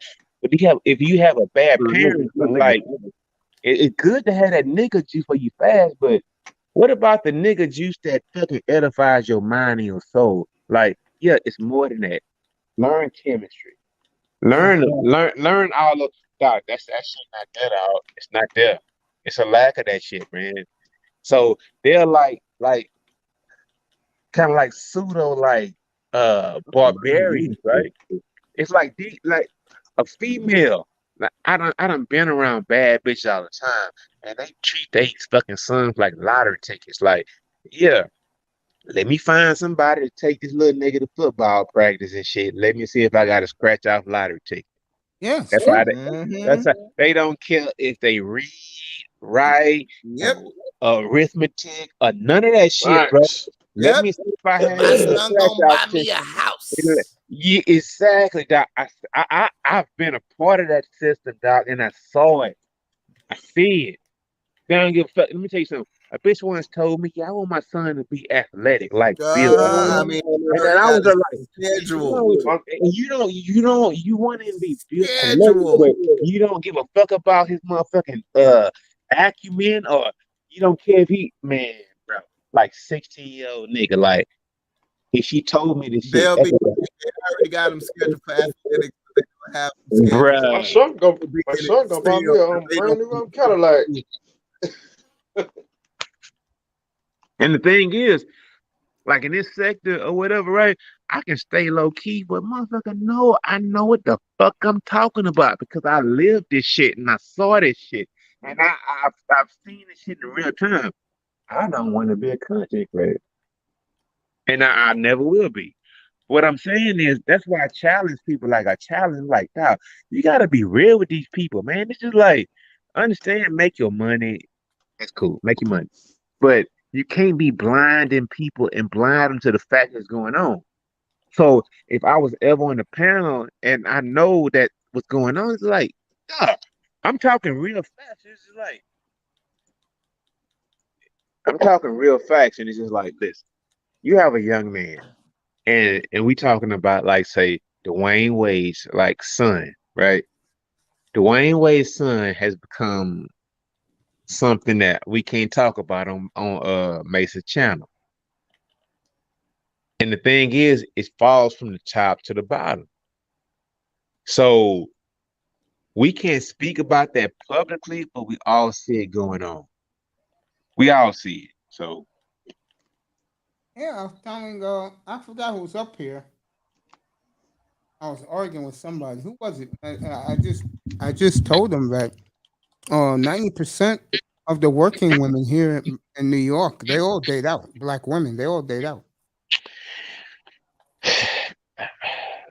man, let them date who they want to date.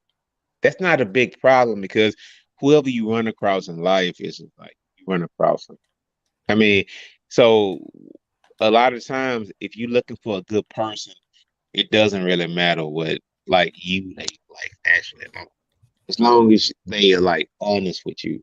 The thing is, I think a lot of people don't understand who's the good person these days, I who's a agree. bad person. I agree with that. I agree. So And I a don't lot like of them are wired backwards. So yeah, when you good, they see that shit is bad now. So when you're bad, they see it as good. Facts.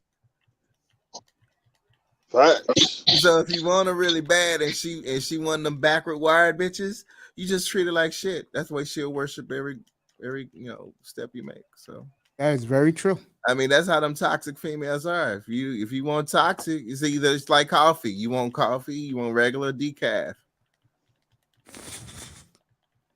Yeah. Yeah. Those are facts. I mean, water. I mean, one got to be accountable for what they share. I mean, we were talking about that on isms. Like one got to be accountable for what they want, and water seeks its own level. So it's like what's going to be drawn to you is what you're putting out. I agree with that. Yeah. That is make yourself available. A lot of people are not making themselves available. You're damn right. People being, what was it, Mace? Monk, was it Monk? Nigga? Well, what did I say? What was that? What was that saying? Monk mode, nigga. Nigga, monk mode.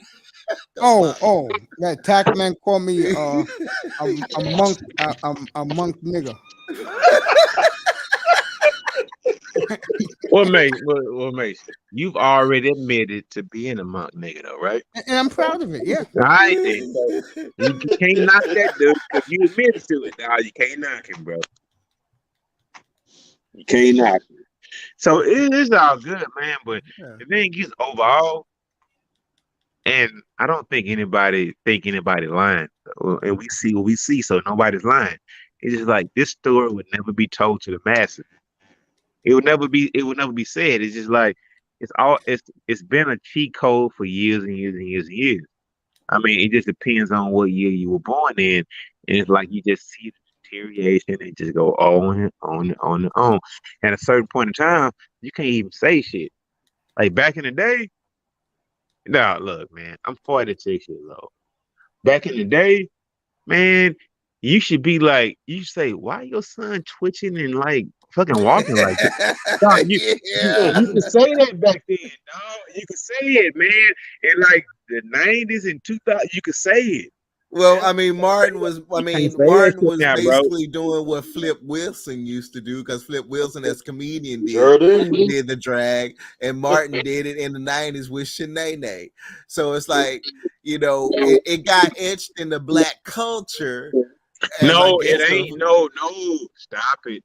They put Arnold Schwarzenegger in a dress too, dog. It's not just black. Oh no, they don't put Arnold Schwarzenegger. So it's not just black. It's not just black. What was his name? What was his name from Ghost that passed away? Patrick Swayze. Patrick Swayze. Wesley Snipes. They put them all in dresses. Dog. Look. Hey, look. It was just, I ain't put my business out here, right? But allegedly, maybe I have. allegedly, I probably worked somewhere and I was overseas or whatnot, and I maybe had went to Thailand before. Bro, Thailand has been taken over by that shit. If you go to fucking Mexico, Mexico has been taken over by that shit. If you go to fucking Brazil, Brazil has been taken over by that shit. I mean, it's just like the media keep that shit quiet like a motherfucker. Meanwhile, you got half the men wanting to be bitches, and it's just like when this shit happened, bro. They've been doing that shit for fucking 25 years. And I'm yet, gonna, nah, they've been doing that bullshit, man. It's just I'm like, gonna, bro. It has to be due to the And, people having access and to. the thing is, this is a smaller platform, so I might get away with saying this. Dog, it's just like they trying to normalize this shit. Like, dudes yeah. walking around here now, like, oh, that ain't shit. Oh, that's a woman. Nigga, fuck you. Who raised you, bro? I'm telling you, it's like that, dog. No, it ain't no fucking substitute. That ain't no semi bitch. That nah, nigga, you gay, dog. If you think that's attractive, and you know that is. Now, I can sympathize. Nigga, if you got tricked, nigga, I see why dudes go off and be going to Come on. jail for fucking 30 years. I can see that. But no, it's just some dudes that sympathize with that shit. Like, no, you were not born like that. You are a boy. You are a fucking girl. No, it ain't, but it just ain't no spine no more these days, dog. It's fucked up. And nobody wants to say shit because it's like a touchy subject because you might lose your job. You might lose your streaming or YouTube channel if you talk about this. No, you are a boy. You are a girl. You better act like it. But when they parents fucked up, it's just like they don't know where to fucking go. And these are tough conversations that they don't talk about. But these are the conversations that people need to talk about. Like if I see a chick on the street and I think she fine and I see something and I'm like, and I talk to her and I'm like, why is your son acting like that? I mean, I would say it. And I think the person I am, how I came across on YouTube, yeah, I'm gonna say it. I'm gonna say it like, why is your son talking like that? Why your son and he's 6 years old? Like, what's wrong with you? Hey, look, I'm glad I don't go to these dark places, bro. It's not dark, bro. That's Sunday brunch, bro. That's IHOP on a Wednesday, Mace. Dude, I'm not going nowhere near that atmosphere. My ass is gonna be right here, fucking reading a book, bro. No Man, way. hey, look, Mace. I'm sad for black men right now, bro. I am too. Dog, listen, bro. They got a whole show. And I don't watch TV because I was so caught up in YouTube. But when I started watching TV again, started leaving this mental shit, bro. TV worse than this shit, dog. TV is worse. It's worse. It's because you don't have a positive black image anywhere in TV. You get a guy like what's his name, Billy Porter, right? Yeah, that was disgraceful 2 years ago. Disgraceful, right? Yep. You get somebody like a fucking Laverne Cox. Makes I was gonna start my channel, dog. You get a dude like Laverne Cox, right? That's a dude, it's a real dude. That motherfucker's throwing the fucking movies on Netflix like the main goddamn character as a fucking woman. That's a dude. That's a nigga, dog. I've seen this shit, but And two black men speak up. This is shit that's gonna continue to happen. And you it's gonna can't, get worse. dog, you can't speak up, dog. That's why I just leave this shit alone, dog. I might come through these spaces just chop it up with you or troll somebody or whatever, but I'm on straight troll mode now, right? And I just drop it in there like, dude, you do see this, right? So you are for the male empowerment of black men. Why do you want this image? Make you saw how it was with Kevin Samuels like 2.5 years ago. You saw that shit. Hell yeah. I don't like men like that. I don't fucking like rock with dudes who fucking like wear perfume and all that shit. No, now I understand this. I understand pretty boys. If you're a pretty boy, you're a pretty boy. Pretty boys fuck all the bitches, dog, and that's cool. Got it. But if you on that sweet shit, I ain't fucking with you, bro. I'm not. And I can't fuck with you. Can't fuck with you. But that's a minority these days, so I just stay out of the shit. Yeah, like I said, stay away from those dark places, bro. Now, mate, when you say that, I was coming to look for you for draft night on Monday, right? I mean, it was on Friday. Thursday night, yeah. Yeah, Thursday night. I'm sorry. Mate, you be in those rooms, dog. Which rooms? Nigga, you be in those rooms, bro. 'Cause you said you gave shout outs, you gave all that. You be in those rooms, bro. I won't be in no divestors room. You know that. No, I don't know. I No, don't know that. I don't do the woman stuff, bro. The only woman's room I watch from the clouds is Sister George and Concrete. That's it. I don't know why the fuck you would watch that, but I mean, go ahead and do your thing. Mace, let me tell you something. What? Yo, back up. What's wrong with Sister George and Concrete? It's nothing wrong with them. They speak their truth as far as their channel goes. But what I'm saying is, I don't feel like any dude, unless you're going over there to shoot the shit. No, I'm in the clouds. No, what I'm That's saying is, Sister Joy, she's cool, but she with the shits. But what I'm saying is, when you go over there, don't try to have an agenda. Don't try to have all that. No. I've never been up in that panel. So it's like, the thing is, one time I like spazzed out on that channel. I think I was drunk. I was drunk than the motherfucker. But the thing is, it was just like, I don't think you guys should be in the middle. Because it was just like, why are women in this space? And I think that caused a lot of problems with me or whatever, right? They're like, why are you in the space? Why are you over here talking to dudes all day? Okay, you over here talking to dudes all day for that reason. But why are you here? I mean, why are you here, man? I kind of like went off, and maybe I shouldn't have, but it's like, why are you here?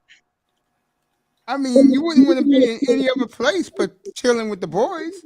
Why the hell you want to be with a bunch of And then you get Mace. Yeah. I told you from day one, the reason why I came to your channel, because I don't want to talk about relationships. I don't want to talk about this. I want to talk about sports. And the thing is, I was here for a year with you, tight in the motherfucker, right? And all I wanted to do was talk about what? Sports, bro. We've been doing that most of the time. So I didn't really, because I have my own situation. I don't have like incel problems with women and whatnot. I think I've showed that to several people, and they've confirmed it. I don't have a problem with a woman. I don't. However, I may have a problem with the repercussions that comes with fucking bad bitches or this and that or whatever, right? And I would share that also. So I'm not different from anybody else. So I understand why a guy might say something like, man, fuck them hoes. I'm gonna leave them bitches alone for a while. I understand that because it's a headache dealing with fucking women. I could have told you that. Man, I didn't need you. I've been living it. But the thing is, it's a lot of fresh fruit in these platforms, right?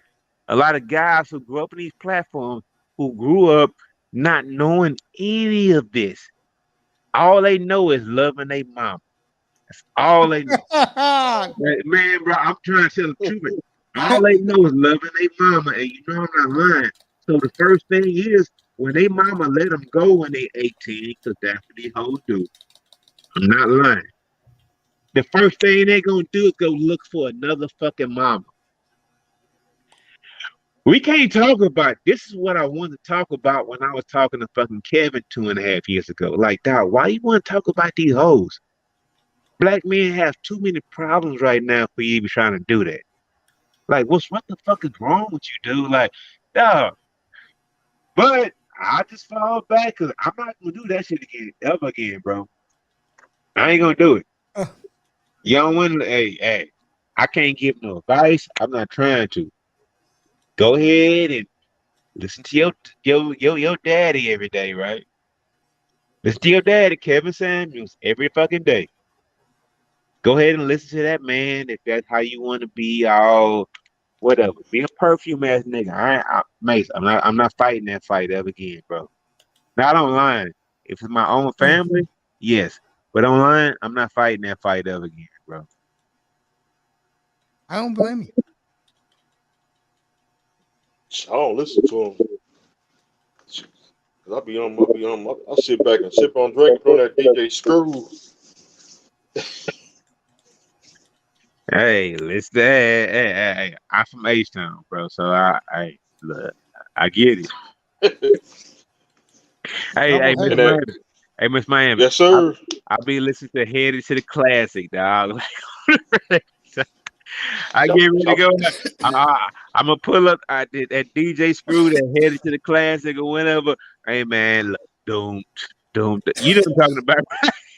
Yeah, Yeah. and Little Kiki and Slim Thug and what's that one dude name from the Screw Click the big Jug.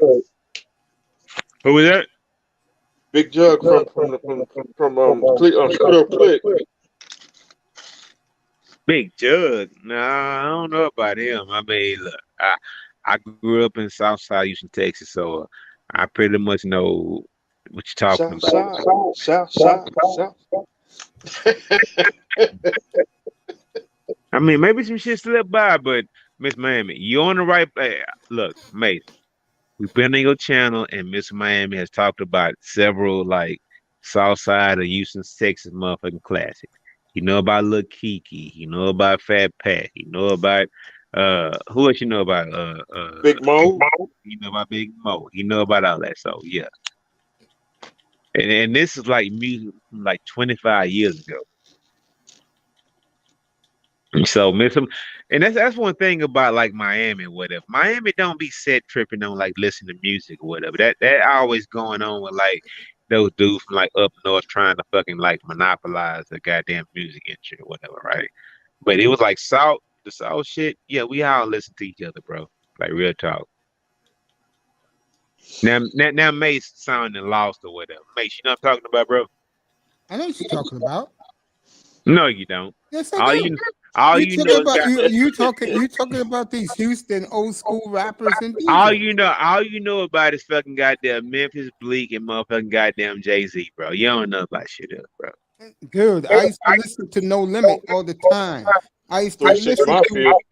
listen to Gangsta Bull all the time. What are you talking about, bro? Well, chime in the conversation in, dog. Big Tony from Houston. Hey, Laura, you know what I did past week I had off, Laura? What's that? I read books all this week. What you read?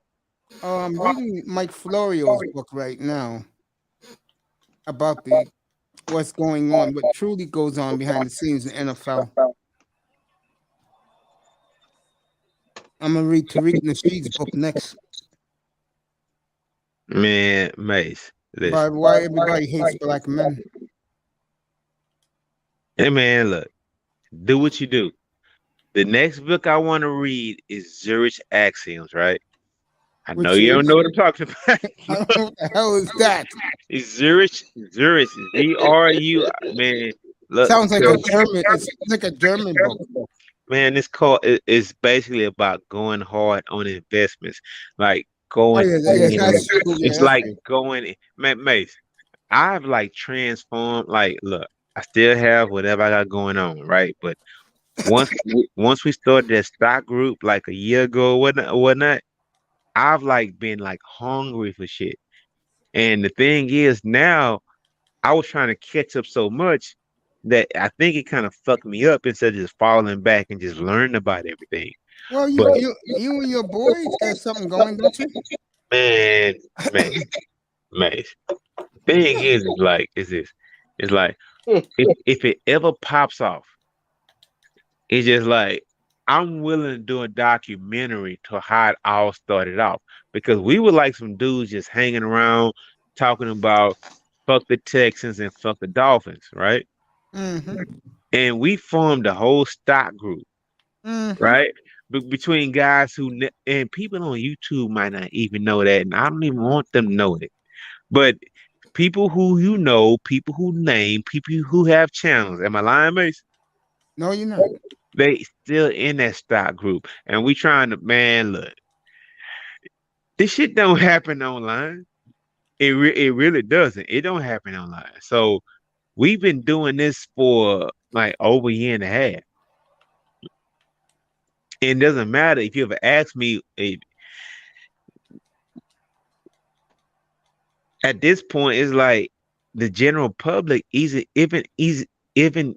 okay. At this point, the general public isn't even welcome because we have our own thing going on, and it's like if you come into the group, and those groups are actually spawned into other groups. And I would say this. It's just like I've been fucking with Ty City for a long time. The information that goes on in his Telegram group, I'm gonna tell you something. The average person, if they try to join that group, the group will say, "No, fuck that. We don't want them in there because we don't want to hear goofy shit." It's just like the information that's going on there in there is so advanced. It's just like you're gonna only slow us down. Now bro, Enjoy that. mate, no. What I'm trying to say is the only reason why I'm a part of that is because of you. The only reason why I'm a part of that little stock group that me and GP and Gope and GP and Lou and all that, and we do that. The only reason why I'm in that is because of you. I've learned so much in the last like a year and a half, 2 years. I was not even interested in it, bro. I'm glad that you're gonna get a nice situation going for you. I mean, but the thing is, what you need to take credit for is the reason why I'm there is because of you, bro. Well, I'm glad. So no, Mace. You need to bask in that glory, bro. Because the reason why, bro, because we were all in a group together, bro. Whatever reason we fell apart, all I'm saying is the reason why I'm in that group because I can still learn from it. I'm glad you're learning. You should come back, bro. Entire city, motherfucker. You act like you don't know nobody no more. I mean, look, Ty fund that motherfucker. Ty City is busy, dog. I know he is. I'm just fucking with him. No, he busy, bro. He busy, bro. I know he is. And we should, as black men, we should all be busy, building connections, networking, because you never know what the next man might fucking feed you, bro. You never know. Raven, you believe in networking?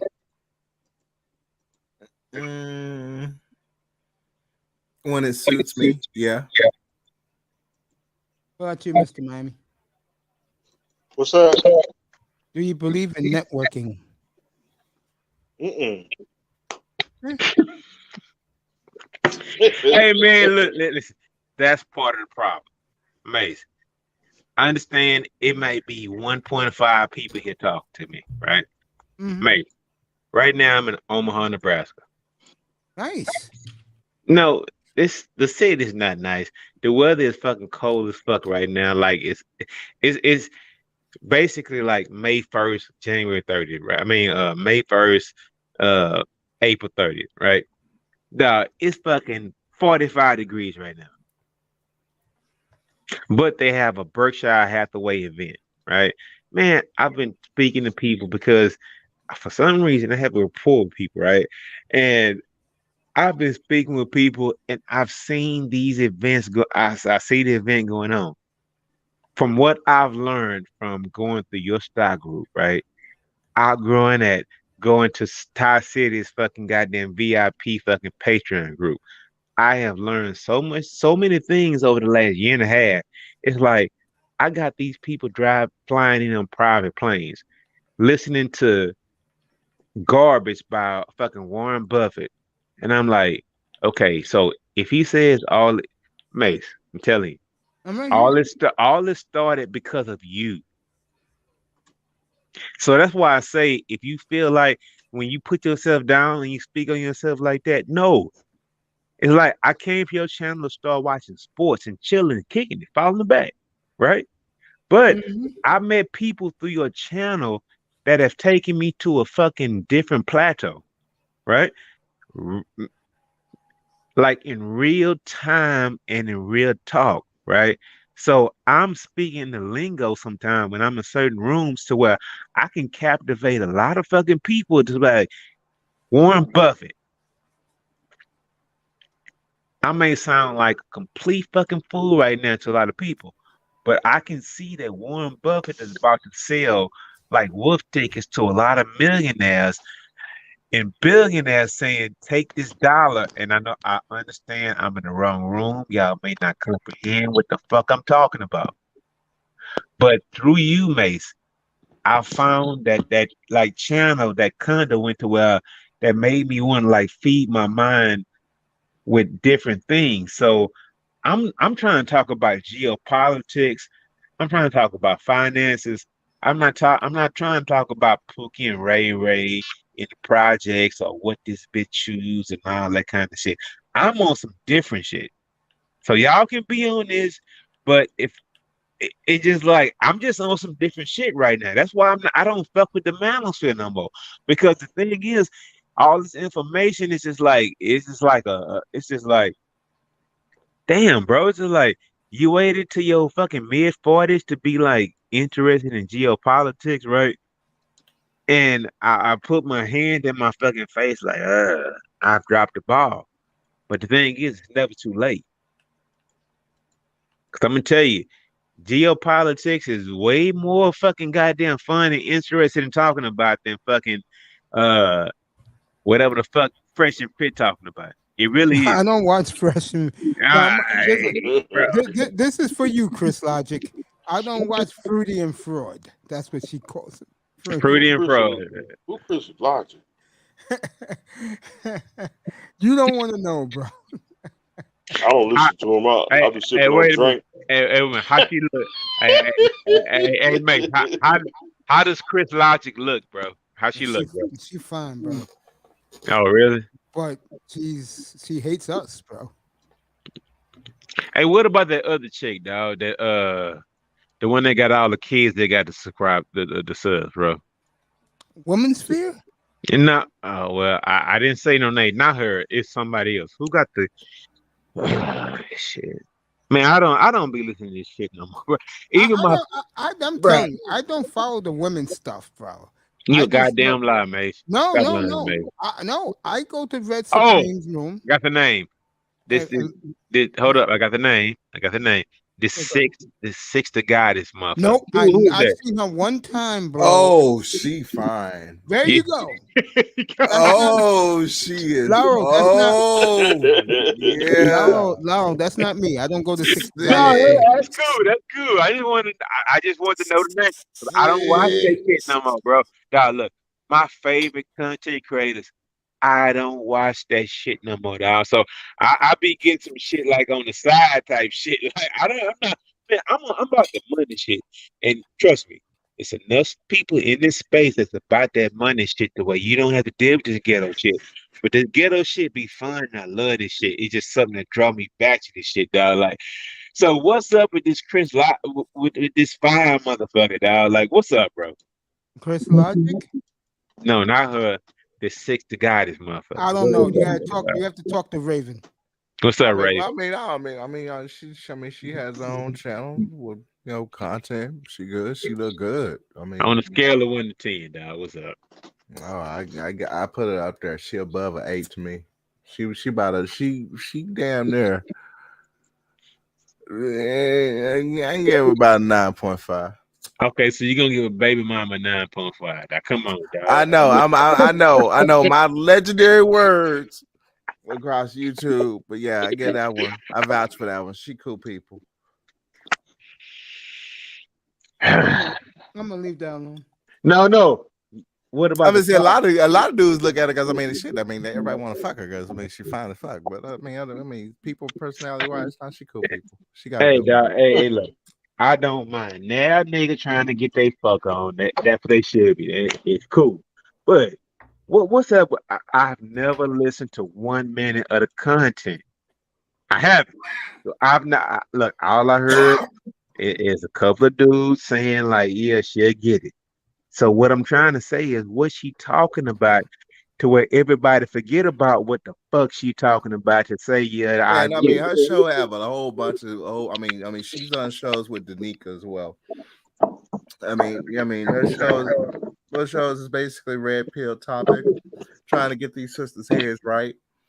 I mean, each sister that's on the positive side of the sphere, have they certain vocal points, and Six has hers, just like Danica has hers. But they've done collabs several times. I mean, yeah, she's a beautiful female. She all right. I've watched a few of her shows, but I mean, she does have a lot of content out. You gotta just look her up. Hey, Just type bro. in Hey, Six the hey, Goddess. hey, Look hey, it up. look, bro. I get it, dog. I get it. I get it. I get it. I get it. And you know what? Man, somebody can clip this shit like a motherfucker. I have never listened to 1 second of Six to God. I just heard the fucking name fucking spewed out. Man, let me find out how that motherfucker really look or whatever, dog. I mean, let me find out. Because I've seen another woman, right? I'm not naming the names. Don't assume who you know who the fuck I'm talking about. Man, I saw a whole bitch who looked like a horse by the face, right? Do not name no names. I don't know why this motherfucker camped up. I guess they felt fucking good. Maybe they was called out. I'm like, fuck. It's like you be talking so much shit about niggas and bitches and all that shit, and you cammed up and you look like a whole horse, right? And it's just like, Leave that man, alone. dog, that credibility goes out the window, bro, when them cameras come on, dog. That credibility go out the window. It's just like you give all your opinion about shit, but once them lights flip on, it's like, fuck, like, but hoes like that, they cause a lot of trauma to niggas. Niggas in the space, they get triggered, bro. I leave it alone because you know me. Why, dog? I'm a Cause you guy know that 'em? no, because I don't get into the woman stuff, bro. I was telling Mr. Miami a story about a certain female content creator that comes up here, and I told him, So now you're well, gonna talk about it, right? no, I'm not. I'm not going to mention any names. But the point I told him was one of the reasons why I don't fuck with the chick is because I know the nigga who be sweating her is gonna come up here and go, "What the fuck you talking to her for?" Now, me and him is cool. Hey, hold up, mate. Let that nigga come up right now. No, I don't have a problem with him. Yo, me and him. No, seriously, me and him are good. Seriously, me and him No, are good. hey, No, we're look, good, Mace, bro. Mace, I'm gonna tell you something, bro. Listen, Yeah, a lot of times I play a lot in this space, right? yeah. I don't take it seriously, right? But I knew a year and a half ago.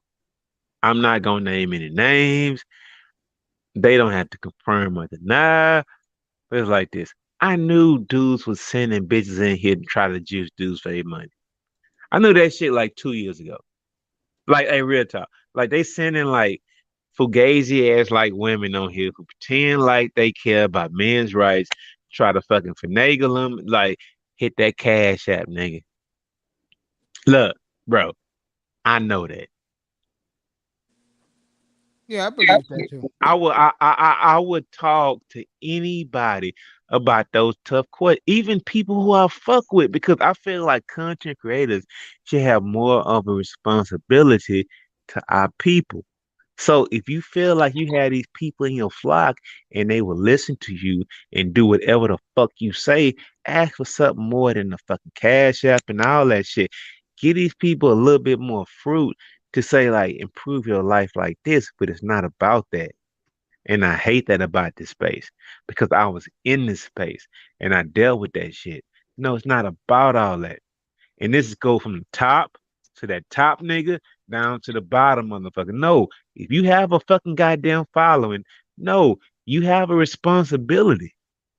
You do. Because a lot of times people are lost, bro. I was lost. I was I would going agree through with that. shit.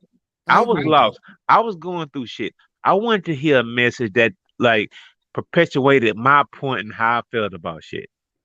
The thing is, it could be a whole lot worse. You never know what people are going through, right? That's why they pin things like that dude doing whatever he did a few weeks ago and somebody died and all that shit.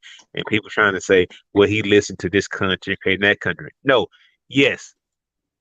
If you on here and not you, Mason. Now I will say that you cool.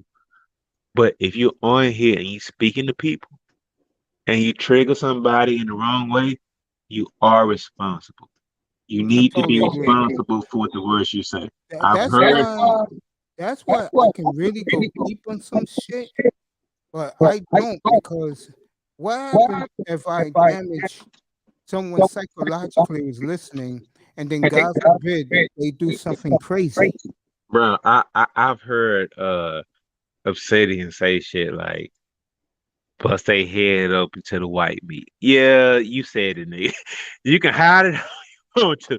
I've heard Obsidian say things like, I want to see black women laying in the street in the pile of their blood and excrement. I've heard it. Everybody heard it. It's out there on the internet. No, you can't be the love guru right now. That shit is out there on black YouTube and everybody knows it. So Yeah, he when you says try some to crazy things, man. you say what?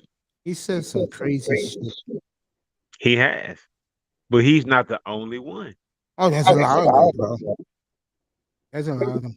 So that's why I try to say, like, if you want to like be a pastor, or if you want to be a partitioner, or if you want to give like good fruit to people, you're gonna have to fucking goddamn react, and you gotta fucking give a test assessment of what the fuck you said online, because people are not gonna let you slide. You said that. Like, can you Right. imagine? Like, can you imagine if Obsidian's next book was on a book tour, and let's say like Gail King wanted to do a fucking goddamn review of his book live on network The with CBS Old Man. morning show. The Bro, morning she show. gonna eat his ass up in flames from everything. I tell you one thing about Gail King, real quick. Gail King, I know you guys not gonna believe it. She got probably, I would say, the best ass I've ever seen. No shit. Man, fuck that shit, dog. She got a Oh whole, God, she got a wagon, dog. I mean, we That gotta she little do got it a like a. fucking motherfucker. Hey, wagon, you know bro. what? Hey, you I'm that's with, good. I'm That with ain't the nothing shit. but solid, Look, healthy, good fed Hell yeah. I'm cookie with the right shit. there. I'm with the shits, dog. Mace, pull up a picture of goddamn Gail King wagon, bro. I'm with the shits. I don't Let's see think she that does wagon, that, bro. bro. I don't think she does that. But she got a wagon, right? Oh hell yeah, it was on TMZ like 4 or 5 So years let's ago. see the wagon, bro. I mean, let's see the. You know what? Let me just go ahead and go on my own phone. If it drop, because my laptop, I'm in this hotel and I'm shit, up there. so I don't know how to work that I'm shit, in right? there right now, bro. So if it drop, I'm gonna come right back. I want to see Gail King wagon, bro. Cause actually, Gail King is not like a ugly motherfucker. Like Gail King, like 20 years ago, she was the baddest bitch in the room, probably. Like real talk. Yeah. I can see that in her. I mean, it is what it is. I'm not one of those dudes. Like, look, man, I'm not one of those guys. Gail King. I mean, whoever, Ridiculous, bro. whoever. He's ridiculous. Body wise. And she's not really ugly. She's not ugly. I mean, she's older, but she's not ugly, bro. I mean, it's like, I hate niggas that be capping or whatever, right? I mean, dudes these days calling Rihanna ugly. A billionaire. I think she's very overrated. No one ever said Rihanna was a 10, but Rihanna is a solid 6.5. Man, no, fuck that, man. She got $1 billion network. Now, Rihanna is a solid motherfucker. She's a solid 7, right? I don't know what y'all. I'm just saying, like meeting somebody out the streets or whatever, right? She's like not from the States. Uh, Rihanna, she's cool, but I mean, I understand people don't like the forehead or whatever, right? But at least on top of that forehead is natural hair, bro. Like it ain't like you Yeah. fucking weed. I mean, she easy on the eyes. The 5 head. That's all right. That's her only flaw. Like the 5 head was there. Well, then again, I mean, is a wildcat in the puff. You cross her wrong. No But shit, bro. I'm like, No, Somebody's echoing. $1.7 billion. He a fool for fucking around on that. I'm sorry. You an asshole. You reap what the fuck you sow.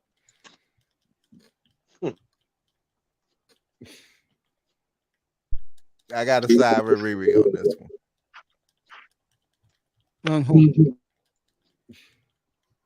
I mean, yeah, we want to talk about black man issues, and number one issues we got to fucking bring up is all this goddamn cheating, thinking that pussy everywhere is a motherfucking matter. All you need is one fucking hole. Once you've had enough, you finally settle down eventually for a fucking one hole, you know, but you still got to have experience of one. But I'm like, damn, you know, you get one with 1.7 billion on your line. Hey, that's once in a lifetime. I'm gonna leave that alone. I mean, it is what it is. Now she could buy islands if she wants to. And he's only at 10 mil. Please. Who's at 10 mil? Her baby daddy. Jason Black had a stream on that just the other night. Just comparison. I'm like, good God. Fuck that. I'll be about money. I'm looking figures. Money talks, bullshit walks. It depends. Huh? Everybody got a price. The million dollar corporation, you know, every man got a price. Everybody got a price. I give you shit.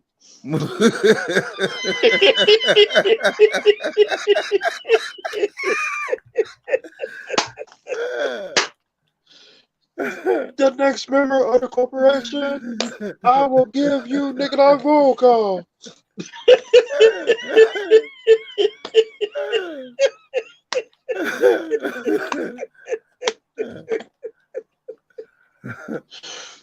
But just about every week, boy, he have a new member.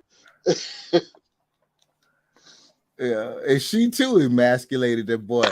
Had that boy up here at some gala wearing a fucking carpet robe, looking like he a baby in a blanket. She is looking like, you know, emperor billionaires. I mean, come on now. Virgil. I mean, these dudes put themselves in their fucking position. I don't know what the fuck they doing. New age. They built different. Hey, maybe it is. Maybe they be on they do be on that mama. They need a mama tip. But I mean, fuck that. No. You know what? I mean, Denzel ain't had one problem. Nigga. Neither have Samuel Jackson. Raven, you said that. You can't just gloss over that. You said maybe they be on that shit. Nigga, I hate that shit, bro. Nigga, I hear you. You younger than me, right?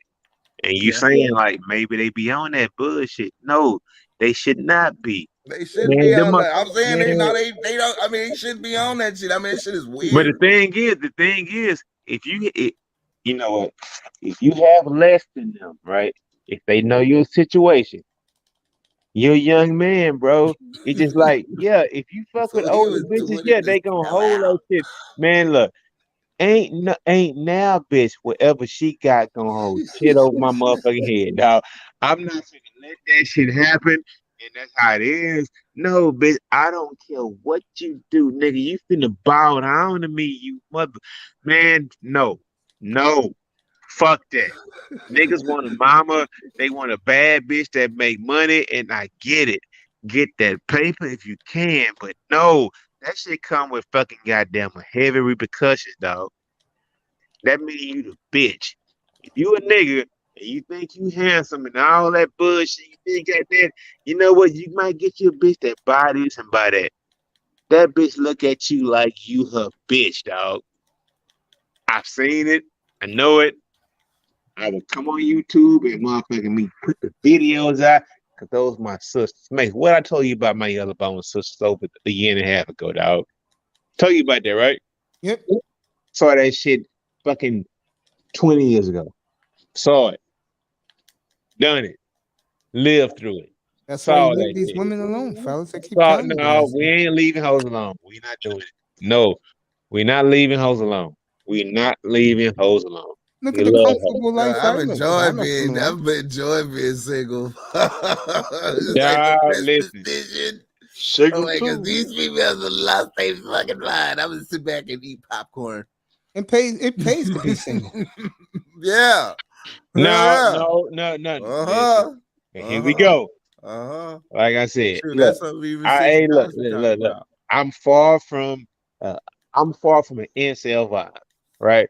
But what I'm trying to say is this, man. Listen, these motherfuckers, they don't care. I'm not trying to compete with some other nigga about my dick game, about how much money I make, about none of this shit. Man, all that SBE shit, that shit real, bro. And the thing is, I'm not following that path. I just want motherfuckers to understand that message, that shit is real, bro.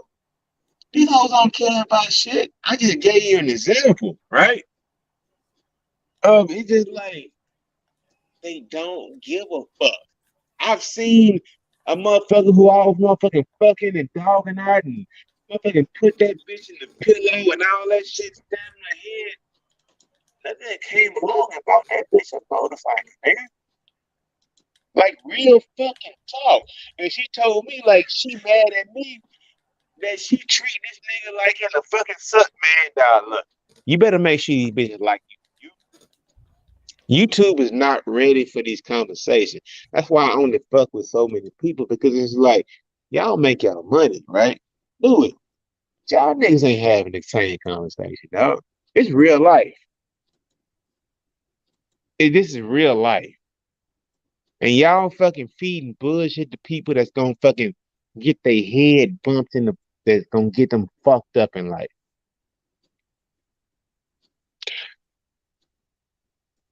But you can't tell that little nigga shit because he done grown up loving his mama like his mama can't do no wrong. Meanwhile, his mama got him on fucking Ritalin since he was fucking 3 just to get a fucking check. That's what the man was still about. Not about fucking Kevin Samuels, dog. Fuck that bullshit, bro. Y'all gotta stay.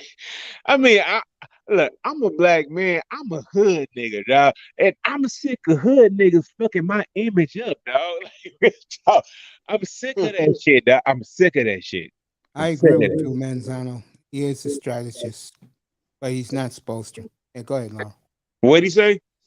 He asked me about Steve Kerr, but they strategize differently for the playoffs than they do the regular season. And I said, yeah, you're right, they do, but he's not supposed to. Oh, Manzano gonna keep it to sports. Hey, Manzano, let me tell you something. You may not believe this, but I've heard your story. I've been there. I heard you in eye test, seeing how like you won all those swimming contests and all that shit. Manzano, you my dude. You ask too many questions sometimes, right? But Manzano, Oh, no, no. no. Manzano is like a swimmer, bro. Like he's been a competitive like goddamn swimmer. But the thing is, unless you hear those stories, you never like know what's going on. Like you know what I'm talking about, right? Yeah, I know what you're talking about. So the thing is, Manzano might come through and ask all those questions, but Manzano has been here. I know whatever he's not going through shit. That dude is like an Olympic fucking swimmer. Even though I'm he's not a fun runner. irritating with all those extra questions and all that shit, right? Yeah. Manzano, you my dude. So I understand, like, I mean, Manzano is a fucking champion. Like real talk. Now, if we want to get back to these black bitches, how we talk about all this shit and about this scamming shit, we can. But Yeah, go ahead. Montgomery, I don't care. It's let's talk. 2:45 to 2 in the Let's morning out talk, here. Mace. Look, Yeah. I might come back like a month and a half from now, but we can get it off the chest and we can have these conversations. No, hey, Lord, you the one who always say you come in here to get away from that manosphere of women shit. I don't like it. I never did. I don't like that because we have too many things to talk about as black men. To what are you talking about that bitch for? Now I understand like getting your heart caught up and shit fall to the bad, but that's what the manosphere about. Man, we gonna take care of you.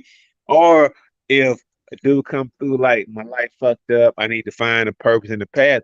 The manosphere is here for that. The thing is, that shit started being about fucking being a pretty boy, being about making $100K a year, being about trying to be a quote unquote high value man. And where has that high value man shit got motherfuckers 2 years later? Nowhere.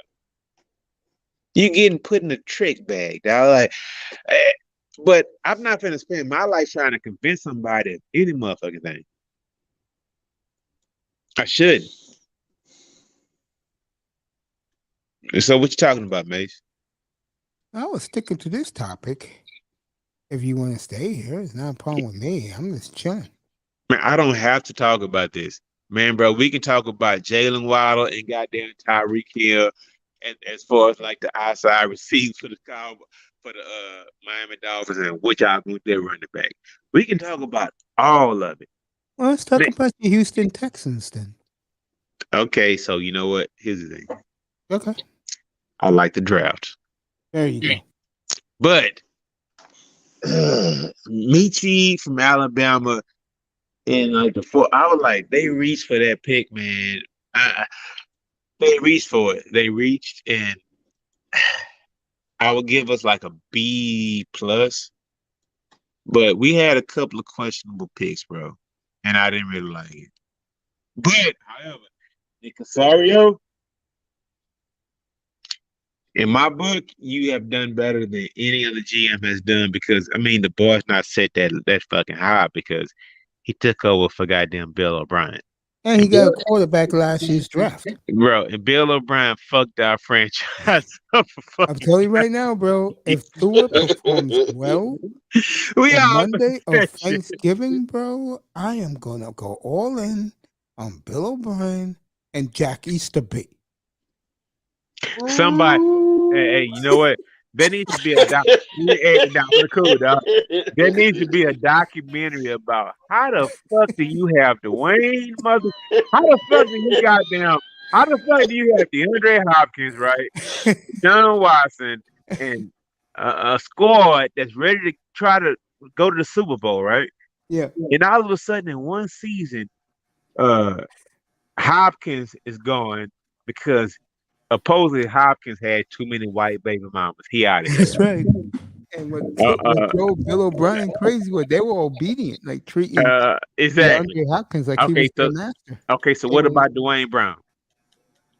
I heard that was a disconnect there. You know, Dwayne Brown, he was like held the offensive tackle he went out and that was when the owner who's dead, he died of cancer, right? That old mother that died of cancer, right? Yes. He Dwayne Brown had a problem with goddamn McClain saying like the prisons and the inmates in the prison can't run asylum or some shit like that. But he was the old penal colony, the plantation. Okay, so exactly. So Dwayne Brown was out of here. Then you had Deshaun. He said like, man, y'all getting rid of all my boys. Y'all got rid of my main receiver and DeAndre Hopkins because he had white baby mamas, and I think he had like 3 white baby mamas. Yeah, he had 3 white girls with babies. He had little babies. I mean, they were coming to the facility and whatnot, and Bill O'Brien didn't like that shit, right? Yeah, I mean, he lost his mind. It is what it is. So he fucked my franchise up for years, bro. He gave away Bush. He gave away some shit to y'all for goddamn Larry Tunsil that he was inept at his goddamn craft. No, if that quarterback down in Miami, who you know I don't like, if he throws 27 touchdowns or more, 35. Miami won that draft, bro. Because the kids we picked last year, 2 of them already first team all rookie. 3. You got A pass Jalen rusher. Phillips. Jalen Phillips. You got was Phillips. You got first team Phillips. as well. Yeah, Miami, bro. It's amazing. Man, no. Fuck you, Mace. Fuck you, Miss Miami. And fuck Tony. Hold up. Fuck you, Tony. Because y'all weren't talking the same shit last year, dog. Man, Dude, we're ready to roll, bro. You got a Super Bowl defense. And it's the youngest defense in football. no, fuck y'all, bro. No. You got a really young offensive line. I was criticizing the quarterback. I don't like the Yes, running game, because but Manzano Manzano- just told you the problem. No, hold up, Mace. Mazzano, your quarterback who you wanted is playing for the goddamn Chargers right now, right? Yes, I didn't want Tua. So don't be trying to be like pacifying, like it's gonna be all good. No, fuck that. If Tua ever does good, you gotta hold that L, right? And I'm not charging you up on that right now, but if Tua has a decent year because they're giving him all the weapons in the world, I'm gonna hold you accountable and Mace accountable that you don't like him. No, you can do that. I don't care. My guy is in Green Bay wearing a ball cap. No, what I'm saying is, if the Miami Dolphins make the playoffs next year, don't be coming on here with the bandwagon shit. That's all I'm saying. No, I'm not gonna be a bandwagon because Lauro, I'm gonna say that the team made the playoffs in spite of the quarterback. Honestly, Miami Dolphins for life. Now, let me say this. I want to switch to Teddy Bridgewater. Once Bridgewater gets into the lineup, and I believe he will by week 5, then we'll take off. don't let Tua fans hear you say that. They're gonna be pissed off because they say Teddy Bridgewater is not even a good backup quarterback. He couldn't even take the Broncos to win a Super Bowl or win a championship. You gonna hold that against Teddy Bridgewater? No, I'm not. I'm being realistic. They had a whole bunch of holes on that Broncos team that caused them to lose that game and stuff like that. So I'm not holding it against Teddy. It's these unrealistic Tua stands out. Where fans But here's the difference. I can slap the Tua fans down with no problem. He's a scrub, period.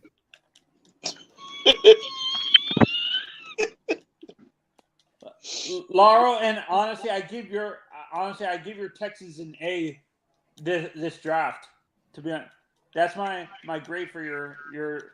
You know what, Manzano, I appreciate it, but I would give him a B because we had like 2 shaky picks. But we got to see how it pans out. We have to see. So, Raven, are you watching wrestling right now or playing the game? I'm playing the game. There you go. do not play any fucking goddamn wrestling right now because, bro, you the reason. I'm never gonna stop. No, bro, you the reason. Hold on. Never. Raven, you the reason why Mace's channel got struck down.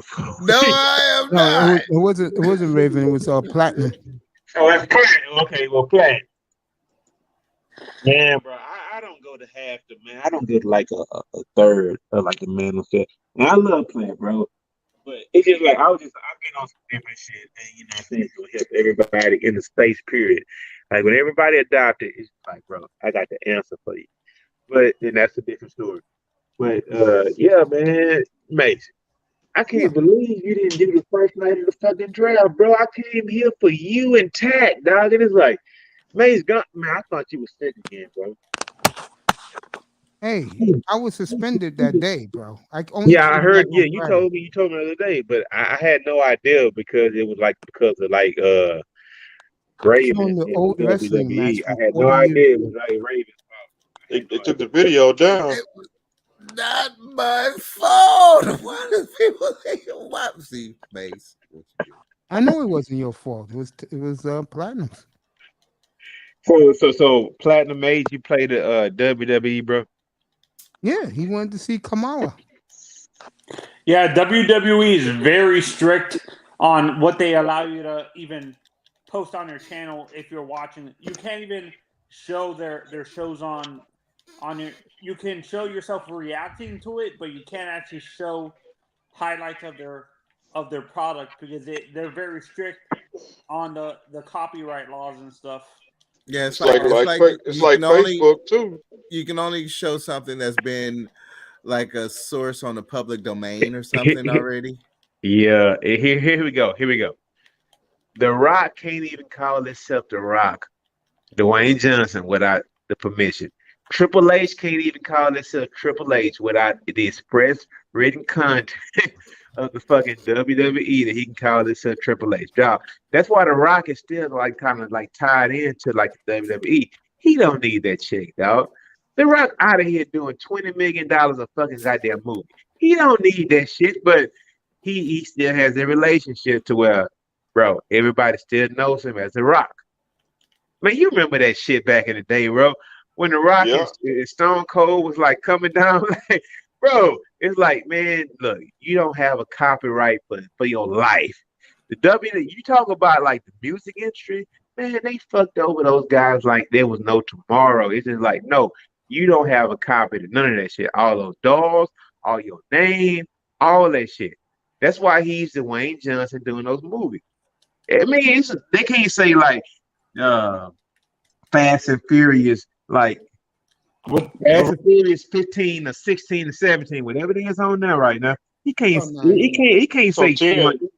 you can't say starring The Rock. Man, the WWE got that fucking shit locked down. They signed those dudes a lifelong contract, bro. Yeah, and I agree with you. The Rock shouldn't be. You know why he's tied to it is because he's basically mentoring his cousin Roman. No. Oh yeah, they're gonna have a big ticket. And you know, with WrestleMania being right in Hollywood, and Rock is totally about to make a big hit this summer with Black Adam, it's gonna be right around his time, and he's gonna have a nice big PR. And the only big Hollywood star right now in the whole roster right now is The Rock. Somebody is what you call it. Somebody. Let me know. Is it me? I mean, I might hold on. It's not you. Yeah, testing. 1 minute. I think it's you already. How? I'm on a video. Okay, it's not you. Is it me? I mean, I'm hearing it. I mean, I don't know if you. It might be me, but if you got like a YouTube playing in the background or something like that, just kill that YouTube sound or whatever. No, Yeah. Is it you, Mr. Well, it might not be anybody, but what I'm trying to say is, like, The Rock can come through and like put somebody like, what do you call that shit? Like the what was that shit? The Rock Like Bottom. whatever. Man, he has no rights to that. He has no rights.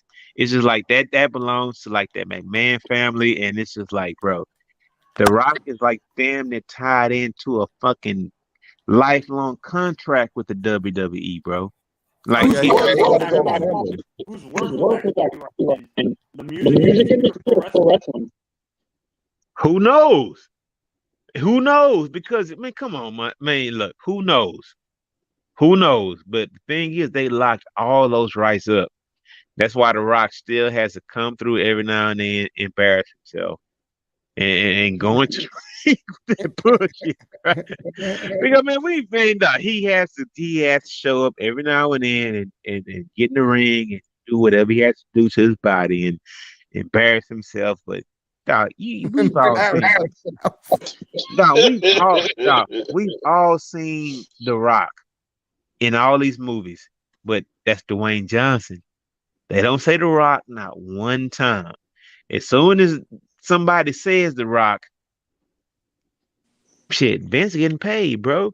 It's like they on lifetime contracts, dog. I mean, why else would he come there and do that shit, bro? The only I know that is using his real name in But no, get it out, Monzano. What you want to say? Go ahead. No, what I'm saying, I think the only guy that's actually using his real name in pro wrestling and in Hollywood is actually John Cena, because John Cena is actually his real name. So Hey, Manzano, listen. Are you on your phone right now, bro? no, I'm on my iPad. On his what? iPad. That's the Okay, problem. okay. You're on your iPad. Listen, it's a setting, right, where you go to like microphone and all that shit, right? And when you put like speaker, it's better than just like speaking. So if you go to the like setting, like the setting says like microphone and all that, go from like just speaking and put it on speaker, because that like caused like a lot of like hesitation and like lag or whatever, right? The beautiful beach in the building.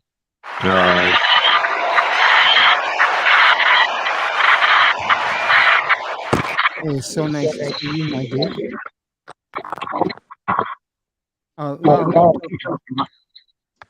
Oh yeah, man. What I'm saying is, like, they have lifelong contracts, and if you were like a WWE fan, you remember how that used to be, like when Stone Cold used to come down and The Rock came down and all those guys, and even before that, like with the old school guys, like the guys who I don't remember, but it's just sad. It's like, who is like Dwayne Johnson, right? Mm-hmm. And we all know he's a Rock.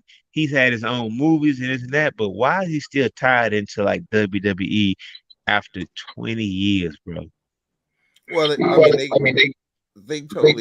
have complete life contract.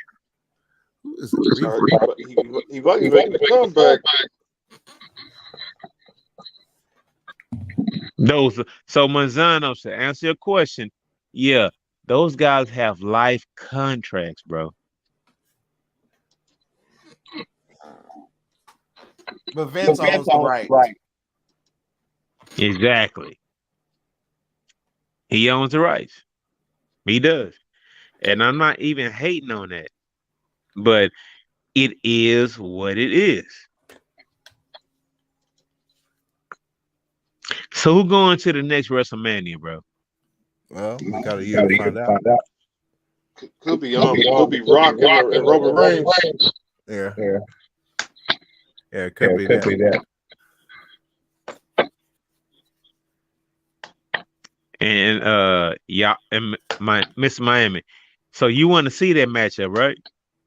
Yeah. And Beach, thank you for coming by this late. Appreciate you. Because Roman Reigns, Roman Reigns got 2 belts now. Damn, somebody keeps echoing. It ain't me. I only got it's not Dream Labs. It could Laura, be. it gotta be you. I mean, it makes. Is it me? I'm speaking right now. Is it me, bro? Oh. Okay. Because I'm speaking right now. If it's me, just let me know if I got something playing black in the background or whatever. So, yeah, I can let me know. I know it's not me. My house is white. But yeah, though, I mean, it's nobody here, so whatever, right? But I think it's a shame that McMahon has all those rights all these years later, bro. And you got to think about it. We talking about the top dog. We talking about Stone Cold and The Rock. No, he created them. Okay, so what about the guys He owns it. They wouldn't be anything without him. He all did of it. it. Yeah, John Cena, that's his. all of it, man. Yes, all of it. I mean, he creates the superstar. the whole shebang. So you know what? That's why I didn't want Manzano to leave, because I'm like, Manzano, so who doesn't he own? And Well, Manzano there are some. It's your name. But you still sign great rights away for some point in time in a contract, and then they work out the rights if that's your name, like John Cena, which is his name, but not really. Okay, here we go. Like, and it's sad. I mean, basically, what a professional wrestler is, he's working under a DBA, doing business as, which is your acronym, like so I'm gonna give you a name, right? He's not a popular name, but he's done movies and all that. What's up with your boy, right? He not Randy Orton, but Randy Orton is example also. Oh, here we go, Batista. What about that dude? Like, Batista's huge. like John Batista did a few movies or whatever, right? But I mean, does John Batista own his No, his own name is fucking Abe. name? His name is Yeah. Abe. His name is John. Oh, it is? Well, I mean, his John name is Batista. John, but his name is real name. But I mean, Batista is still a copyright WWE name. See, there we go. I Hey, mean, man, so but I mean, Dave Batista, I mean, pretty much is a successful Hollywood star. He just opened up a tattoo shop in Hollywood. Yeah, he really. Yeah. I mean, he's done filming Drax for the last time, but it's not like we ain't gonna see him in any more movies. So he's making movies. He finally got his wish. so basically, but if he has a movie and and if he uses his own name, Dave Batista, yeah, he does use his own name. so that's fucking WWE shit, dog. Hey man, look, Vince McMahon, that family, bro, that's like the coldest goddamn Well, I mean, not exactly when it comes to him. I mean, because they help you out big time. I mean, they ain't no crooked about them. I mean, you're a money maker, they gonna take care of you. It's just that way it is. So do you think The Rock should own the Ain't Rock? nobody on that No, hold up, do-gooder, hold up. goody You said they two-shoe take care of you, shit. right? They take Nobody, care I of you, mean, right? if it's business, it's business. Okay, they take care Nobody of on you, right? that emo shit. That's new But age. but after all these years, The Rock After all don't own these the but years, it's The about Rock don't own The Rock. I mean, come on, after y'all. all these years, it's now not no longer about millions. It's about billions. And The Rock is still, you can use The Rock. He does use The Rock. So he can He's use one of, it, but he he's don't one own of, it. I mean, he's one of Vince's guys. There's No, John Cena, Stone Cold, Steve Austin. There's Dwayne The Rock Johnson. There's Mark Calloway, Mark the Undertaker Calloway. bro. I mean, they all gonna be known Listen, as dog. for life. Listen, dog. Let me just say, Just like Bret the Hitman Hart. we all remember the movie with that little goofy white dude back in the day. Which one? Pee Wee Herman? No, fuck no. I'm talking about like when The Rock came out with that movie, like The Scorpion King, that whole franchise. He came out as Dwayne Johnson. Yeah. But we all remember those Scorpion. What was the movie that came before that? It was that whole series, right? The With the Mummy. goofy white boy. You know what I'm talking about, right? The Mummy.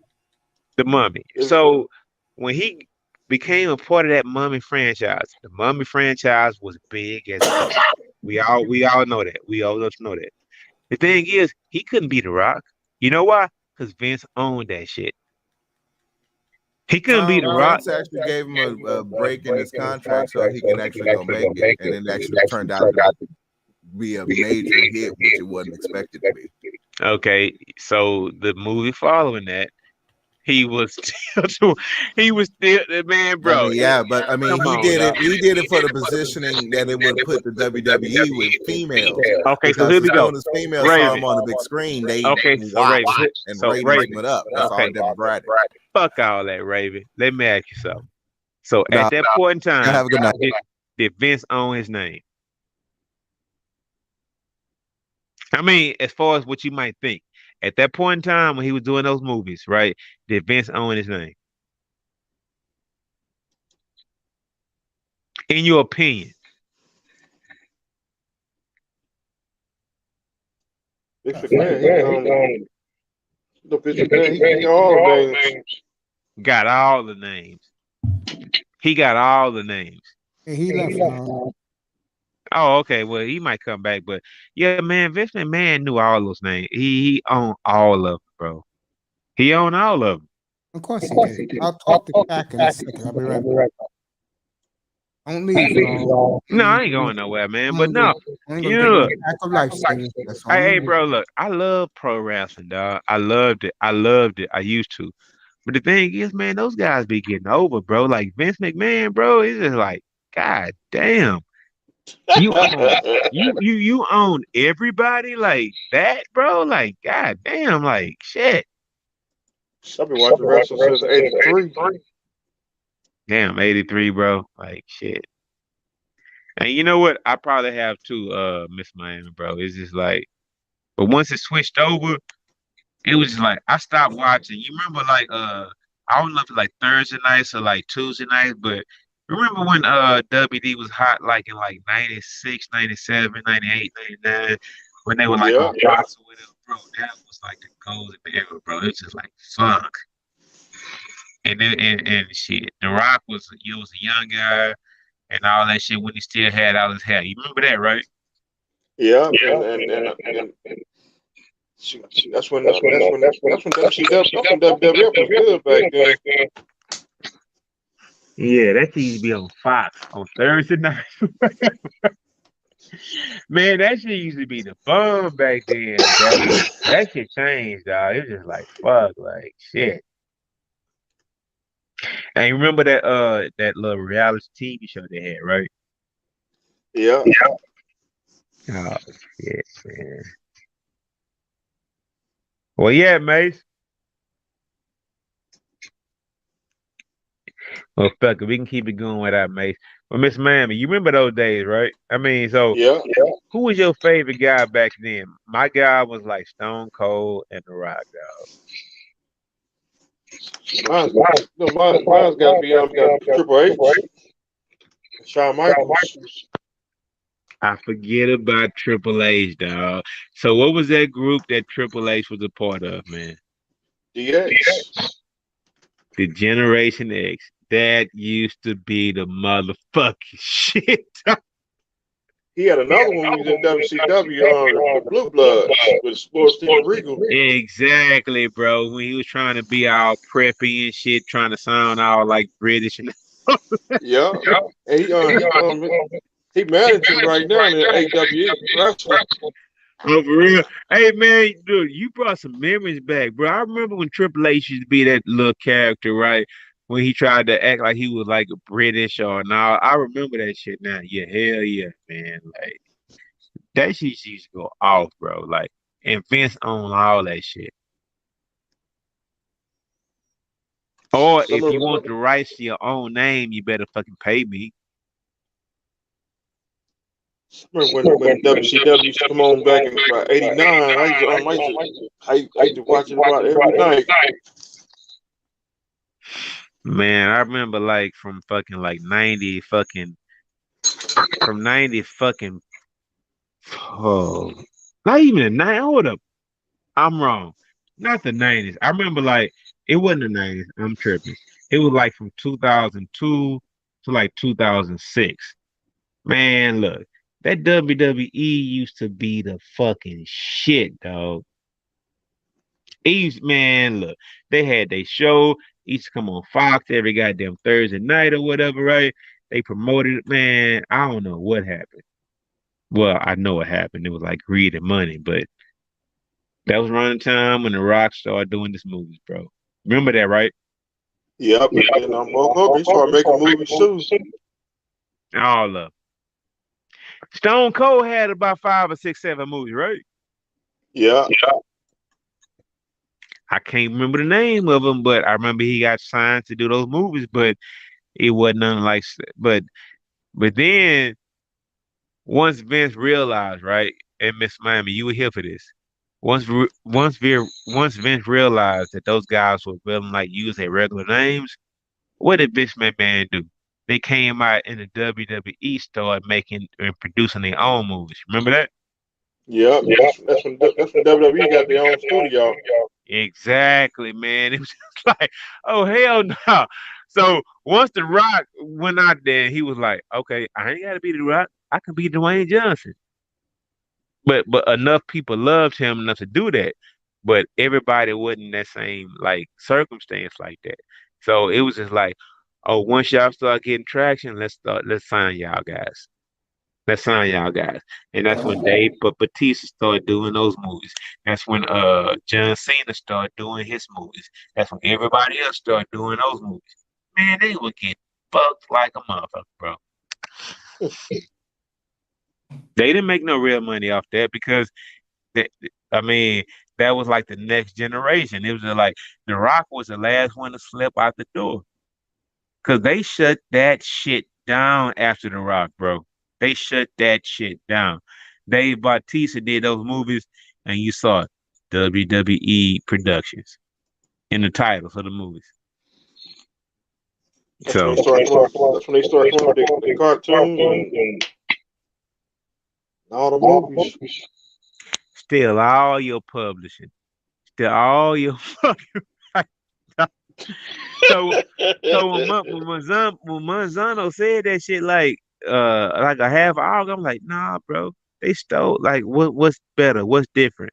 The music industry or like the pro wrestling? It's all the same. They still trying to steal your rights. They still trying to steal your publishing. It's the same, dog. It's the fucking same. Okay. So what's next on the board, Mace? I want to get back to the draft. That's like tackle. Tack up here? Yeah. Been up here for the last 10 minutes. Hey, Tack, I apologize. I'm gonna let you talk, man. I'm going on mute. Nah, I'm just listening to you guys. Don't worry about All it. right, man. Let me go there with you right now since I got you. Who won this draft? Detroit Lions, Baltimore Ravens, I agree. Kansas City Chiefs, Okay. Philadelphia. I know they did, yeah. Jets? And my other winner is Tampa Bay Buccaneers. They had a lot of picks, didn't they? Yeah. Jacksonville. I wish they would focus to build their offensive line to help Trevor Lawrence. Hey, Tack, if I can ask you a question, and I'll go back on mute. How do you feel about all those draft picks that the New York Jets got early? And I'm listening. Going falling back. I love it. I love everything about the Giants draft, man. No, not the Giants, the Jets. No, yeah, the Jets. The Jets moved up a lot. They got like how many picks the Jets got in the top 2 rounds, Mace? 4. The Jets made some moves. So what do you think about the Jets? But I mean, what do you feel about overall? I mean, I want to hear Tack. I'm going on mute. Tack, what you got to say about the draft overall? This overall draft was a bit unexpected. It's a lot of the players that projected to be a 4th or 5th round would get drafted way earlier. A lot of players, the many players that I had a high hopes, it went undrafted. Carson Strong, shock. I know he has some injury issues.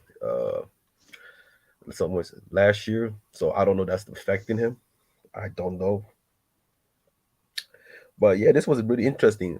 Like I think this is a lot of teams are being aggressive in this draft. So yeah, like a Buccaneer, they're not trying to wait. They know Brady's about 45 years old, so they know they're getting aggressive. You can talk about based on who they draft, but Giants. Yeah, but I think Giants did a fantastic job. I just wish they draft at least another offensive line. I know Evan Neal, he's a stud, but I wish he drafted at least 3 offensive line. Oh no, they might. Okay, let me take that back. I didn't know they draft offensive line in the 5th round. So yes, I'm gonna take that back. Then I thought they only draft 2. Okay. But it was an interesting draft. Like, to be honest, I was expecting Marcus Jones, even though I'm high on him, to get drafted that high for New England Patriots. Clam chowders. New England clam chowders. And Tyler Goodson, the running back from Ohio, when I drafted, that shocked me. Hey, Tech. So what about this? I'm not gonna even ask about my Texans because I know how you Go feel for it. about our draft. So, how do you feel about all those players being drafted out the SEC? And what does that say about the SEC? I mean, guys who are like fucking third on the fucking depth chart in the SEC, they getting drafted, dog. Like real talk. How you feel about the SEC, bro? SEC's a loaded, man. That, that's the thing. Look, ACC well, stack. you can tell. Just look at the LSU and the Georgia's pick. Look at it, already loaded with talent. I think Georgia had about 15, 16 players got drafted. What about Tennessee? Tennessee, hey, hats off to Josh Heupel. He knows how to find the talent. One of the best recruiter, even though he's not my least favorite recruiter. Even though he has a resume, my favorite recruiter is James Franklin, the coach for the Penn State. He's a hell of a recruiter. I have Penn State on my um, I have them in number 7 this coming season. I hope they fix the offensive line. That's what they need. Defense it won't be no problem. Defense already got a lot of depth. Hey, Tag, check this out, man. Listen, you know how AAU is, right? And you know how that Yeah. happens, right? The thing is, like the Texans, they did an AAU. They drafted a lot of players who played with each other in college, or we drafted players who they played against in the SEC now. And Nick Casario from New England, thank you, bro. I think you did better than the fucking one of the bros, if what's his name who works for ESPN? What's his name? Louis Riddick, who was Oh, up Louis for the Riddick, yeah. job, right?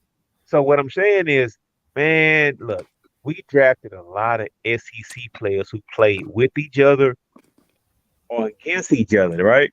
Mm-hmm. I think that's the way to go. Like with that AAU, it's flowing over into like football. It's like, look, y'all know who y'all play against every day, every weekend, and that's making our. It's like the SEC, they just the shit, and it's been going on for a decade. But it's like who did the breakdown of how many SEC players got drafted? I know it's out there, right? So many of them. It's out there. Man, the SEC kicked ass in this draft, bro. Like real talk, man. Yep. You know, they're gonna do it again next year. They always Next year they're loaded with talent, especially at the defensive tackle, linebacker position, safety, probably a little bit less on wide receiver, but definitely defensive tackle. I already have a few players on my list already for next year.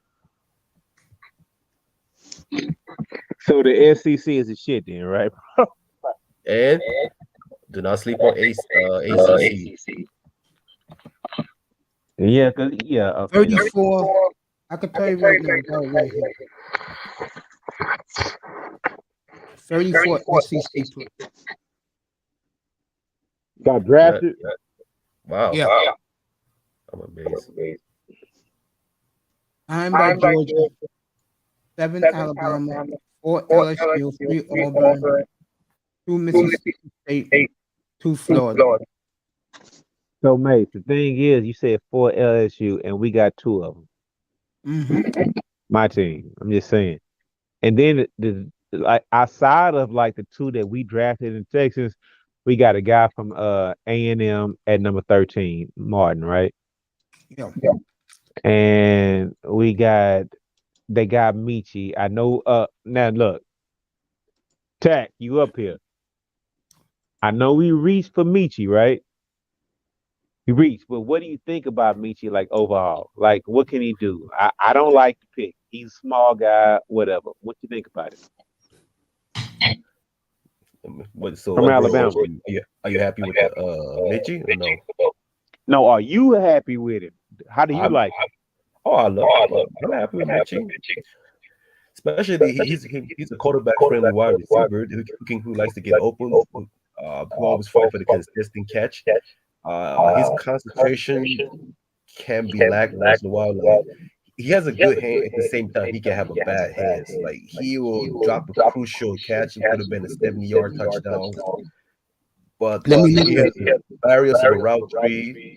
He has a good his releases. That's his bread and butter. He knows how to get the space to make a lot easier for Davis Mills.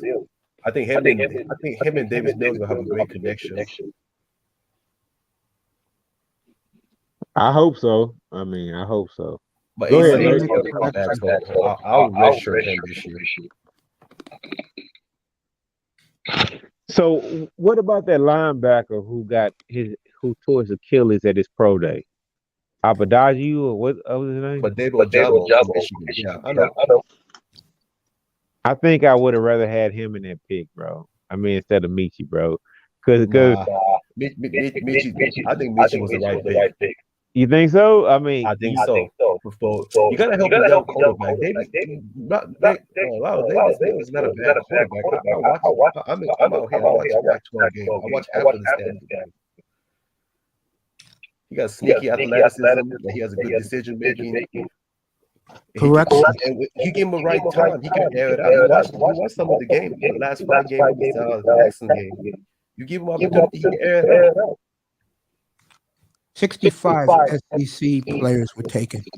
15 Georgia, 10 LSU, 7 Alabama, 6 Ole Miss, 5 Tennessee, Mississippi State. 4 Texas A&M. hey, yo, that's insane, right? 65, bro. Mm-hmm.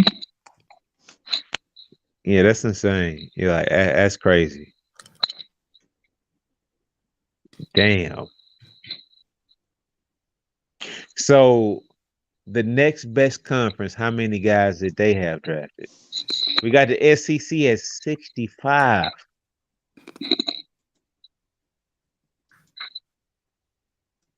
All right. Let's check the Big Ten.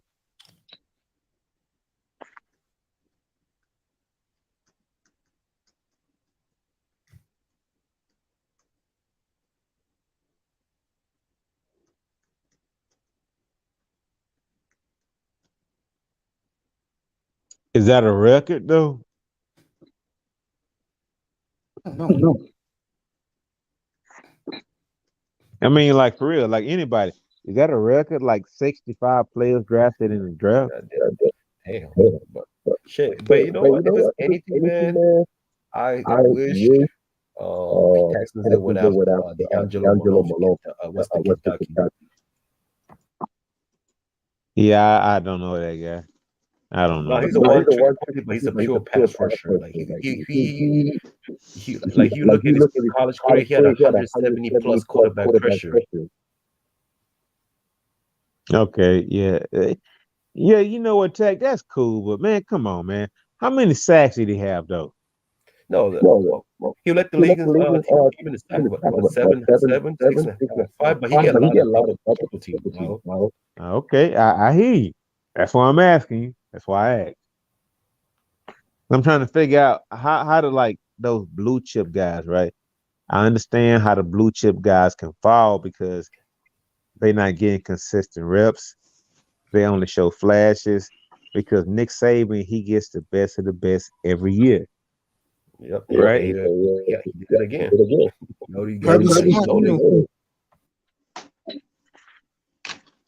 What'd you say, Mace? Kirby Smart, Georgia. So, Mace, did you see like the second best conference? I'm either thinking like maybe Big 12 or ACC. I mean, SEC got 65. Yeah. Bro, that's like 2 rounds of the draft, dog. Yeah. And won the ACC.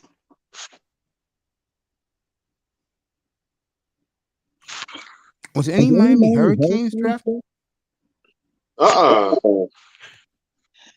When the fuck has that Well, ever happened, bro? Florida State. A couple. I played for Florida State with the Jets. Yeah. Hey, wait a minute, dog. Hold up. Hey, look, Miss Miami. What about players from the state of Georgia? How many play not Georgia, but Florida? How many of those guys got drafted? I believe like 9 to 12. I think a couple.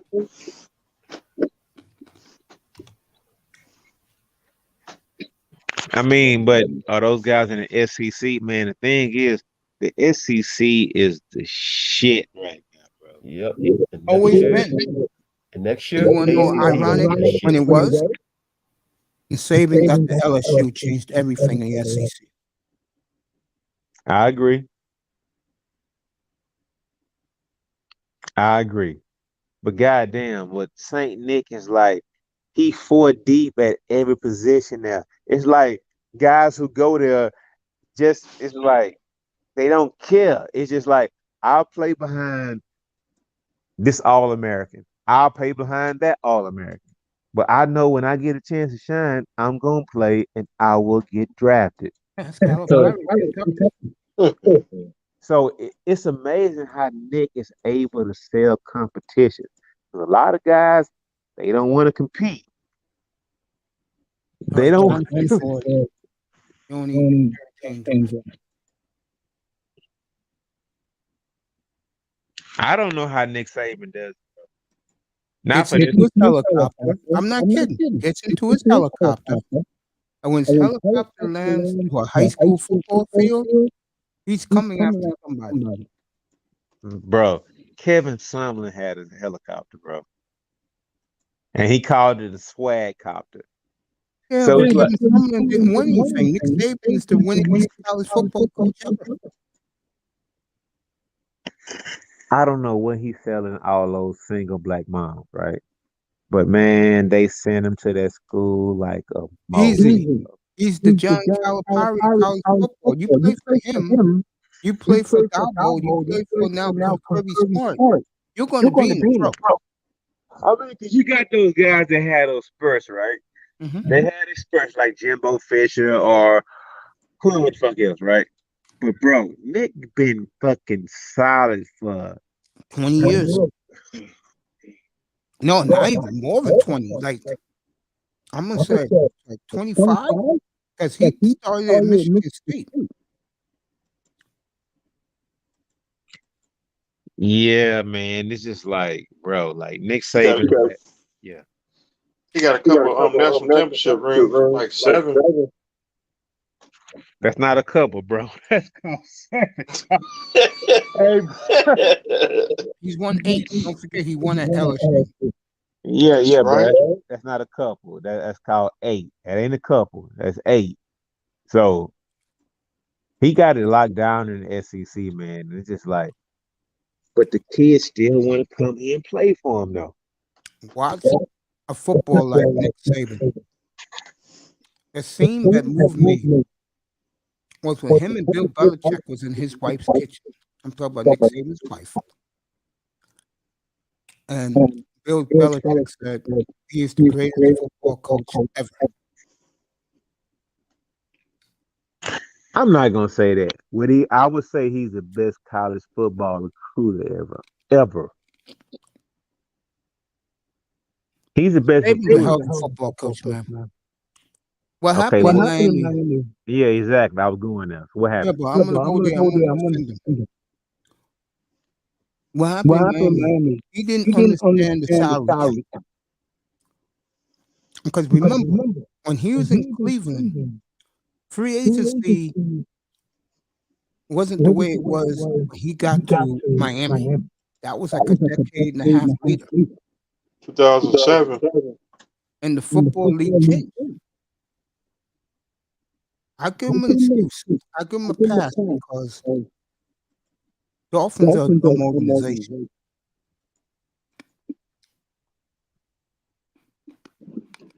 Hey, well, one thing I can say about your teammates is that Y'all can't afford to be missing on first round draft picks no more, I bro. totally agree.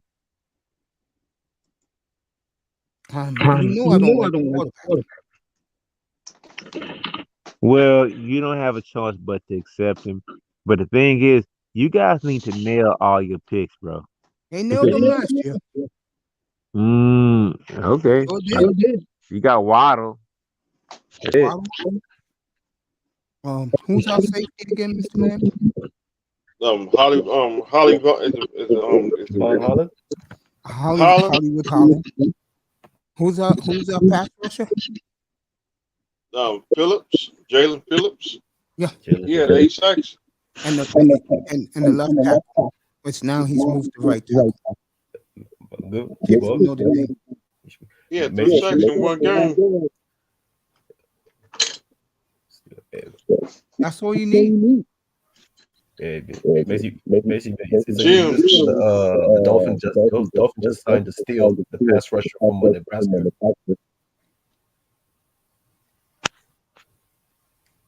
Man, he got weak. He has no explosion, bro. Come on, bro. Steal from Nebraska.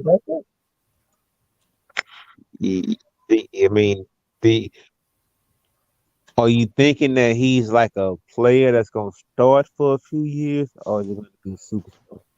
I have him project. He's a project player, but he has a good pedigree to be a good rotational player. But every defense, every offense needs depth. You're right. So you know what? He has a good resume. He was a former Big Ten All Freshman. Even though injury kind of deployed his stocks, but he's an undrafted free agent. The contract shouldn't cost much. Okay. We draft as the Texans. We drafted a player, Deculus, right? And the thing is, he has a record in the SEC for start. He started day one as a freshman on the offensive line for LSU. He played through his senior year. He has the record for the most games played as an SEC player. The SEC is running shit as far as like who goes to the NFL. So what would you rather do, right? Go to Mississippi Valley State, go to Mississippi. I haven't heard that in a long time. Yeah, I shouldn't have said that name. Okay, look. Would you rather play like in the Pac-10? I mean the Pac-12 or whatever, right? Yeah. Or SEC, start in the Pac-10, or be like on the second level of the depth chart at Alabama? Alabama. But most of those guys most of those second level, they're just gonna stay at Alabama for years, soak it up, and transfer to a smaller school. But what if you don't go nowhere?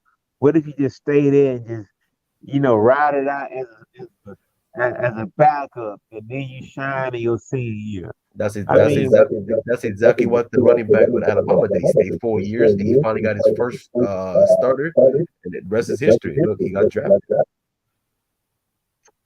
And I wish Ajayi Hall didn't leave Alabama. Now he signed with Texas, but I think he couldn't take the Nick Saban's competitiveness. He's young, though. He'll learn. Well, he already transferred once, right? Well, he could transfer a few times. But what I'm saying is he circled back. See, people, you can't just circle back to Nick like Nick ain't shit. Like, okay, things didn't work out over here at this school, right? So, Nick, you still want me? Yeah, we'll take you. Come on, man. It's cool. We'll find a spot for you. It's like, man, Nick running everything in college football, bro. And of course, he's not gonna win every year. But the consistency is there, dog. And I don't see that powerhouse ever being torn down, man. 15 years of dominance.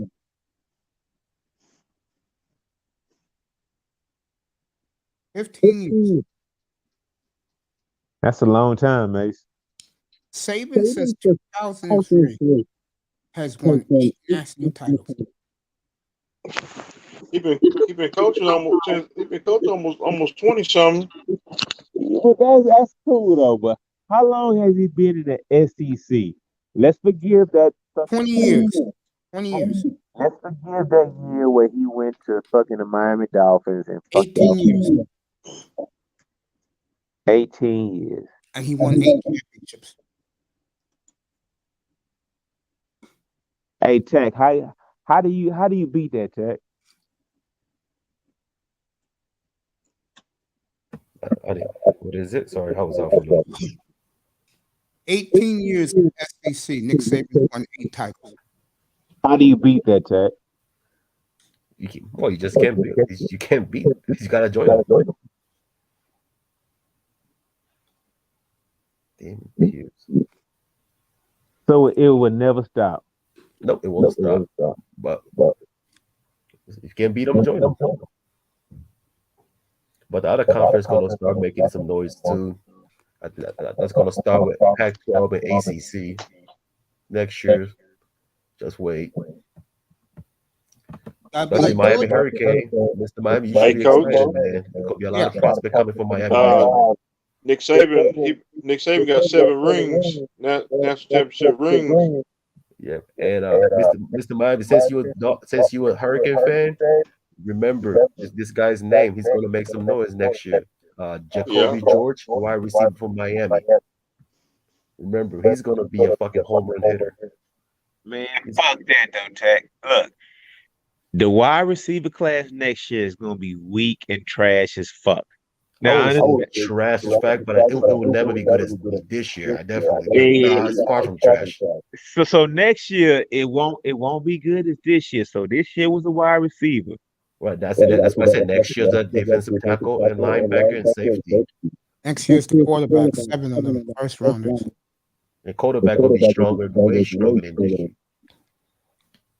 I mean, that's why Seattle didn't draft quarterback. Thank goodness, because I want to see what the lock can do.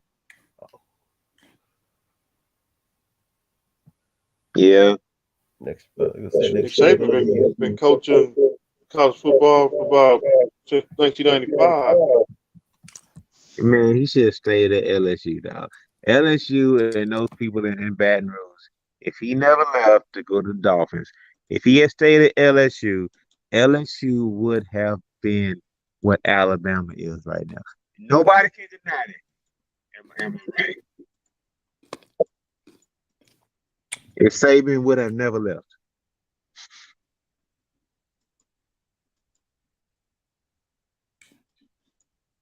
I guess so.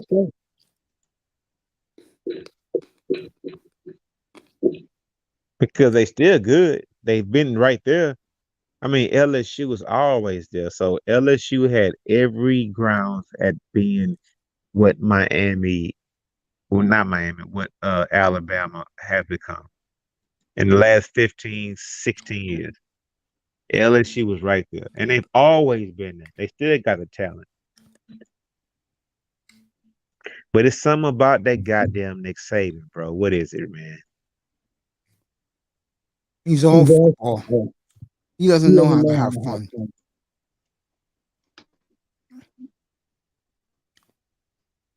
Wow, Bill Belichick.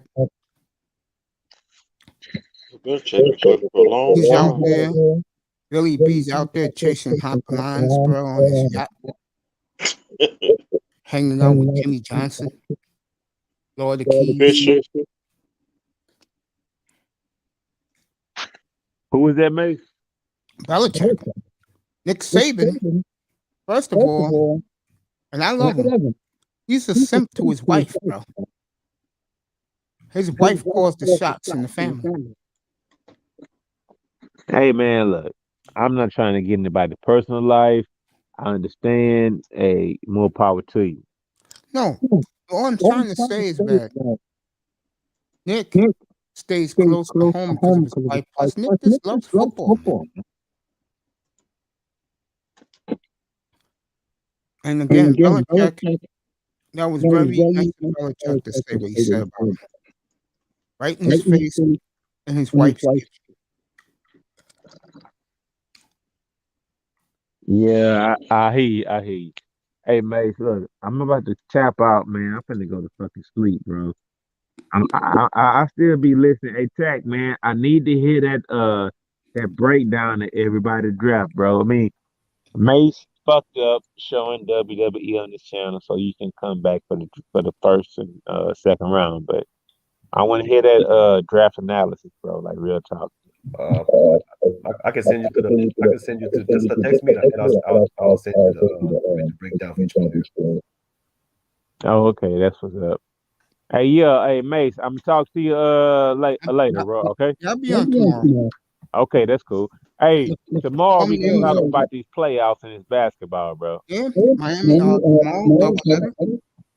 First game is Milwaukee at Boston, 12 o'clock your time. Philadelphia, they finna go home. And the late game is Golden State at Memphis, game 1. Yeah, we can chop it about basketball tomorrow. I'll talk to y'all later, man. All right, peace, y'all. Have a good All night. right, All right, peace, bro. my brother.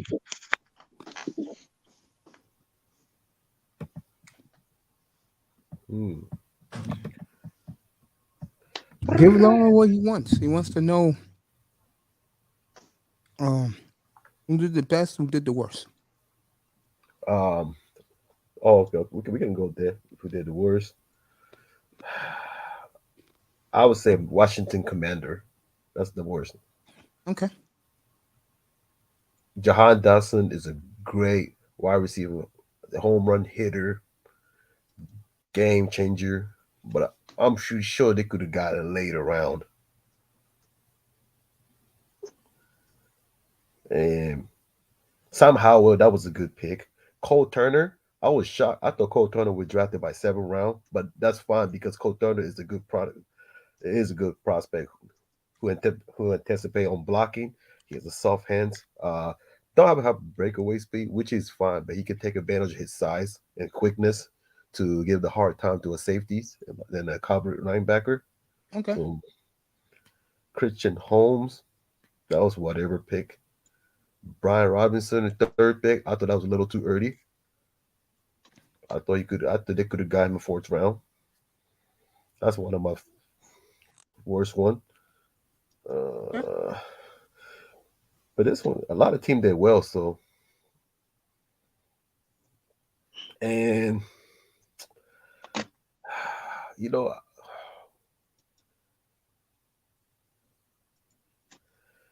I don't know what to say about Saints draft though. I just hope Jordan Jackson from Air Force was worth drafting, even though I'm not high on him, but I am extremely high on DeMarco Jackson from Appalachian State. I was hoping Seattle would draft him. Alontae Taylor, I thought it was a great pick, but I'll give him solid C. New England, I don't know. It's just this was an interesting draft. That's all I can say. A lot, like half of those players got drafted early. Marcus Jones from Houston got drafted a little early than I expected. Bailey Zappi, I love that pick. Because that could be either insurance or develop him and trade him like how Jimmy Garoppolo went to 49ers. Yeah. And Bailey Zappi doesn't possess the strongest arm, which is fine because the New England system is not based on arm strength and athleticism. You need you gotta have a high football IQ. You gotta have a good pocket awareness. Know how to have a read. Know how to move the chain. And he's not the most athletic quarterback, but he can scramble his way out. Like he can. So is Mac Jones. He's not known to be scramble when he have to. When a pocket collapse, he knows move around and avoid the sack. Cole Strange. I hope he was worth the 1st round pick. I really hope. So I like New England, but I don't want to give him bad grade. But I will give him, man. I'd say C. Interesting. Minnesota draft pick was okay. I'm gonna get it. They traded down too much for me. It was. I'm gonna get New England. get New I was England. I Yeah. was I was impressed with Rams draft either. I was really impressed. It's like they just scrapped it out whatever they have, but when I look at it, it looks like they'll pick whoever was available.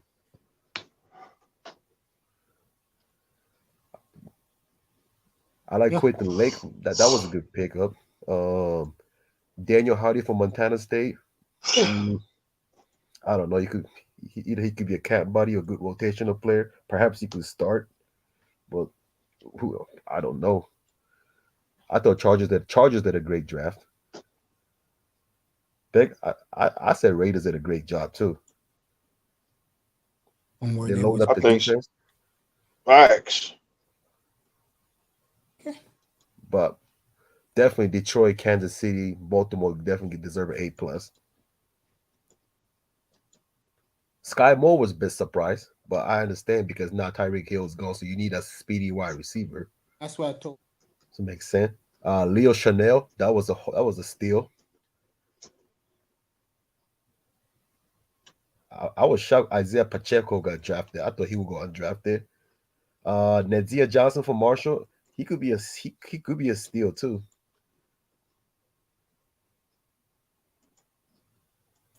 The Colts did a great job. Jelani Woods, that's a high risk, high reward, but his potential, his upside is massive. So I see why they draft him.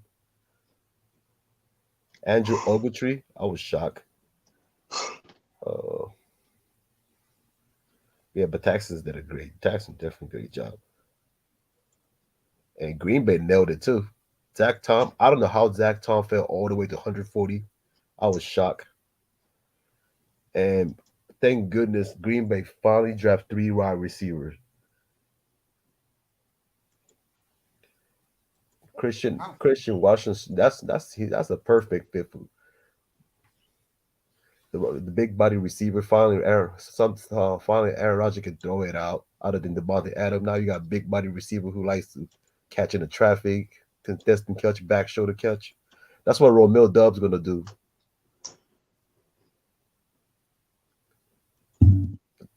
Yeah. So yeah. So Miami next year, man. Mr. Miami gonna be happy. He's gonna tear up the opposing ACC cornerback next year. Just be this upcoming season. Okay. You should be excited. I know the Miami Hurricane. They got a lot of players finna come out next year. Oh yeah, a lot of ACC players coming up. Trust me. And we'll see about And Miami. I think dang, what's that dude name from Alabama? Willie Anderson. I think he coming out next year. Is he the son of the Bengals old offensive lineman? He might could be. Okay.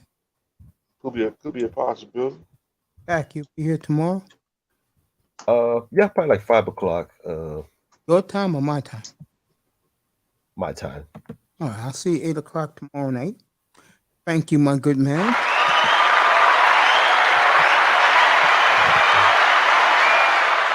Yeah. Remember, the beginning of June, get those 4 baseballs, future megastars you want for me to put on the next thumbnail. Yeah. Which would be the baseball draft, June 17th to the 20th. Tack will be at the Combine at Petco Park. Try to get some interviews, right, Tack? Like Tack? Yeah, I'm trying to get permission so I can interview a few players. I hope I can talk to this. I want to interview the shortstopper from Santa Barbara University and Brooks Lee from Cal Poly Mustang. Hopefully, I get the permission. Yeah. Yep. So before we close it out, next year's Brock Bauer going to take over that tight end position.